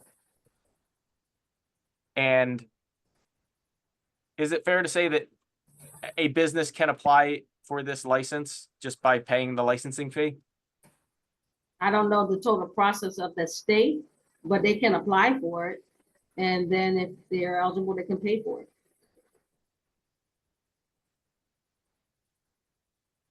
And there is, for the Enterprises business, there is a current state license showing up for the Tarsdale Ave location, correct?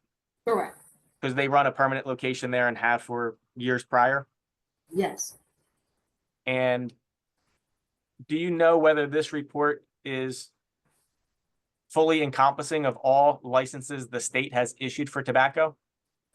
No, that's just related to those 2 addresses. This is so many of them across the whole state of Pennsylvania. So if my client receives a license that's not showing up on this field that was issued, would it be fair to state that the Enterprises business would have a tobacco license at the Tarsdale location and this location if they can produce one from the Department of State? Oh, say that question again? If this list is incomplete and Enterprises business can produce a license from the state that is associated with the 2824 North Broad Street location that's at issue, wouldn't that resolve one of the city's concerns that the license isn't appearing on the search that you performed with the department, with the state website here. Yeah, I mean, if it happens to be that I did, let's say I did another search and it showed up, they can apply. I mean, anybody can apply, but in terms of my review, I have to determine whether that is still viable for that location for my record. Well, when you conducted your review and saw that there wasn't a state license, did you request a copy of the state license from the Enterprises business? No. And to be fair, no letter of revocation was ever issued to the Enterprises business, was there? A revocation of the license of the permit? No, there was no such letter.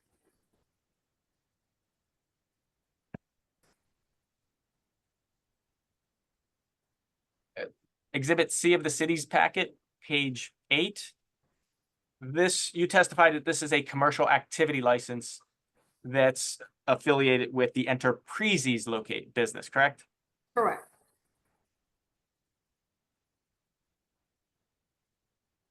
Now, in order to conduct a business in the city of Philadelphia, a business is supposed to have a commercial activity license, aren't they? Yes.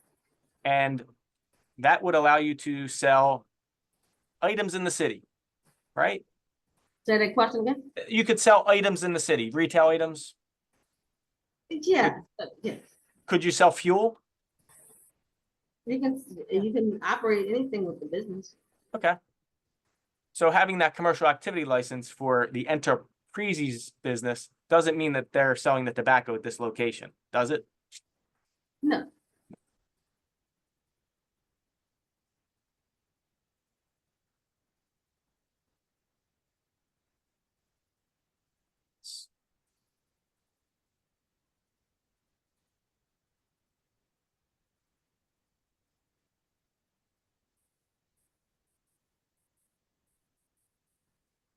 Now I'm jumping to what was marked on the packet that was provided to me as city page 35. It might be different from what the city testified to because of the inserts at the last minute. It's the food facility report dated February 4, 2022, correct? Correct. And you noted, and I'm trying to get clarity, the out of business, correct? Correct. But the tobacco sales was ongoing at that location after that date, was it not? I found that out apparently when they got a ticket. I did not know that prior to that. How often are there re-inspections of businesses that are selling retail products such as food and tobacco? Generally, once a year. So is it fair to say that you noted that this is out of business, but with no evidence of the business actually not continuing to sell products? I was not the inspector that went out there, so I can't answer that question.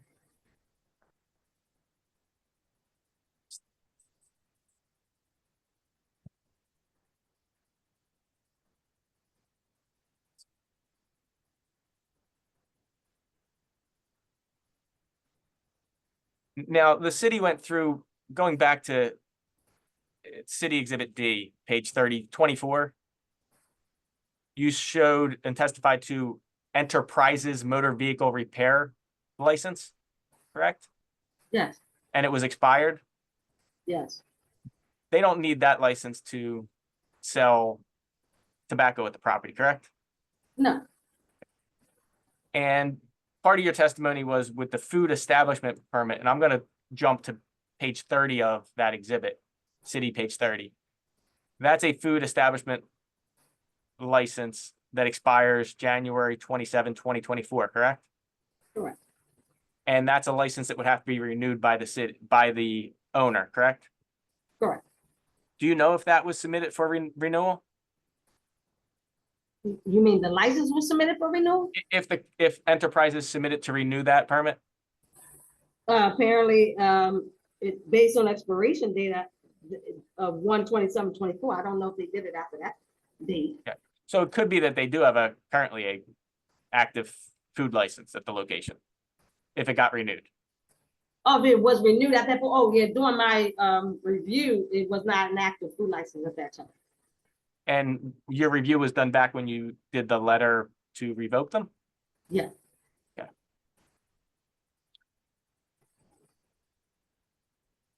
Now, I objected earlier to your statements that a Mr. Singh called you and made certain statements. Do you remember that? Yes.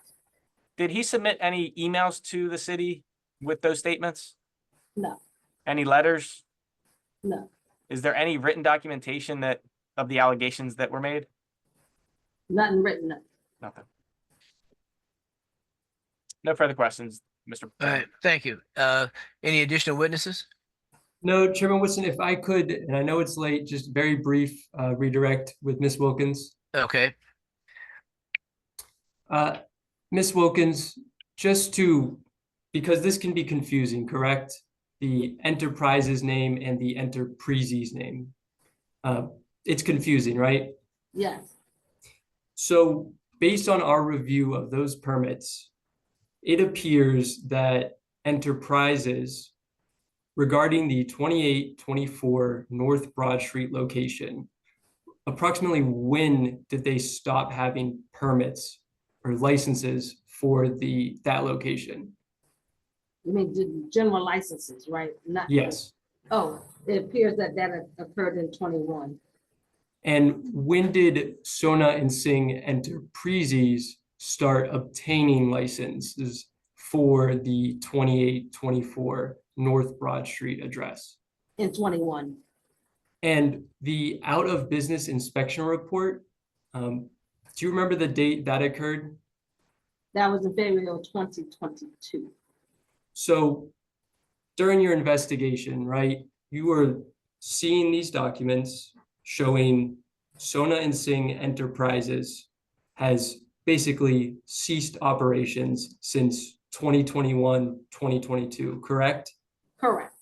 And subsequent to that date, the operator, the specific operator of the location changes from Kanoko to BP, is that correct? Correct. And Sona and Singh Enterprises starts obtaining all of these licenses at the property, is that correct? Correct.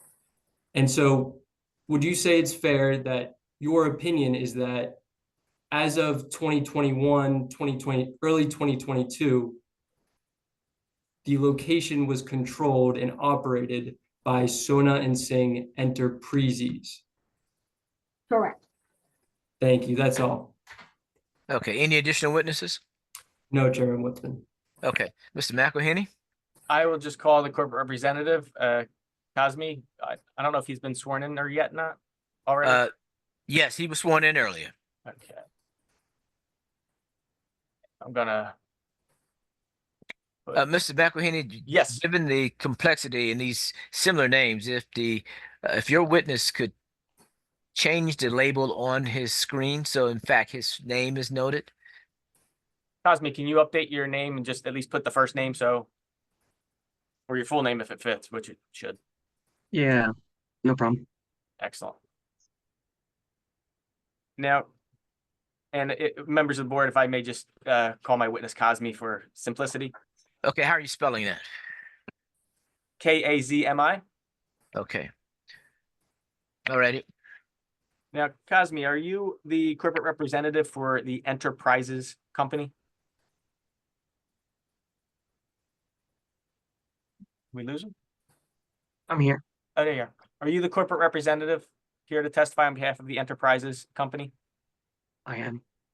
And can you also speak knowledgeably about the second business, the Enterprises Corporation? I can. Now, the Enterprises business had a tobacco retailer permit at this location for at least 2021 through 2023, correct? That is correct. And Enterprises never received a notice of revocation from the city, have they? They have not.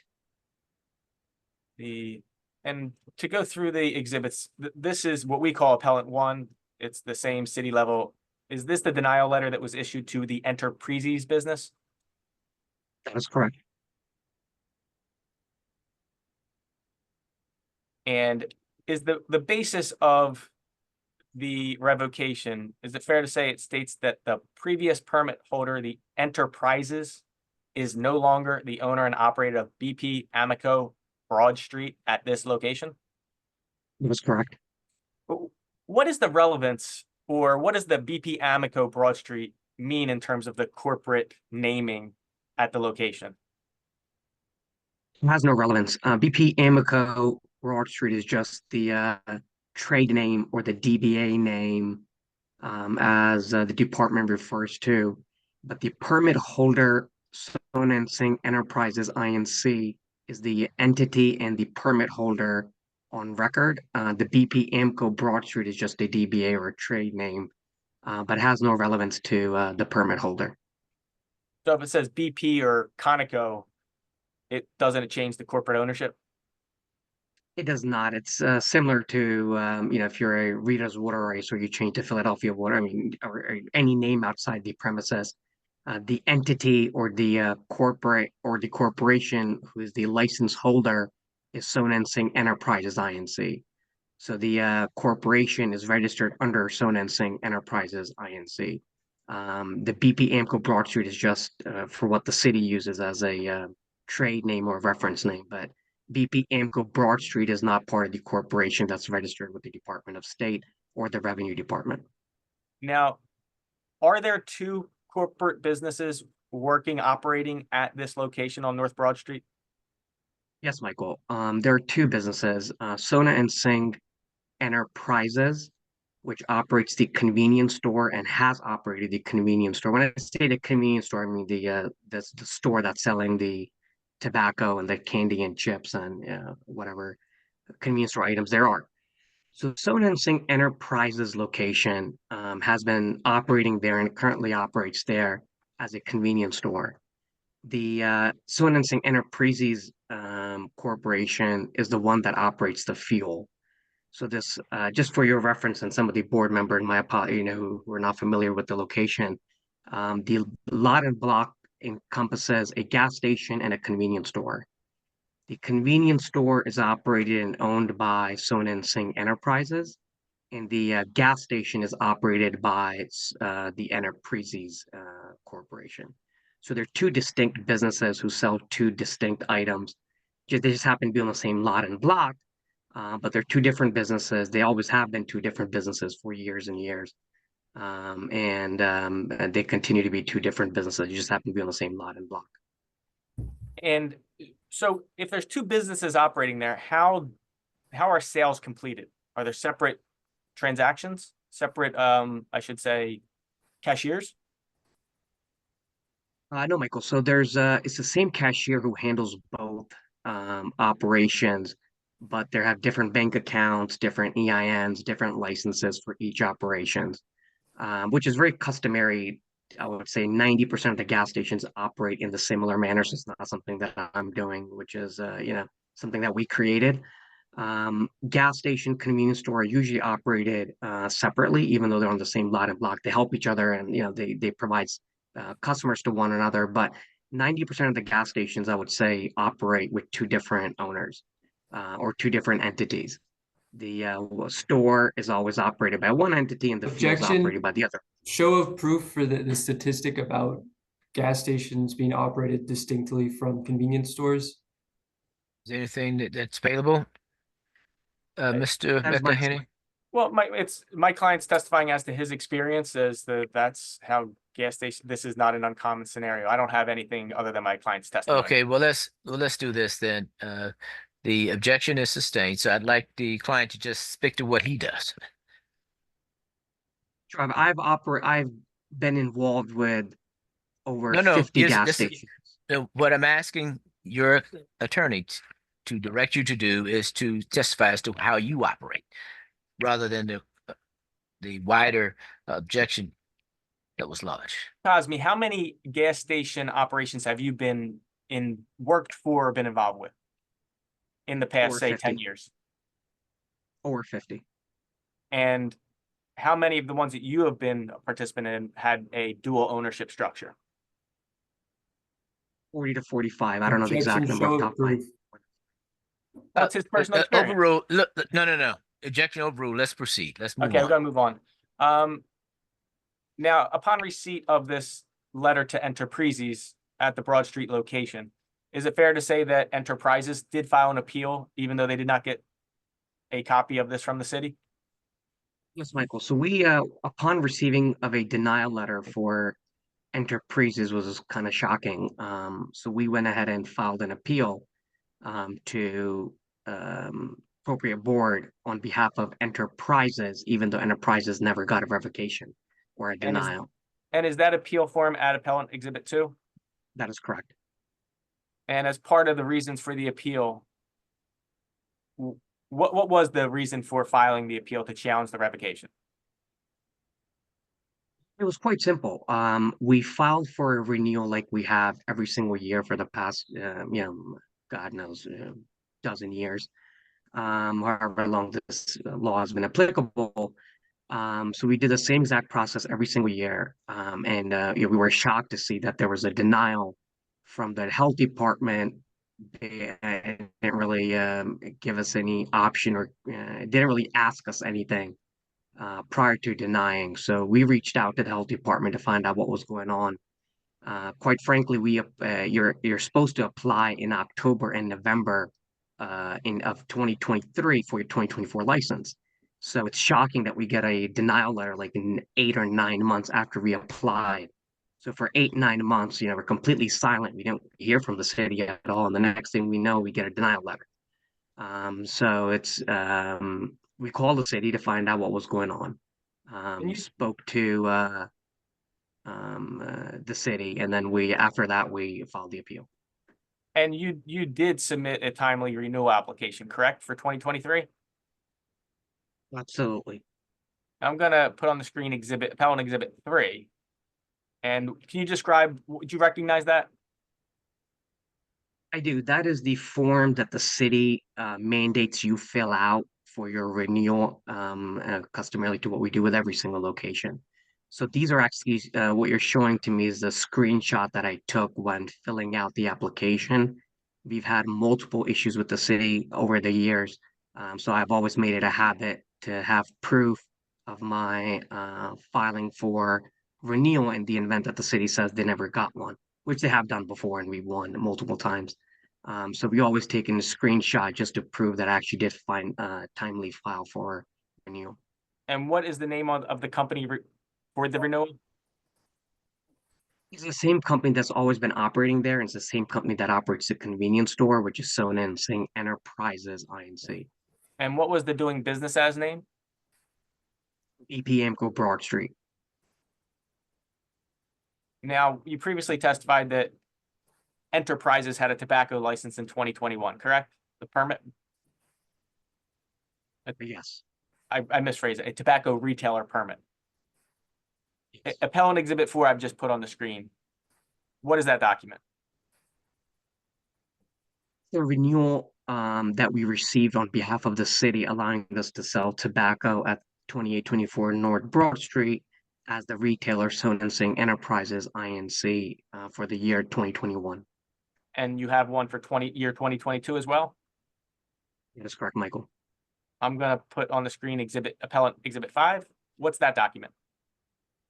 It is the same thing you showed me for 2021, but for the year 2022. And you have a retailer permit for 2023 as well, correct? That is correct, Michael. I'm going to put Appellant 6 on the screen. What's that document? It is the same document that I just explained, but for the calendar year of 2023. And is it fair to say that's after that food inspection report that said this was out of business back in 2022? Yes, that is absolutely correct. Since you asked me of that, for some odd reason, the inspector said it was out of closed business, which was not true. So we contacted the city and said this is absolutely not true. And I was informed that the inspector couldn't be reached. And for some odd reason, they don't know why they said that because the business has always been operational. So that was overturned because there was no evidence provided to me on behalf of the city that the business was actually closed. Randomly just put it that they were closed. But moving forward, that was corrected by the city. I got an apology phone call, and then they did issue a renewal for 2023 after we provided everything to them to satisfy the city's concern. And the Enterprises company, do they buy the food that is being sold here in the tobacco? Absolutely. The And Enterprises. did you provide receipts showing that? I did to you, which hopefully you have. Oh, there they are. I'm going to direct Yeah, your so attention to these, Appellant Exhibit 7.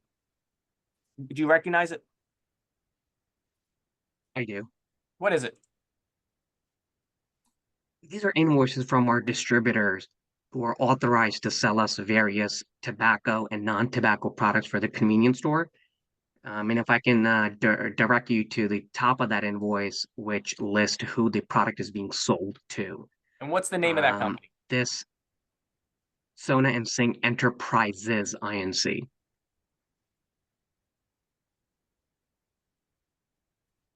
And what's the This date of that first invoice. invoice, just for the record?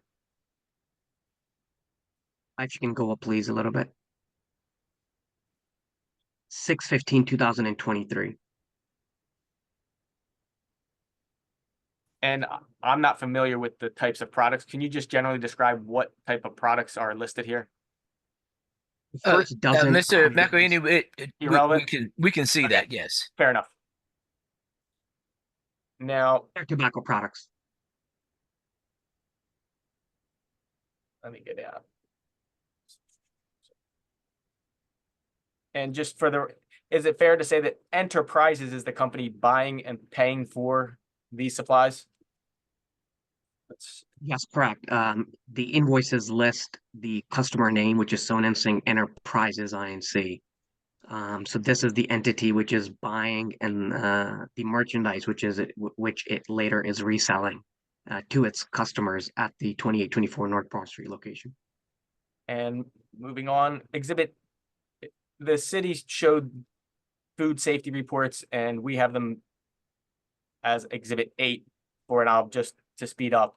This is the report that was referenced December 28, 2023. Can you see that? I can. Okay. And here you go. And when these forms are filled out, are these forms city issued forms? These are city issued forms that the city fills out without our input or consent or without our intake form. So usually when I operate, there's usually intake forms where you fill out who you are, KYC, know your customer documents, where you fill out your application and then the city comes out and they do their inspection.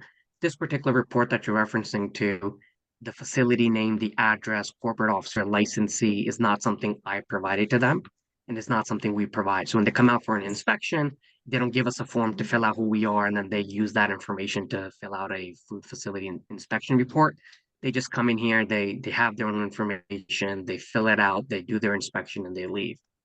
So it's not something that I provided to them for them to fill out. Moving on to Exhibit 9, which is the January 9th, 2024 food report. Again, that's the same. It's a city issued form.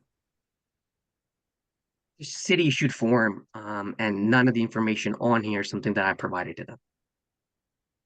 And do you know, if you know, because you didn't fill out this form, but the corporate officer, were they trying to spell CASME there? If you know? Yes, I believe so. I mean, I can't answer on their behalf, but I would assume. And just for the record, that's a name that is spelled QAZMI. Correct. Mr. McElhaney, that previous form had the Suckwilder name on it. Who is that? Correct. The previous form is Mr. Singh, which is the named entity Sona and Singh Enterprises Inc. No. That says Suckwinder. So I need to understand, is that not a person? Cosme, who is Mr. Singh under corporate officer? He used to work for us. He was an employee? Correct. Part of the corporation. Okay. I'm sorry. He was an employee, not a corporate officer? Employee, correct. Oh, I thought it's corporate officer. Okay. Turning to Exhibit 10. This, again, the city has it marked as another. Excuse me, Mr. Chair, Mr. Chair, I Yes. got just a quick question. Yes. I thought listed on his paperwork that he was a corporate representative. Well, I think Mr. McElhaney was using that generically to indicate that he was representing the company in this hearing, as opposed to being But it's two officers, two representatives. One represents the corporation, and one, if he pulled his information back up, I'm just trying to figure it all out, because if he's the corporate representative, who's the other guy? Well, that was the question. Yeah. If he's speaking on behalf of the corporation, something isn't. No, go up some more. That's the first report. The next form is invoices. Okay, because you had a statement up there of who everyone was, what their titles was. Could you pull that one back up? I'm not sure which. We did, Exhibit 8 was the food inspection report from 2023, which had Mr. Singh as the corporate officer, which is the name of the actual license holder, Sauna. Okay, and what's Singh. on denial letter, number one? The denial letter? Okay, I'll go back up to the denial letter. Exhibit 1 is the company, Sona and Singh Enterprises, Inc. Okay, could you go down to the next one for me, please? Yes. Okay, here we go. 2 is the appeal form. Now, the next one had who everyone was. Now, who's representing the corporation? Besides yourself, of course. The witness that's testifying today. No, you pulled it up. You pulled it up on the screen. I pulled it up on the screen. Yes, go down some more. Keep going. That's We're on the the same page here. city's revocation. Exhibit 4 was, or Exhibit 3 is the tobacco renewal appeal that was submitted online. Okay. Just the name of the business and the doing business as name, Broad Street Amico. All right. Exhibit.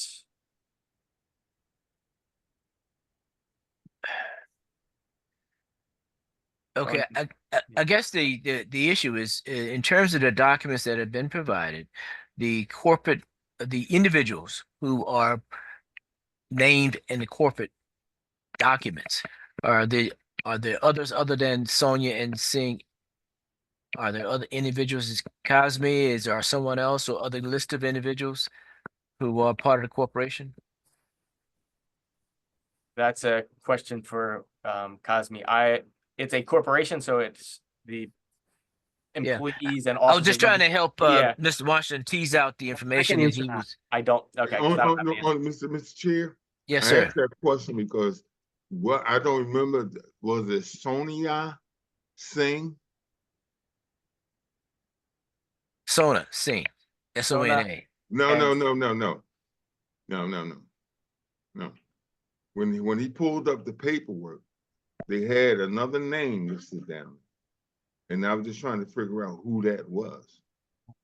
And it's not, it was like maybe a 9-letter word. I can't pronounce it. 9-letter word. Well, the only other word, the name that I saw was the Sunkwinder, which the city referenced. And then you said that was who? Who was that? Sunkwinder. And who is that? According to Mr. Cosme, that person is an employee of the Enterprises Group. No, see, you see right there, it's not what it said. It said corporate officer. Yeah, that's it. Yeah, But he's and not I asked about that. He's not an employee. Well, that's what I asked the question. That's why I asked Mr. Cosme who that individual was. Well, maybe I missed it. Oh, I Who guess- did you say that was? I guess it's fair to say the corporation is the company holds the license. Corporate officers and employees work for the corporation. And Mr. Singh, under the city's form that they filled out, the city filled out, he is a corporate officer And this is from 2023, however they filled out the form. Okay. So he's an employee based on the city's form. And I believe the city was testifying that Mr. Singh has the Tarsdale Avenue location. Objection. At this point, Mr. McElhaney is testifying. Yeah. Okay. Fair enough. All right. Thank you, Sustain. Mr. Chair. Yeah. Okay. All right, Mr. McElhaney, anything else? Yeah, it was the last exhibit that appellant has is Exhibit 10, which is the Department of State record that was already shown to the Miss Wilkins. And Cosme, for the enterprises business, it was testified, and as the record shows, it was incorporated back in 2010, correct? That is correct. And what has the corporate office address been since it was registered, if you know?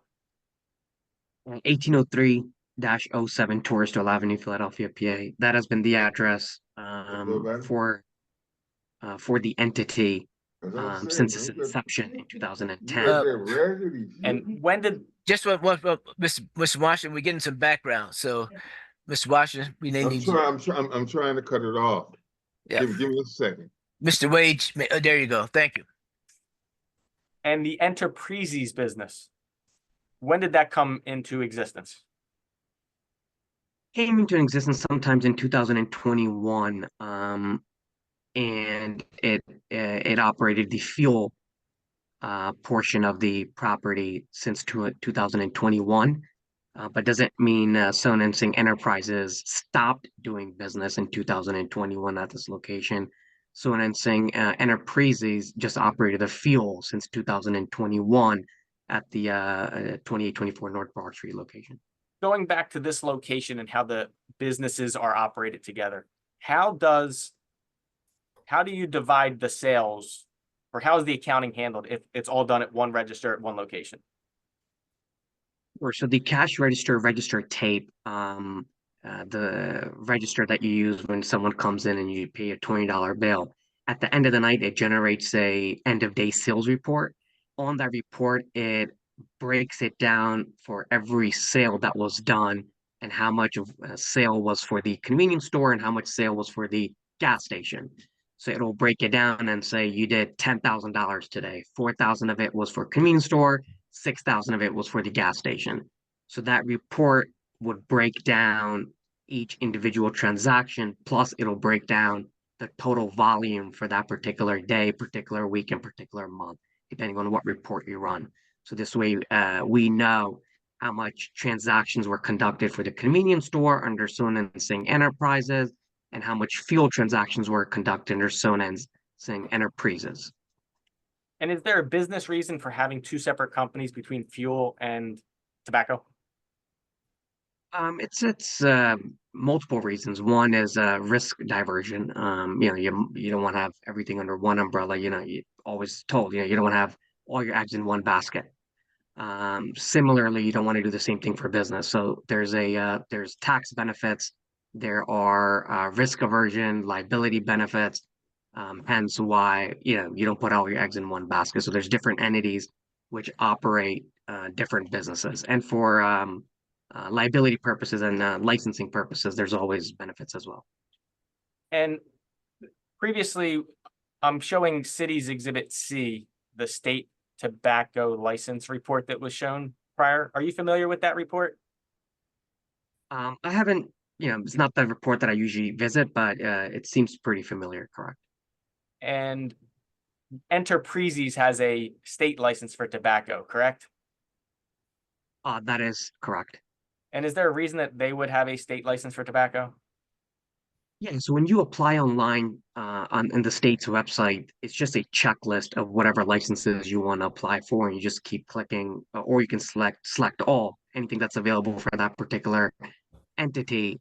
And the common industry practice, or at least a common practice for us, is you always apply for all licenses. You never know what you're going to use at what time. I mean, we have a license to sell firearms. I'm not selling any firearms there, but it's a couple $1 fee that you just use, and you always apply for all of them, because you never know when laws change or what happens, and then you're grandfathered in. Now, the Enterprises business, there is one line item here for that entity, correct? That is correct. And that's associated on this report with Tarsdale, the 1803 Tarsdale Ave, correct? I'm not sure.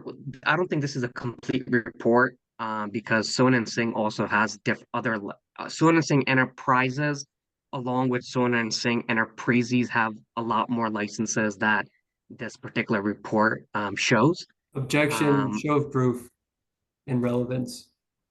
Yep, Mr. McElhaney, what is the relevance? Now, Mr. Cos, I'll move on. Cosme, does the Enterprises business have a state license for this location on North Broad Street? 150%. And have you requested a copy of that license from the state? I have. And approximately when did you make that request? About 40 days ago, 45 days ago. And when do you have you received that copy from the state? I have not. I called in this morning to get an update. We should have it any day. Or let me rephrase that. We should have a physical copy of that any day. We do have an active license under Sona Singh Enterprises INC. That's what allows us to do business. And I should have a physical copy of that license any day from the state. Just because I don't have a physical license with me in my possession doesn't mean I don't have one. But we do have one, and I can certify to that, and I'll be more than happy to provide a board with a copy of that, or the health department with a copy of. It was never requested from me, so it's not like I was asked and I didn't provide. No one ever asked me for it. If they asked me for it, I would be happy to provide it. And going back, there was questions about whether there was a active food license for the Enterprises business at this location. Do you recall that? I do. Or sorry, does Enterprises have a food license at this location? 100%. Yes, we do have an active. We do have a license to sell food at this location under Sona Singh Enterprises INC. And did the city ask for a copy of that to see it? No, they did not. Oh, actually, yes, Michael, they did ask a copy of that, and we did provide it to them. And do you recall who that was provided to? Jody Wilkins. And is that active for 2024, like now? Yes, it expired in 2000. Expired sometimes in early February or late January of 2024. We put in a renewal application. Mr. McElhaney, do you have that license available for inspection? So the license that is, yes, the license that is being referred to right now is the one that City Exhibit E, page 32 in my packet. Okay. Oh wait, there it is. Page 30 in my packet, which as the witness testified, expired January 27, 2024. And my next question was going to be, what did you do after that expired? Michael, so at the time we applied for a renewal of this tobacco permit in October of 2023 for the calendar year 2024, we had an active license which was not expired. When the license expired during a period after we applied for a renewal. Once the license prior to the license expiring, we did request a renewal through the city process, and we're waiting for them to issue their renewal for this particular license. So we have an application and we're just waiting for it. We never heard back from the city. I called the city in. They said they're very short-staffed and they'll get to it when they can. Similarly, when I inquired about the tobacco license, I called in multiple times since I've applied in October and asked in November, December, January, February, March, April. Okay, so May, wait a minute, June, wait. So you don't currently have a food license? We have a valid license. What I was told is if your that's application expired. is pending. No, Right, it's we expired. applied So you for- don't. Well, listen to me. You don't currently have a valid food license. No, on we your do. wall. So while your application is Look, I pending need you for- to answer me yes or no. We aren't going to have this food salad. Either yes or no. Do you have a valid license on your wall? Yes. This isn't it. This is the same one which is considered valid This isn't until it. the Mr. city- McElhaney, do you have a copy of the valid food license? What the most current license is the one on the screen at page Okay. 30, with the client is testifying that gives you authority to continue operating while your application is pending review. Okay, which is not the answer to my question. He doesn't have a valid license. Okay, let's move on.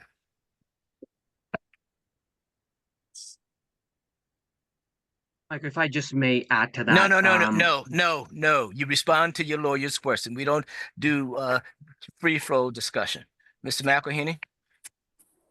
Cosme, do you have an estimate of when you expect the department, the city to respond to the request for the reissuance of the food permit? Michael, I would hope so. As I was explaining earlier, I call in every single month, and the same answer I get is they're very short-staffed. They only have 2 or 3 people working, and they'll get to it Objection, when they get. relevance. We need short answers. We're running out of time here, Fair enough. Mr. McElhenney. Fair enough. To some, Cosme, who is conducting the tobacco sales at the location on 2824 North Broad Street? Sona and Singh Enterprises INC. And who handles the fuel sales at that location? Sona and Singh Enterprises INC. And they are 2 separate corporations, correct? 2 separate and distinct corporations, correct? Nothing further, Mr. Chairman. Thank you. Mr. Rizek, any cross? Yes, Chairman Whitson, I will try to keep it brief. Mr. Cosme, am I pronouncing your name correctly? Or. Do you have an active food license for the property? Yes. Do you have proof of the active food license you can show the board today? It was displayed on the screen earlier. I believe that was expired. Do you have an active state products tobacco license with the Department of Revenue for the 2824 North Broad Street location that you can show the board today? I do have one. I requested a copy of that from the state, and I'm But you hoping don't I have should one be. now that you can show the board, correct? I was never asked for it. In accordance with the permit and license documents Ms. Wilkins showed, what active licenses does Sona and Singh Enterprises currently hold for the property? They have an active commercial activity license. They have a state Do you have the license. commercial activity license? I believe it was showed on the screen earlier from my attorney. A commercial activity license for Sona and Singh Enterprises. Enterprises. That is correct. We also have an active state license to tobacco license from the Department of Revenue. What entity holds that? Sona and Singh Enterprises INC.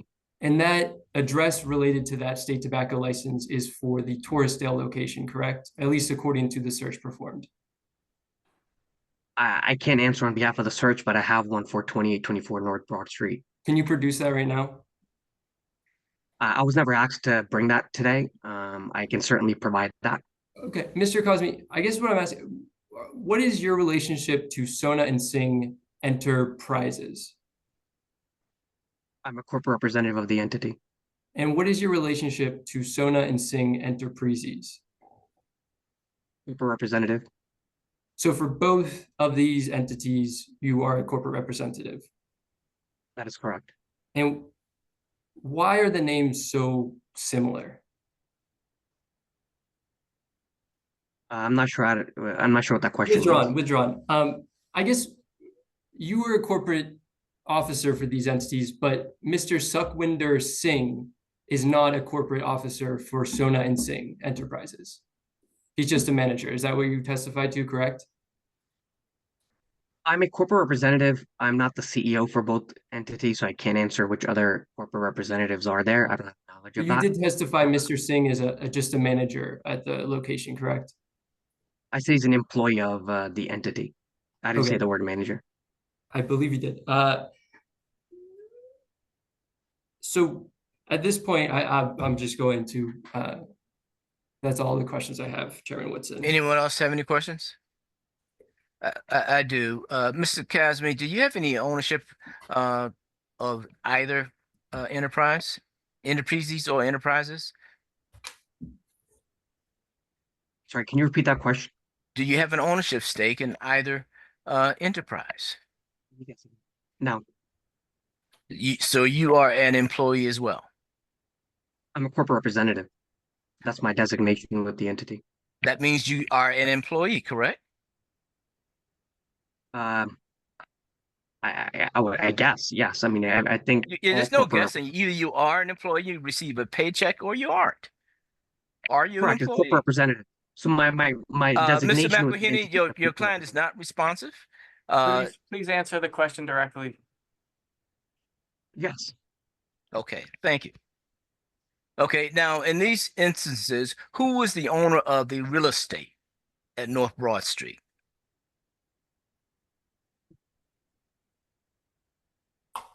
AR United. Pardon me? AR United. Does Sona and Singh Enterprises have any ownership stake in the ownership? No.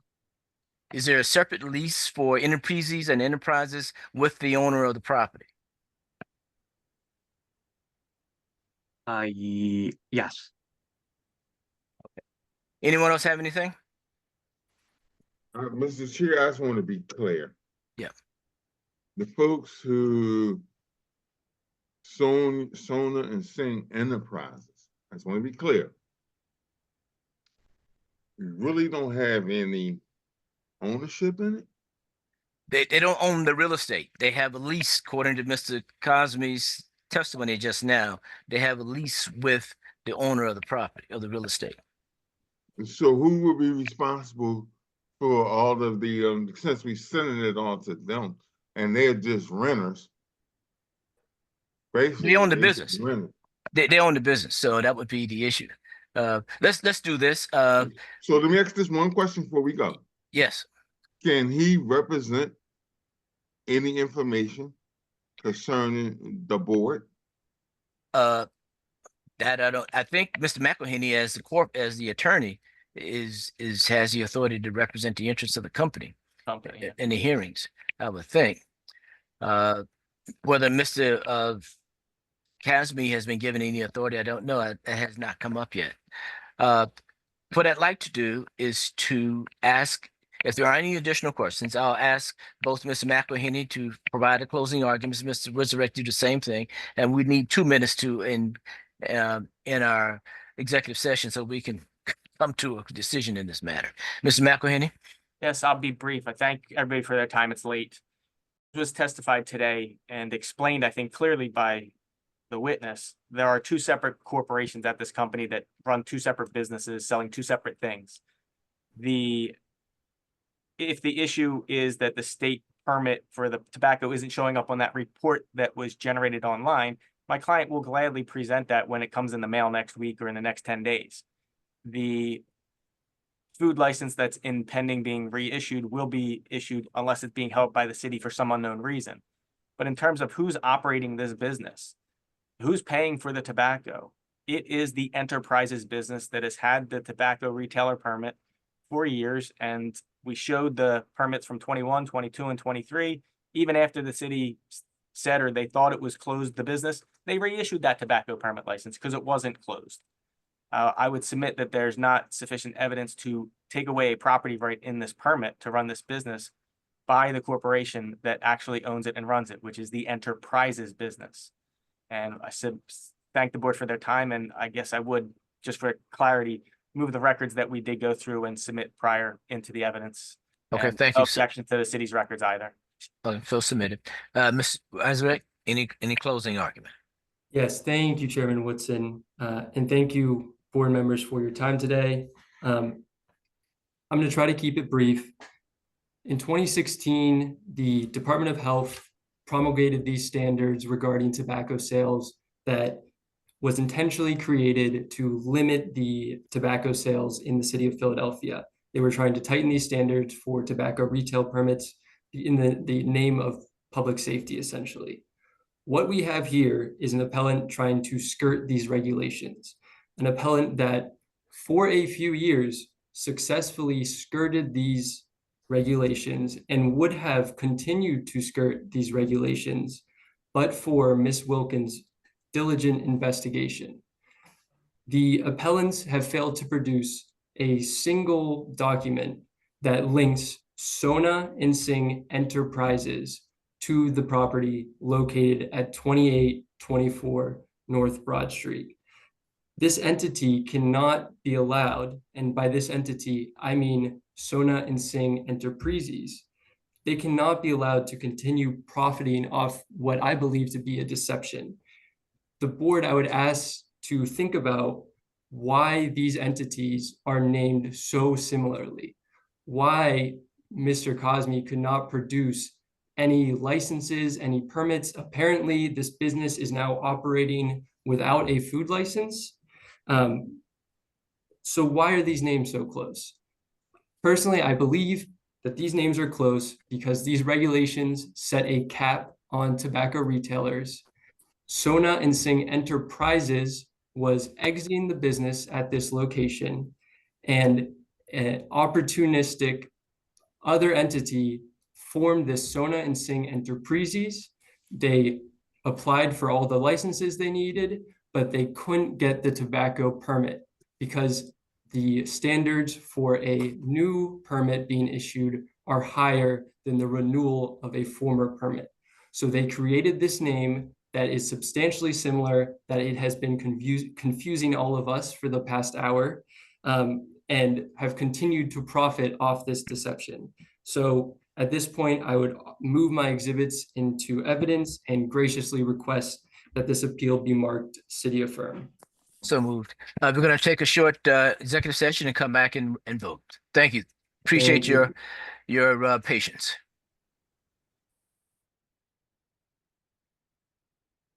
Ken, I'll give it to you.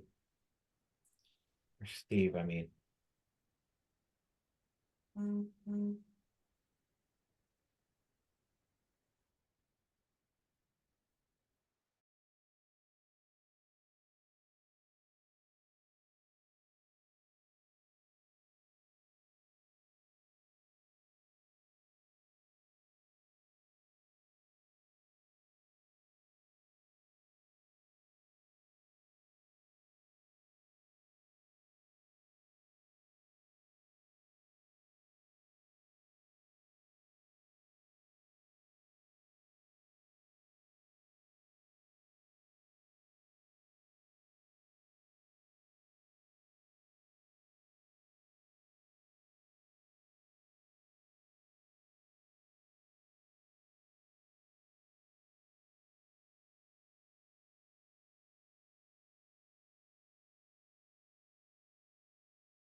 Okay, we're back on the record.